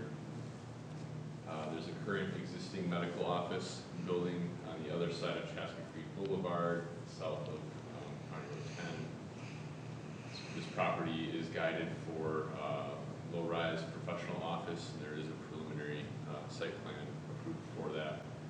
In addition to the site next to it, which Ladybug Daycare currently owns, there's a preliminary site plan approved for that one. As you continue around counterclockwise, you've got Oppidan buildings, the one to the south being currently under construction, the one to the north being what they call their phase 2. And you all took up what they're calling phase 3. Their final proposal was in front of you this evening on the consent agenda. This piece here is guided for professional office low-rise. And then that brings us back to Outlot H. This whole area here, except for Oppidan's phase 3, is part of an existing concept plan that's been slowly worked on, and I'll get into more details on this. But Outlot H in that plan is I'll get into is guided for professional office or mid-rise currently in that plan. So as Liz has went through a number of times this evening, this is at the concept phase. This is a concept to that would basically replace the concept plan that applies to this site already today. I don't know why it's doing that. Let me clean this up. Liz is giggling at me. That's a rookie mistake, I suppose. All right, so some background on the site. In early 2013, the city approved the Southwest Chaska Plan, which established the vision for the business park. That Southwest Chaska Plan really guides development for the whole Southwest Chaska quadrant, including the area that we just took up for the residential area over there. October 2013, the city approved a concept plan for Chaska Creek Business Center, which includes Outlot H, is included in this concept plan, and I'll dive into that in more detail. May 2017, the city approved the final plat and final site plans for the retail district of that concept plan, which is for a Hy-Vee. Hy-Vee currently owns that site, and for a portion of Chaska Creek Professional Office District low-rise, which is where that existing medical business now stands today. As you may be aware, Hy-Vee recently announced plans to sell its site, and so how that all plays out will remain to be seen. That's kind of the status of that site today. March 2018, the city approved preliminary plat and concept plan amendment for the professional office low-rise district. So that's that area that I went through earlier for the another medical office building next to the one that exists today off of Engler, fronting Engler, and then the daycare building just west of that. Those changes were made to accommodate that. May 2018, the city approved final plat for Chaska Creek Center second for 2 lots for the future medical office building and the daycare building. So that was just a continuation of what occurred in March 2018. Staff did support this concept amendment at the time, which included the daycare use and said that would be complementary and provide an amenity to the density of offices uses proposed for that business center. Staff also noted that the location of the proposed daycare building is significant as it has high exposure to England Boulevard as a part of that. March 2021, the City Council approved the final site and building plan and final plat for the 2 industrial buildings that Oppidan is actively pursuing and developing right now, one of 133,000 square feet and the other of 168,000 square feet. Those properties were guided by the existing concept plan for corporate industrial and highway industrial. March 2018, the city approved preliminary site plan, preliminary plat, and zoning ordinance amendment to develop Lot 1, Block 1. Okay, so that's not supposed to be in there. I'm sorry, that's a mistake. That's a holdover from a different thing. Please ignore that. April 2022, Planning Commission is considering a concept application to change the area guided in the existing concept plan as professional office mid-rise to industrial. So that's what's in front of you tonight. Apologies on that March 2018 item. That is not applied here. Existing guiding documents. So I want to walk you through some of the guiding documents that exist that apply to this site today so you can understand that context. As I mentioned, there's the 2013 concept plan. There's also the 2040 comprehensive plan, which provides some direction, and also the Southwest Chaska plan. After that, I'll dive into the proposal that the developer is putting in front of us tonight. So this is the concept plan that exists today and which has been guiding the development out here. And you can see, there are some changes in configurations of buildings and things, but by and large, the uses that are identified here have been pursued and in many cases are, in various phases of development. So you've got the retail that was guided up here on the corner of Engler and 212. You've got this professional office low-rise area, and noting here in 2017 there was the project approved, and it currently stands today for that medical office facility. On this side of it, 2018, that concept was amended. So you see one building here, and as I described earlier, it was amended to allow for a similar office type building as to the medical center that exists today, or the medical office building that exists today. In this area, and then over here is where that Ladybug daycare is proposed to go. This area guided for corporate industrial, and in 2021, that was part of that 2-building approval that Oppidan was able to achieve. And then to the south, the highway industrial, which in 2021 was approved. And that's the building that's actively being built today that you see out there. There is a corner site down here that is guided for professional office low-rise, which to date has not seen anything proposed beyond the concept plan. And then you've got this area here, which is guided for professional office mid-rise. which is the site, Lot H, that we're looking at tonight, that is being asked to be re-guided towards an industrial use. So the 2013 concept plan, to give you a little bit more information on that, it does define those 5 districts that I just walked you through, with Lot H again being guided for the professional office district mid-rise.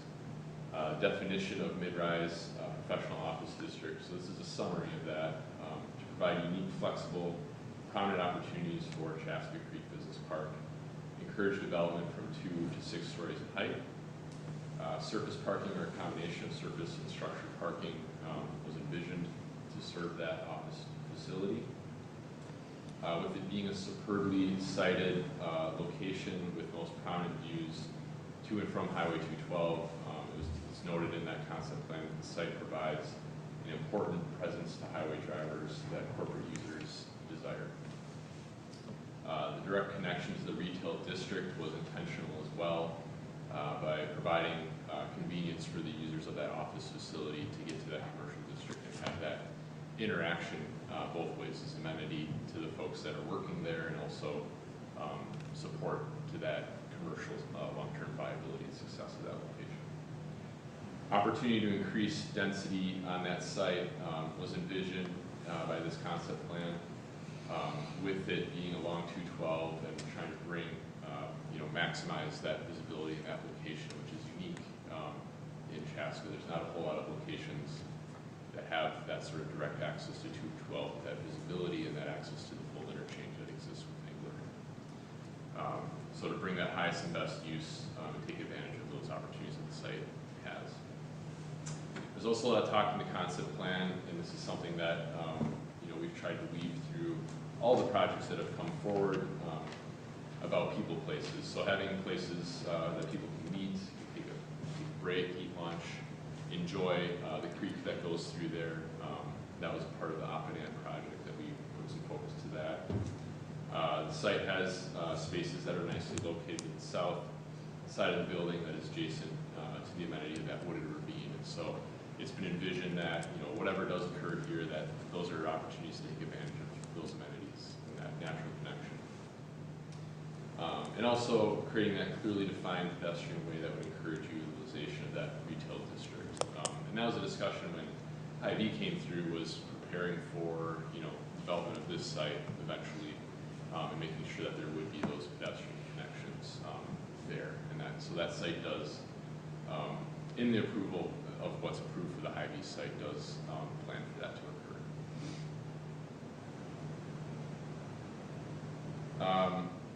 A little bit more guidance that's provided in that concept plan. It does state, and I'll read it in full. The business park in Southwest Chaska shall be reserved for large site, high quality, light business park or development at such time that market conditions, infrastructure, and land acquisition are in place to accommodate such development.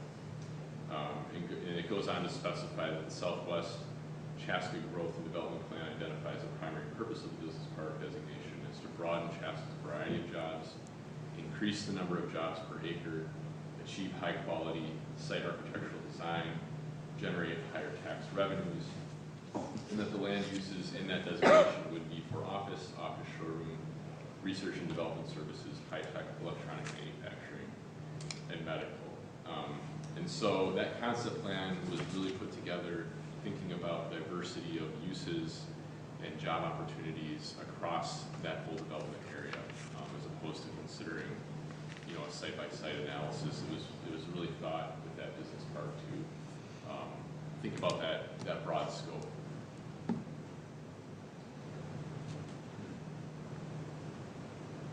So here, to just kind of situate and understand how the comprehensive plan applies to this site, generally outlined here with that black outline is the site that we're talking about, Lot H.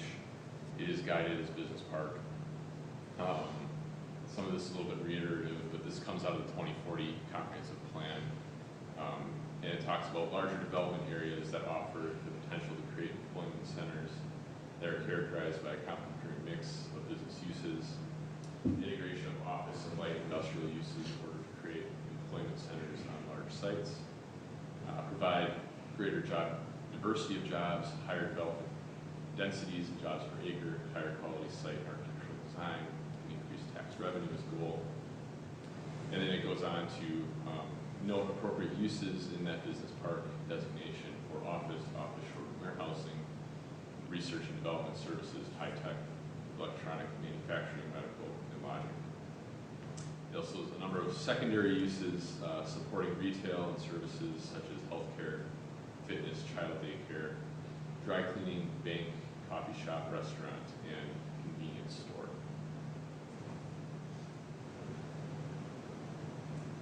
More on the comprehensive plan and how it looks about at this site and business park more generally.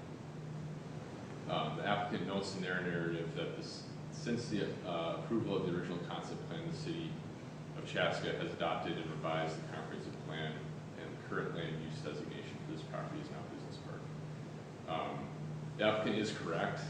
When the existing concept plan was approved, that was under the 2030 comprehensive plan.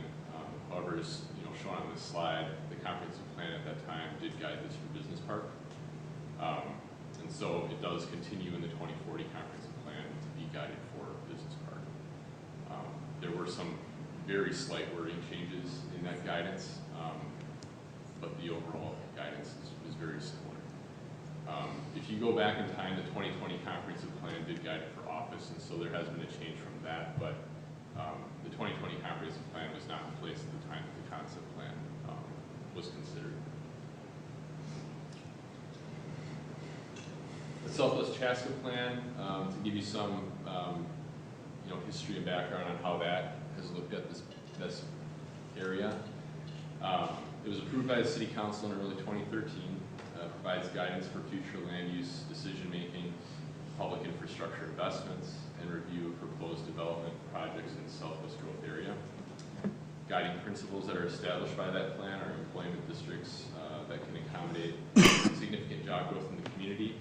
So it's looking to generate 8,000 to 10,000 new jobs in this Southwest Chaska Business Park area, which encompasses a much larger area than just this business park that we're talking about here. Employment districts that offer a greater diversity of jobs that are generally high-skilled, head of household, and living wage jobs. Employment districts that strengthen the industrial commercial share of the community's tax base. Employment districts that take advantage of the Chaska's convenient freeway interchange access, visibility, and wealth of green space amenities to create world-class business campuses. And I think that that freeway interchange and visibility piece is certainly applicable to this site that we're talking about. Employment districts that are developed with strong physical connections to the overall community, including workforce housing options, historic downtown community facilities, and parks, street network, open space, trail network. Employment districts that attract a high number of jobs per acre, higher site development densities, and higher site building design quality, which is what the current guidance is attempting to achieve. Employment districts that can attract medical, technology, and business, bioscience businesses, and the clustering of related businesses. And you've seen that kind of occurring. You heard Oppidan talking about some businesses they're looking to locate, and that's in line with what we're trying to achieve here too. Employment districts that align with the state's bioscience initiative for expanding the bioscience industry within Minnesota. Our northern business park has a very strong bioscience sector within it. We're trying to continue to build upon that strength that the city of Chaska has. The plan specifically highlights the influence of Highway 212, stating the city is targeting the Highway 212 interchanges for higher intensity business park development rather than traditional industrial. So the current request in front of us tonight is for the concept plan approval of Lot H of the Chaska Creek Business Park. The proposal is for a 115,000 square foot multi-tenant industrial building with loading docks and truck trailer parking. Current zoning today is open, but the intention would be to rezone it to the planned multi-use district 20, which is the district that has been applied to the rest of this site to this point, or the rest of that business park, rather. The comprehensive plan land use guidance is business park. And the existing concept plan is for that professional office mid-rise use. So the concept plan, as the developer, as the applicant is putting it forward, gives you an idea of how they're envisioning this building would be put and situated on the site. The site is 9.42 acres. It's west of Highway 12, south of Engler, south of the Hy-Vee site, east of Chaska Creek Boulevard, and north of the Wooded Ravine. It's visible from the freeway. It benefits from proximity to the full interchange at Engler Boulevard and Highway 212. The building, as I said earlier, is proposed to be 115,000 square feet. The use would be for multi-tenant industrial building with loading docks and a truck and trailer parking. The developer goals are to comply with the Chaska 2040 comp plan, to provide progressive new building that brings both commerce and job opportunities to the residents of Chaska, to offer a site that has been thoughtfully designed to enhance the Chaska Business Park, to design the building on the site in order to maintain as much existing green space as possible while offering efficient flow of people, products, and vehicles, to assure that the facility design and use is compatible with neighboring properties. Staff analysis and things to consider is that we don't view this as in line with the guiding documents of the comprehensive plan and the Southwest Chaska plan, given the proximity to 212 and the interchange and the objectives that were set in that scenario for trying to maximize the use of the site. In staff opinion, it reduces diversity of uses and jobs types in the business park, given that we do have industrial that is being built over in this area already. And so this would be another industrial building, which is, in our opinion, less diversity. We don't believe that it contributes to the desired identity along the major roadways and community entrances. So this has long been viewed as a community entrance point and gateway to Chaska. And so, having this industrial style building on that gateway is not in line with the vision that has been established for that. There's little or no room to screen the parking building and the building or loading bays from Trunk Highway 212 or US 212. It's a little unclear on the concept plan. That'd be something, if it were to proceed, to drill into, but it appears on this display, at least, that there would be impact to the wooded steep slope, and that there may need to be acquisition of some open space property, which is currently owned by the city here. And that's not something that the city would be interested in pursuing. Here's another view of the concept plan and how that would be laid out. The building here, parking and truck bays on either side. Some concept elevations, what you see is something very similar to what Oppidan is pursuing on their 3 sites. Some more examples that were provided of elevations that give some other options. So to put a conclusion forward, the proposed change from the established concept plan is not in line with the guiding documents of the comprehensive plan and Southwest Chaska plan. The timing is too early in the development process of this area to consider such a significant downward departure from the approved concept plan. The proposal to convert Outlot H from its current guidance as professional office district mid-rise to industrial reduces diversity of uses and job types in the industrial park. Provision of significantly lower job levels, quality and number from the approved concept plan is not acceptable in staff's view in comparison to the goals that we have for this location. The proposal does not maximize the site's access and visibility to and from Trunk Highway 212. The provision of little to no room to screen parking, building, or loading bays from Trunk Highway 212 is not acceptable. The proposal does not contribute to the desired identity along major roadways and community entrances. The extensive amounts of loading bays visible from Trunk Highway 212, which is not acceptable from a visual perspective. The impact of the wooded steep slope would not be acceptable as outlined in the master concept plan. Acquisition of city-owned space and property is not something that the city is willing to accept either, from staff's recommendation, as is shown in the master concept plan.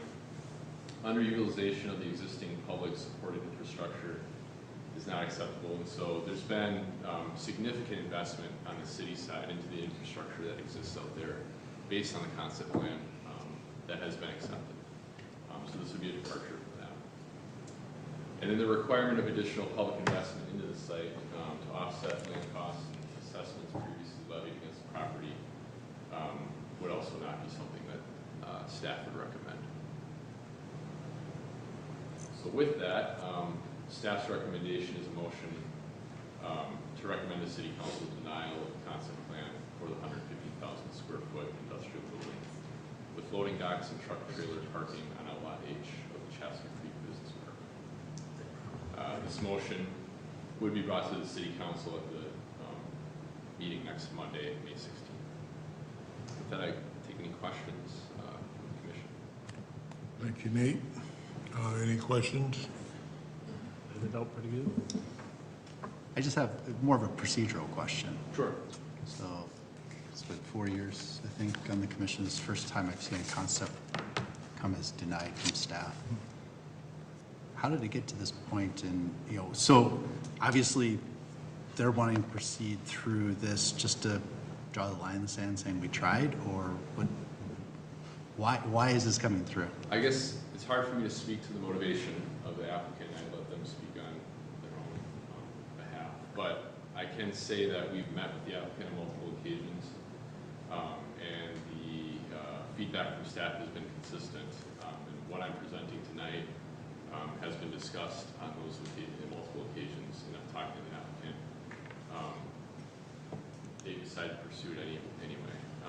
More often than not, and why I think it's very rare that we have this sort of a recommendation come to you, is when staff is working with someone who's trying to pursue an application, and we provide them the indication that it's not something that we would be recommending.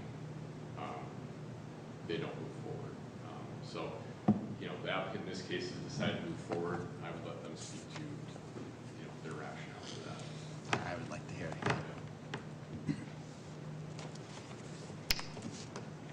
All right. Thank you. Anybody else?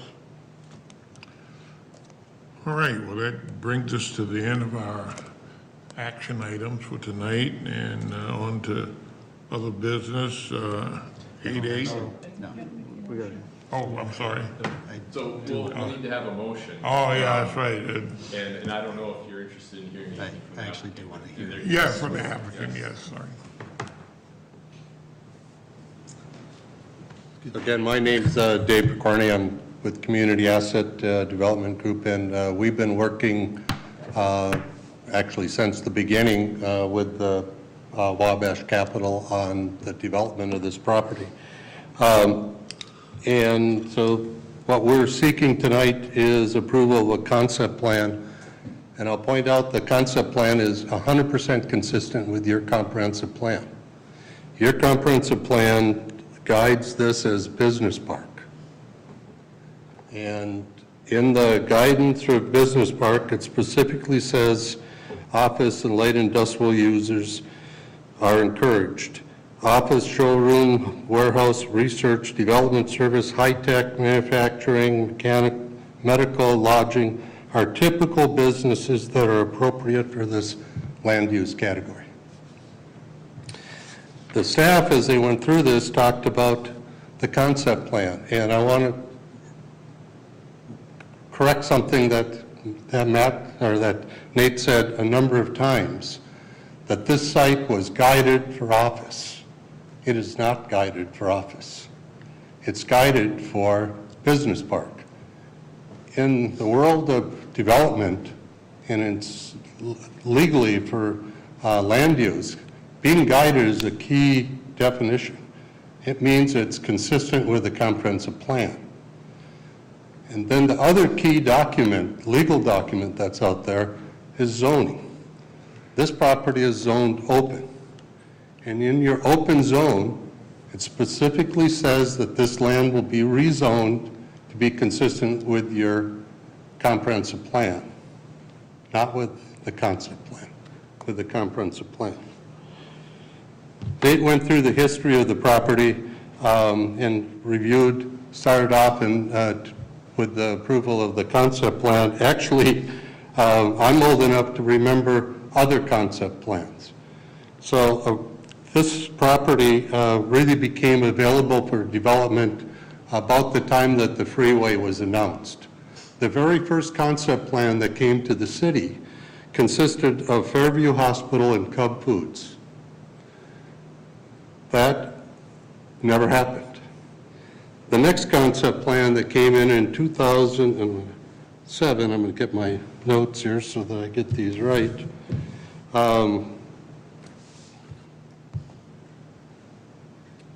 In 2007 was the bioscience zone. And the bioscience zone had a mixture of small industrial buildings. Actually, the site that you just approved tonight for Ennebeck for their multi-tenant building at that time was in the concept plan was residential.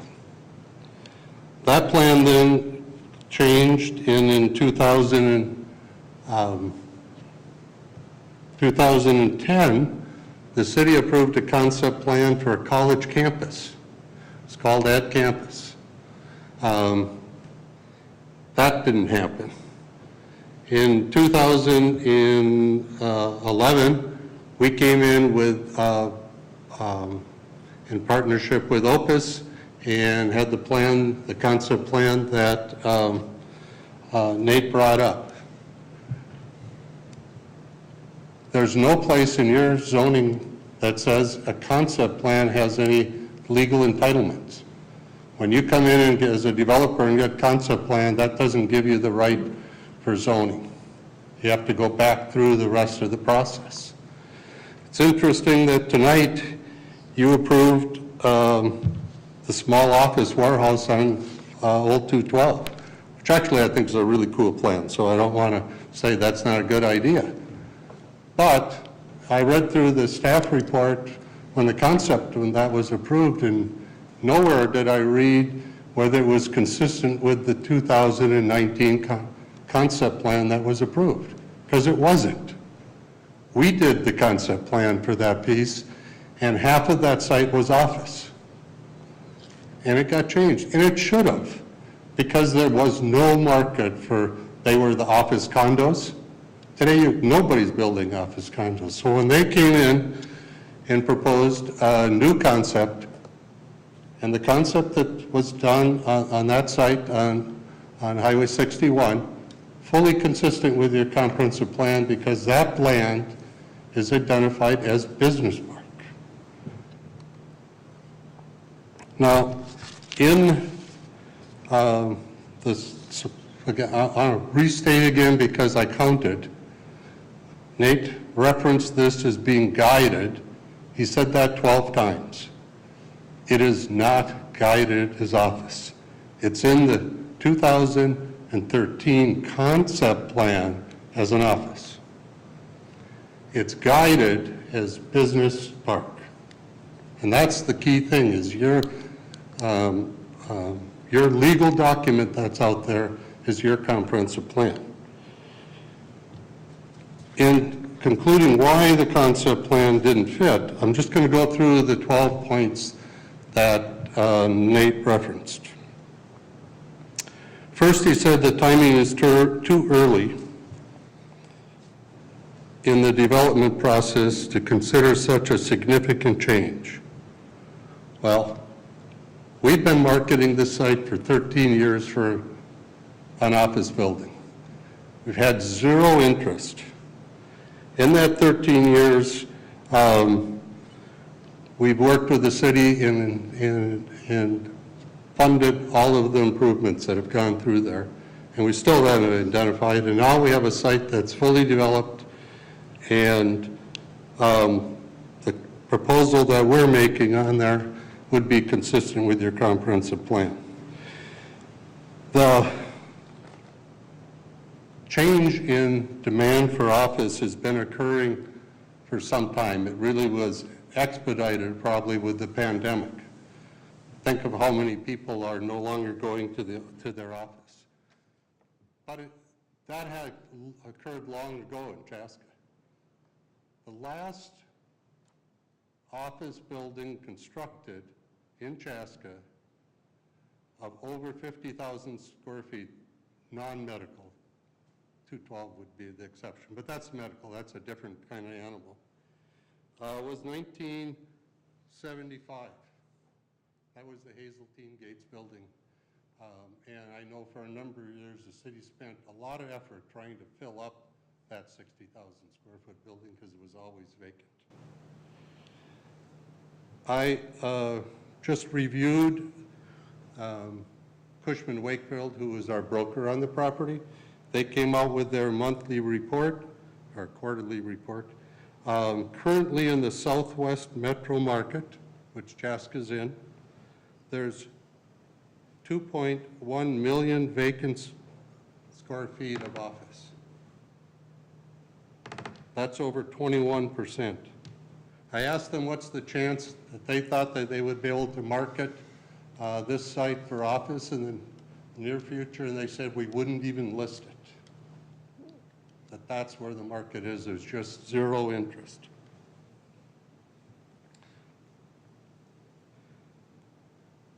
The second point in Nate's reasons for denial is that converting Outlot H from its current guidance as a professional office district, it is not guided a professional office district, to industrial reduces the uses and job types. Well, again, the site's not guided for that use. And multi-tenant buildings, by definition, result in a diversity of job types. That's what's exciting about them. This is, 20 years ago, these kind of buildings were distribution centers. That's not what they are today. And you'll see that as these buildings start building up. They're a very diverse group of businesses that will locate there. So it will result in a diversity of job types. Next point he makes is that there would be a provision of significantly lower job levels, quality and number, from the approved concept plan. I don't see any data that would support that. The reality is, the assumption is that office jobs are higher paid than high-tech jobs, and that's just not true.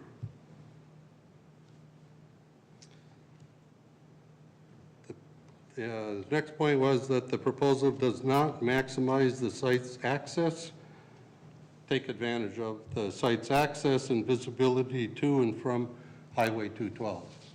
Well, first of all, the access to this site is no better.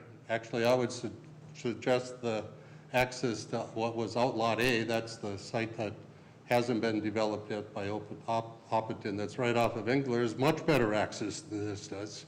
And this has the same access as what was developed on E and approved tonight for the Annenbeck property. And its visibility from 212, yeah, you can see it, but you can't get to it.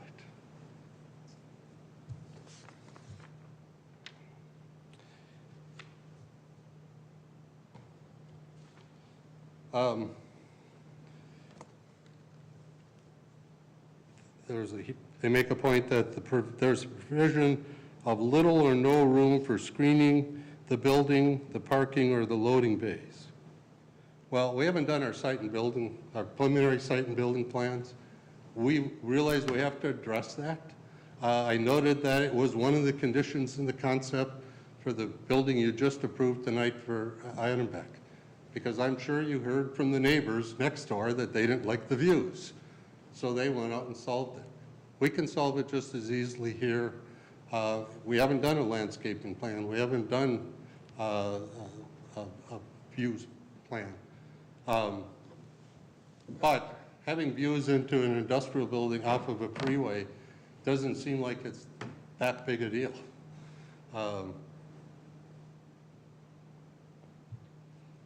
The next one is that the proposal does not contribute to the desired identity along the major roadway and entrance to the community. Well, this site's 2 miles from the border of Chaska when you enter. And so you're going to, this isn't at the entrance. And again, this assumes that it's not going to be a good-looking building. You look at some of the, as these buildings have been developed, they're very nice-looking buildings. And I can tell you, it's a better identity than what the back of Hy-Vee is going to look like. Now, I hope that Hy-Vee or something like that still happens, but the view from the freeway to that building is not going to be good.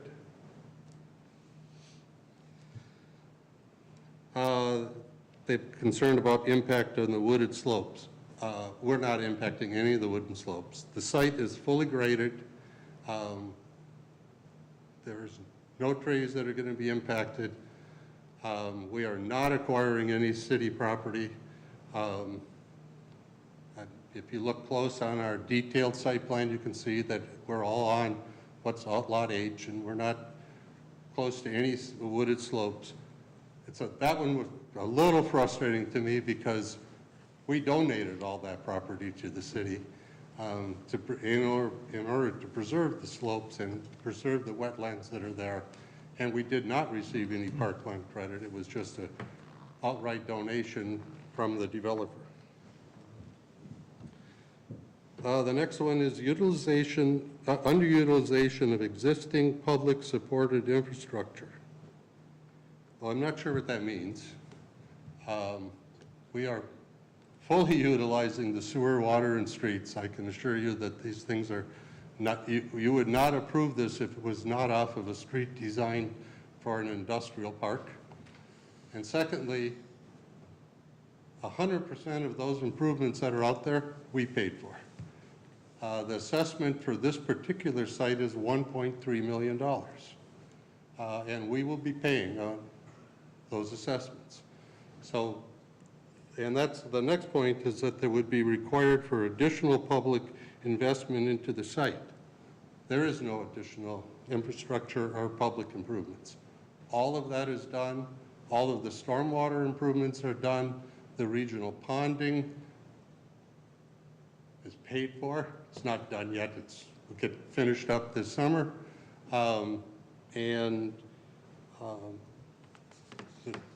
We're just not having any additional impacts. All of the assessments that have been levied, we're not going to be back saying because it's an office, we're going to pay lower assessments. They're already levied, and those will be paid.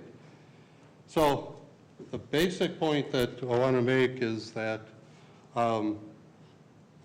we think that as a landowner, we have the right to develop based on your comprehensive plan, and you have the right to tell us we can't do it if it doesn't meet your comprehensive plan. And that's why the legislature passed the law requiring cities to have comprehensive land use plans. And the law goes on to say that your comprehensive land use plan needs to be in compliance with zoning. And so if there's a conflict between the comprehensive plan and the current zoning, comprehensive plan is the thing that prevails. And that there is nothing in your ordinances that establish any development rights based on a concept plan. So if it was, you'd find developers would never come in and share development plans with cities until they were absolutely sure they could build them. And also cities wouldn't approve them until they had approved the zoning. So concept plans are just that. They're working documents. They change. They change as the market changes. And there's no better example of a changing market than large office buildings in the suburban area. I was talking with my friends from Oppidan today, and we confirmed that right today, there are no office buildings being constructed in the Twin Cities other than one in downtown Minneapolis. And so if you think that you're going to get office on this corporate office, it just isn't going to happen. And even if you, that's what, you know what, if I worked for the city, it's what I would want. Problem is, that's not what your comprehensive plan says you'll permit.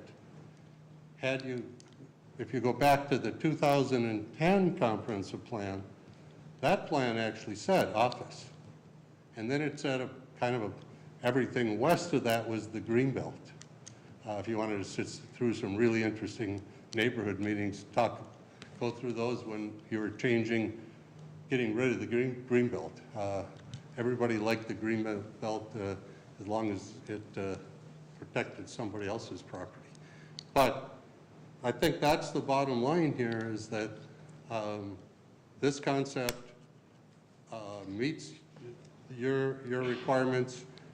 I wouldn't be surprised in approving it. You might have a list of conditions, like we have to do proper screening and meet the parking requirements, meeting architectural standards. Those are all appropriate because those are part of the zoning. But saying outright that you can't have a use that's permitted under your comprehensive plan, we don't think not only don't you have the right, you shouldn't do it. And that's, developers and cities need to be partners. And when you tell us one thing in a plan and then when we come to do it, you say you can't do it, that's a problem. So our hope is that you would approve the concept plan. We would be back in the near future. We have, this is actually a site we have quite a bit of interest in. And we're very confident we can come back and have I actually told the Oppidan guys that we were going to develop the nicest multi-tenant building in Chaska and set a standard for them to meet in their last building. So I'm open for any questions. Are there particular tenants in mind, or is it to be marketed upon development? Okay. Is there a timeline for you that you want to move forward with? I think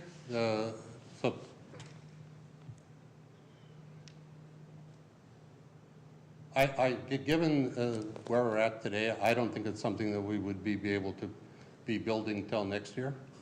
At the same time, we don't have any legal documents that said that we can't compete or we won't compete with Oppidan, but we'll probably allow them time to fill up their buildings before this one goes on the market.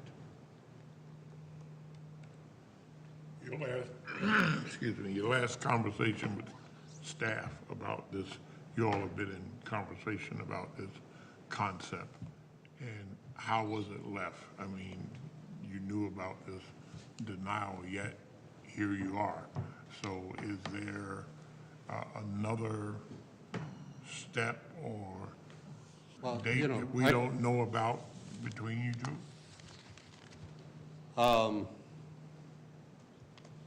No, we just don't agree with their interpretation. I want to be frank, to us it's very clear that we have the right to follow your comprehensive plan. I mean, that's what we're supposed to do. Now, if it's something you'd like to see happen, that's different. I mean, and so did they make it clear to us they'd like to see it office? And we said, yeah, we understand that. And that's what we said 13 years ago. We all knew 13 years ago that it would be a stretch to make it corporate headquarters in Chaska. And, I think if you read the narrative that we put together in 2013, we talked about how would it be great to have corporate headquarters, it would really add to the park. All of that, we still believe. If we could sell this as a corporate headquarters and if we thought it was in a 5-year horizon, we would do it. We just don't think it's ever going to happen. And now that we have a fully developed site and that we have assessments that are being paid, property taxes on the site are $260,000. It's no longer an agricultural field. So it's not only unusual to have a recommendation to not approve a concept, it's also unusual for the city attorney to be sitting here. So is there anything that you've said to us that hasn't been discussed with We've city never staff? talked to them. I'm attorney for the owner, so I'm happy to Right, answer any questions. yeah, I guess I would think that would be the city staff's job is to review it with their attorney if they were going to do that.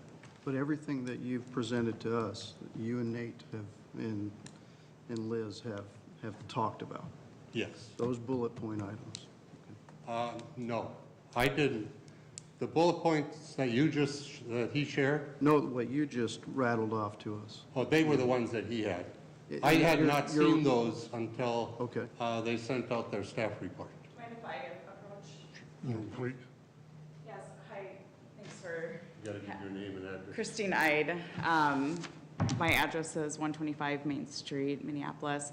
So the Wabash had requested that I attend, review the materials provided by staff, and I know staff is looking out for the best interests of the city as well. And upon reviewing the materials, in particular, the bullet points for staff's rationale to deny the concept plan, it became, to me, it seemed like the majority of the bullet points were just factually erroneous. And so as the Planning Commission, you have to base your decision on the record, and the record has to be supported by the law and fact. Legally, as Mr. McCorney had pointed out, the comprehensive plan guides this for business park. It doesn't guide it for office. The comprehensive plan at one time guided it for office. It no longer does. Despite the comprehensive plan guiding this entire area for a business park, city staff proposes to isolate the small parcel for office. Now, I don't know however many of you went to the office before pandemic. I did. I don't go to the office as much as anymore, and I know a lot of my friends, and I'm hearing in the news that they're full work from home, fully remote. I do real estate, land use, I do office leasing. It's of a crisis of epic proportions for office tower owners. No office buildings are being built right now, and they probably won't for the foreseeable future unless we have some other type of major event, world event happening where people are going to the office if they can afford to go to the office due to the gas prices. My concern with the city staff's recommendation not to approve this concept plan is not only is it inconsistent with the comprehensive plan, it's inconsistent with the open district zoning, which is the district in which this property is located. The zoning code clearly states that market conditions are a factor that the council has to consider when determining what zoning district this will eventually be in. So thirdly, this isn't a situation where a landowner is asking the city council or the planning commission to change the zoning, to change the comprehensive plan to something that is not permitted. This is permitted. In fact, it's almost the opposite. The city staff is trying to isolate this one particular parcel for office use and no other use. And as we've discovered from speaking to our brokers, from looking at market conditions, it's a restraint on alienation. There's not going to be an office building built on this property. Could constitute a takings if no other use is permitted on this parcel. So the bullet point list was Dave's thoughtful approach at going through each of the, each of the reasons that staff provided and recommending the denial of this concept plan and stating one by one why it's either factually inaccurate or simply not lawful or untrue. So I'm happy to answer any questions that you folks may have, but at a minimum, we'd be looking for the approval of this concept plan or recommendation for the approval of this concept plan with conditions. And those conditions, as Mr. Picorni said, would be, screening. It can't be an ugly building. It has to look nice. The buildings that were provided as examples, they're very nice buildings. In fact, in my opinion, they look much nicer than many mid-size office buildings. So I think that you should be thoughtful in your decision tonight and kind of go with what the law states is permitted as of right, and then also go with what we'd be willing to do in order to satisfy any concerns about, the visual aesthetic of the building, and what have you. So if anyone has any questions, I'm happy to.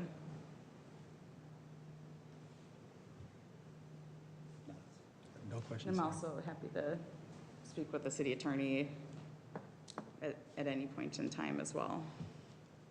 Thank you. Thank you. I have a question for staff, and since we have the resource of the city attorney here, we're getting two sides of a coin, and I would like some clarity. We've heard that one set of laws are not being met, and that they are. So I would appreciate to get for the commission provide some input or clarity from, the support staff's position on this. And since we have the city attorney here, is that possible? I'm happy to provide clarity. I guess, are there specific questions or areas that I guess you'd like us to start? If I may, to summarize from your pitch, we're hoping for better for the site. And nothing said here is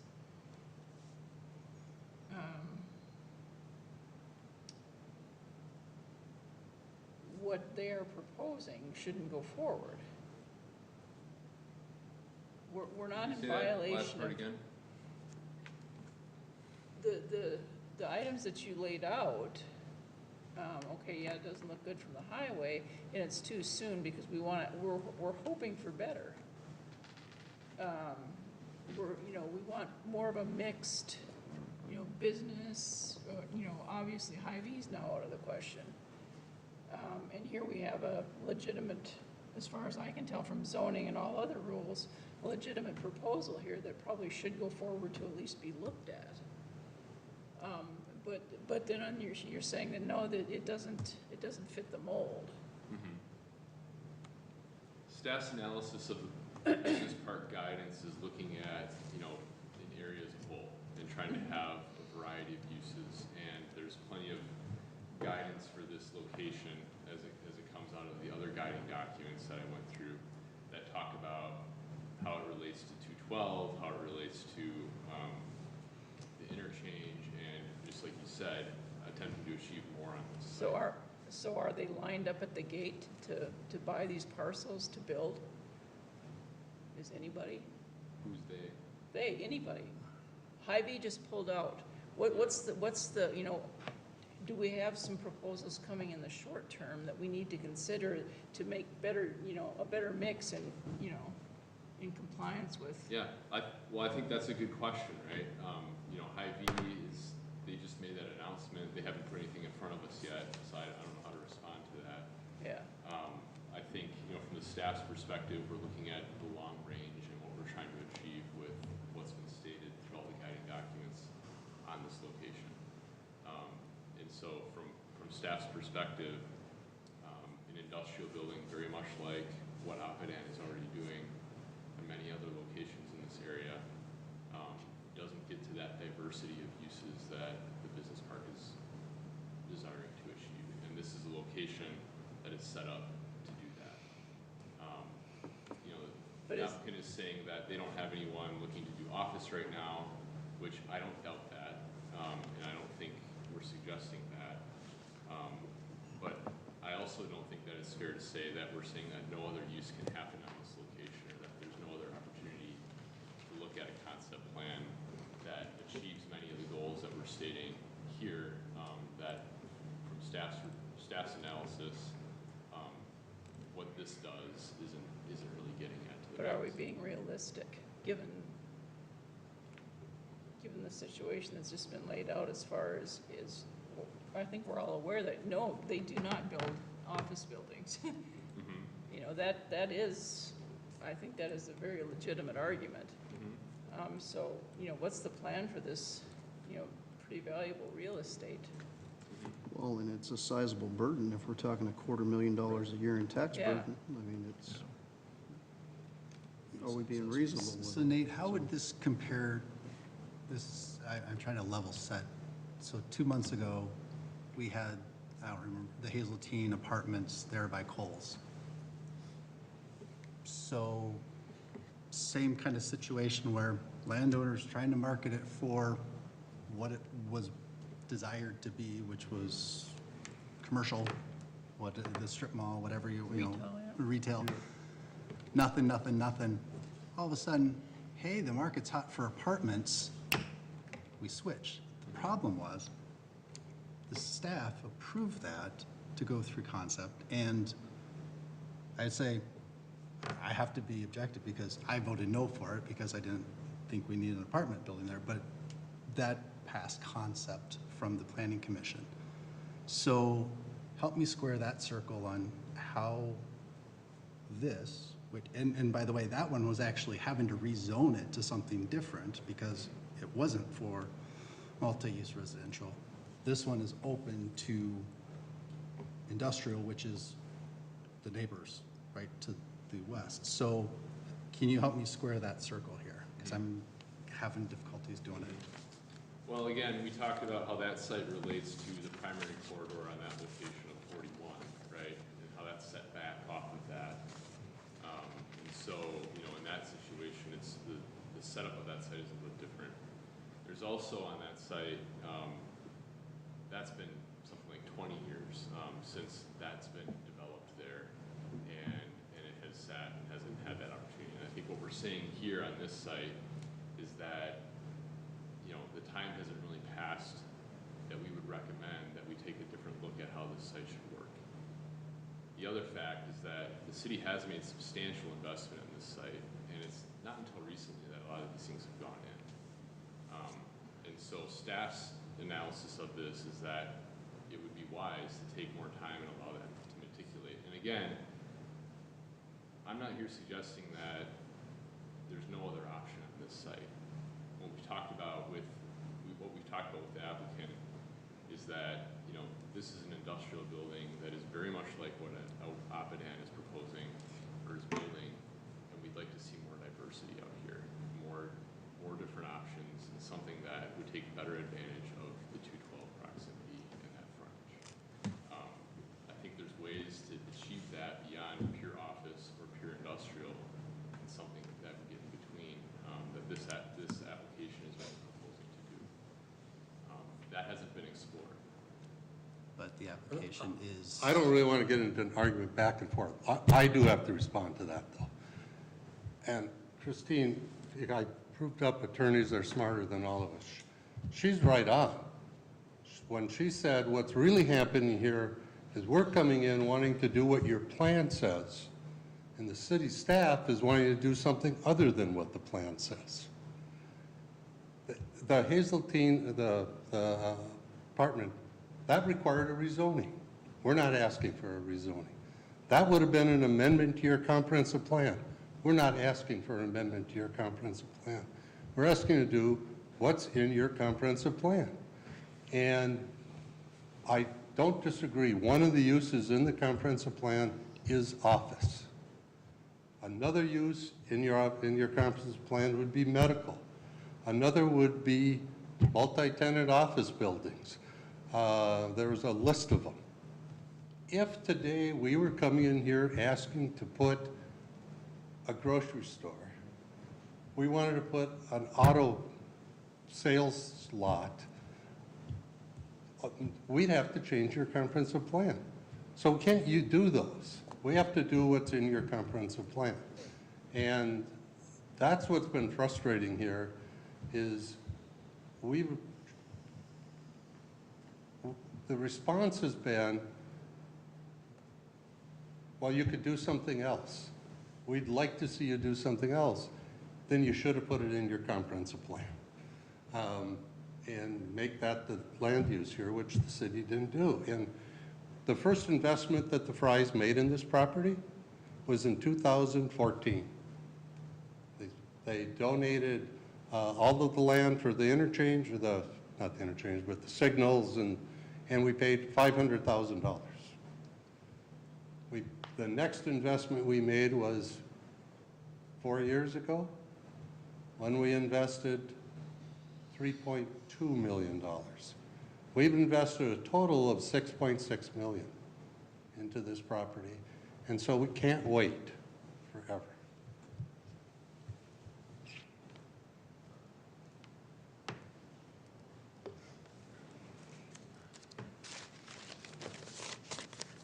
Any other comments? Does our city attorney have any thoughts on this?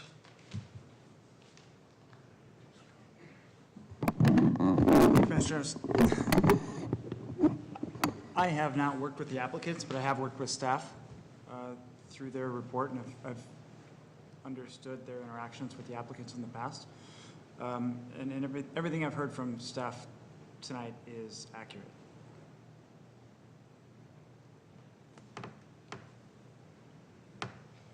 So your interaction has only been solely what you've been told or what you've read from documents provided from the applicant?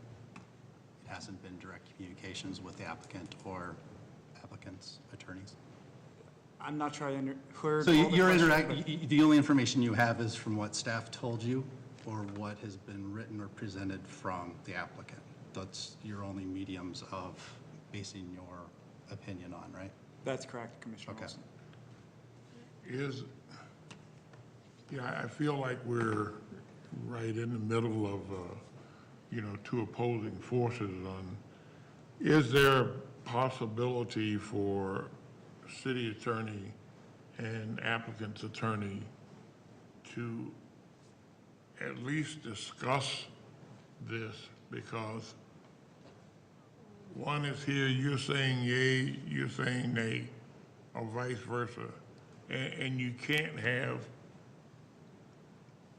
you can have opinions on it, but there can only be one fact. And something's missing here that I'm not getting, and I think there needs to be, I'd recommend, some more discussion because, right now we have staff recommending denial, and I'm hearing opinion or fact on either side, and you're saying you're right, and you're saying you have the facts. It's kind of hard to arbitrate that sitting here. Yeah, I don't think we're qualified to do it. I mean, honestly. This is a difficult position. So again, I ask, is it possible for us to, again, table this to give both of you an opportunity, applicant's attorney, city attorney, to discuss this and at least get closer to the pen on what's fact and what's fiction? Procedurally, that is possible, yes. Commissioner Lacey, my concern is I haven't heard city staff or city attorneys say what the law is. What I'm hearing is the has this property slated for office, but the city staff wants it to be something else. Or we don't want it to be office, the city staff wants it to be office. I mean, that's the only, when the city attorney said he agrees with city staff, I'm not sure what that means. And that's, you know, it's great to say that we can talk to each other, but I'm not exactly sure what the legal dispute is. We are saying the comprehensive plan trumps the concept plan, and that the zoning in the comprehensive plan permits this use, this office use. And so, But I think it's if fair. we have right, we should be entitled to use this for something other than office. Again, I mean, I think it's fair to all parties, but especially to the commission, when we're hearing two different things and we aren't qualified to make that determination sitting here tonight. But I do think there needs to be another conversation between you two or whomever to decide on what the fact is. Does the current code requirements allow for this or not? And that will give our attorney some time to review the Yes. proper documentation also. that way. And all those 12 points, it's not only about like office use or the industrial use. The 12 points, whatever city staff recommended, probably both of you just sit on it and like whatever the facts you are thinking, like according to so-and-so ordinance and the previous document guidelines, whatever you think like from your side is appropriate, and the same thing from the other side as well, and just combinedly review together and say like, okay, maybe come out with some fact or agreement, then that might make I sense. mean, it seems to me that this is a matter for the planning commission to decide whether this property can be used for something other than office. And I mean, again, it's, the property, the owner spent a lot of money in attorney's fees already. And it's more money that we have to spend trying to prove our lawful right to have something other than office, something that's permitted by the comprehensive plan, something that's permitted and likely should be something other than office by virtue of the city's own zoning code. I'm not disagreeing with you, but I'd like to get legal opinion from our side also and have some time to research it on my own as well. I hate tabling things, and I hate tabling two things for the same guy in one night. We asked for the other. And it's 1:09 in the morning, and you're probably not getting my best right now. I'm on my second win. I told Dave I woke up at 5 o'clock this morning, so. Well, I almost have a different stance, which is we're providing a recommendation to city council. Right.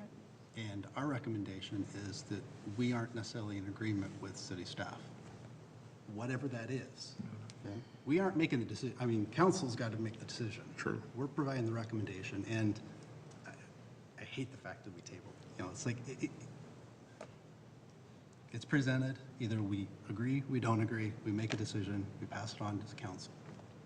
Sometimes we're not going to agree with city staff. Yeah, and our political leaders can decide whether they invest money in the city attorney fighting this out legally. And perhaps Yeah, it no. needs to Because to move wait on another to the month, next I mean, station. Yeah. to kick it another month just to Yeah, let the I've- attorneys talk. Yeah, that's See, true. I've heard nothing here that doesn't tell me that I can't push it to the city council. Yeah. Right. I just, you know, I think they have the right to ask the question. It's a concept plan. That's a fair point. You know, is the city council, are they gonna abide by the, you know, the concept plan, the comprehensive plan? But in my mind, it should go forward. Yeah. Right. The key part there is the points and counterpoints.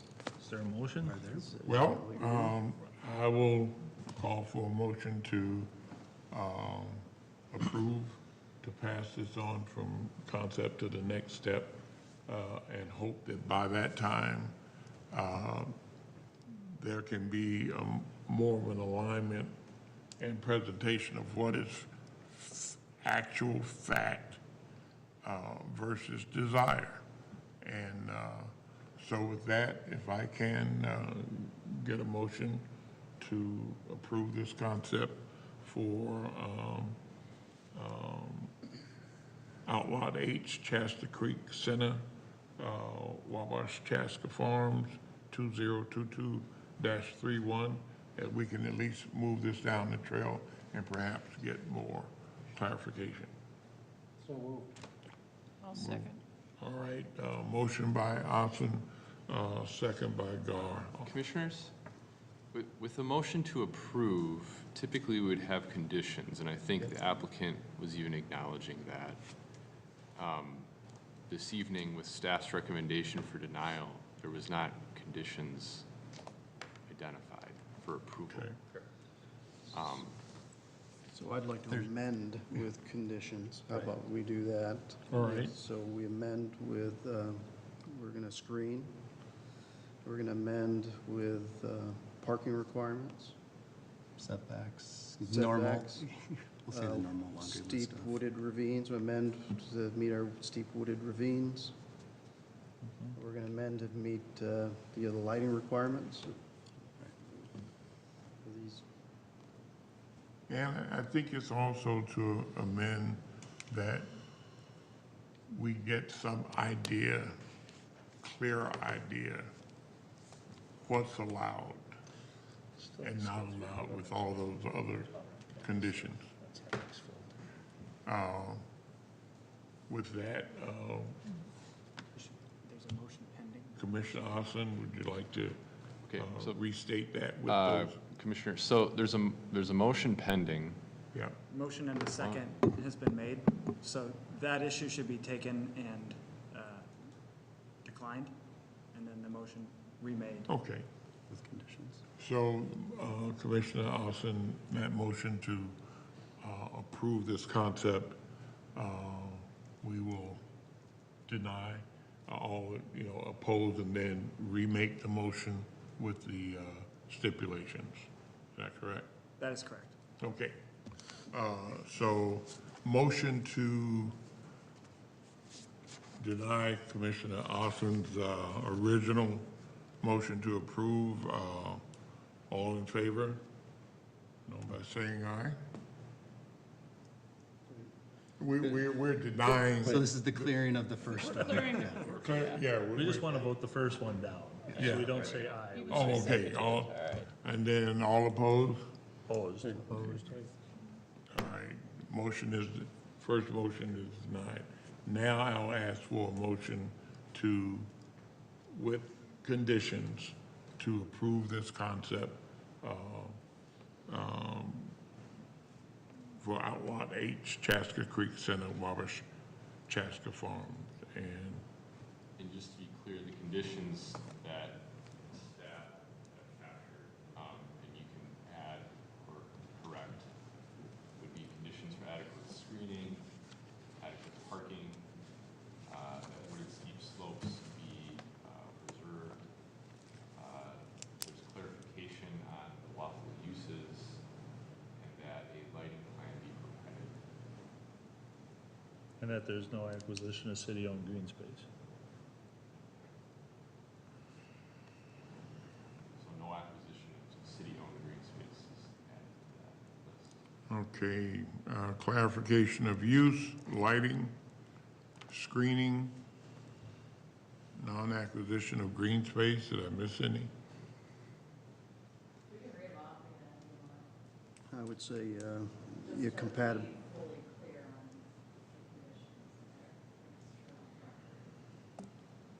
We talked about our, sorry.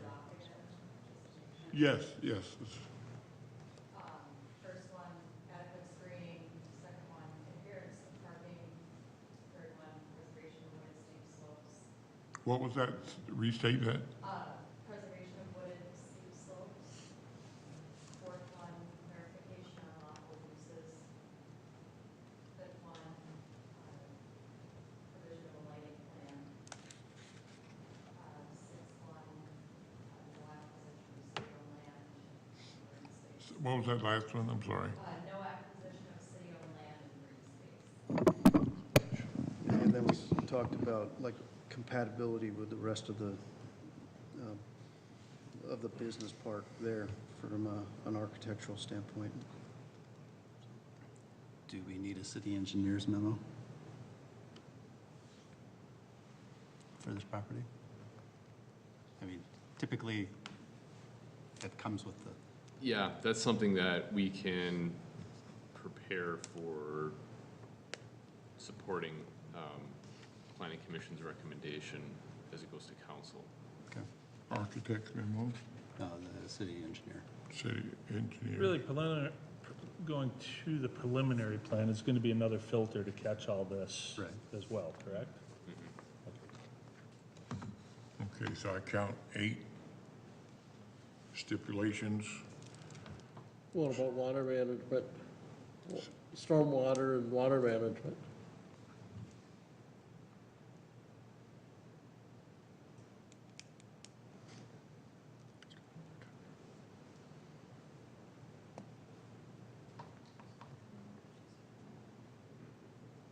Okay.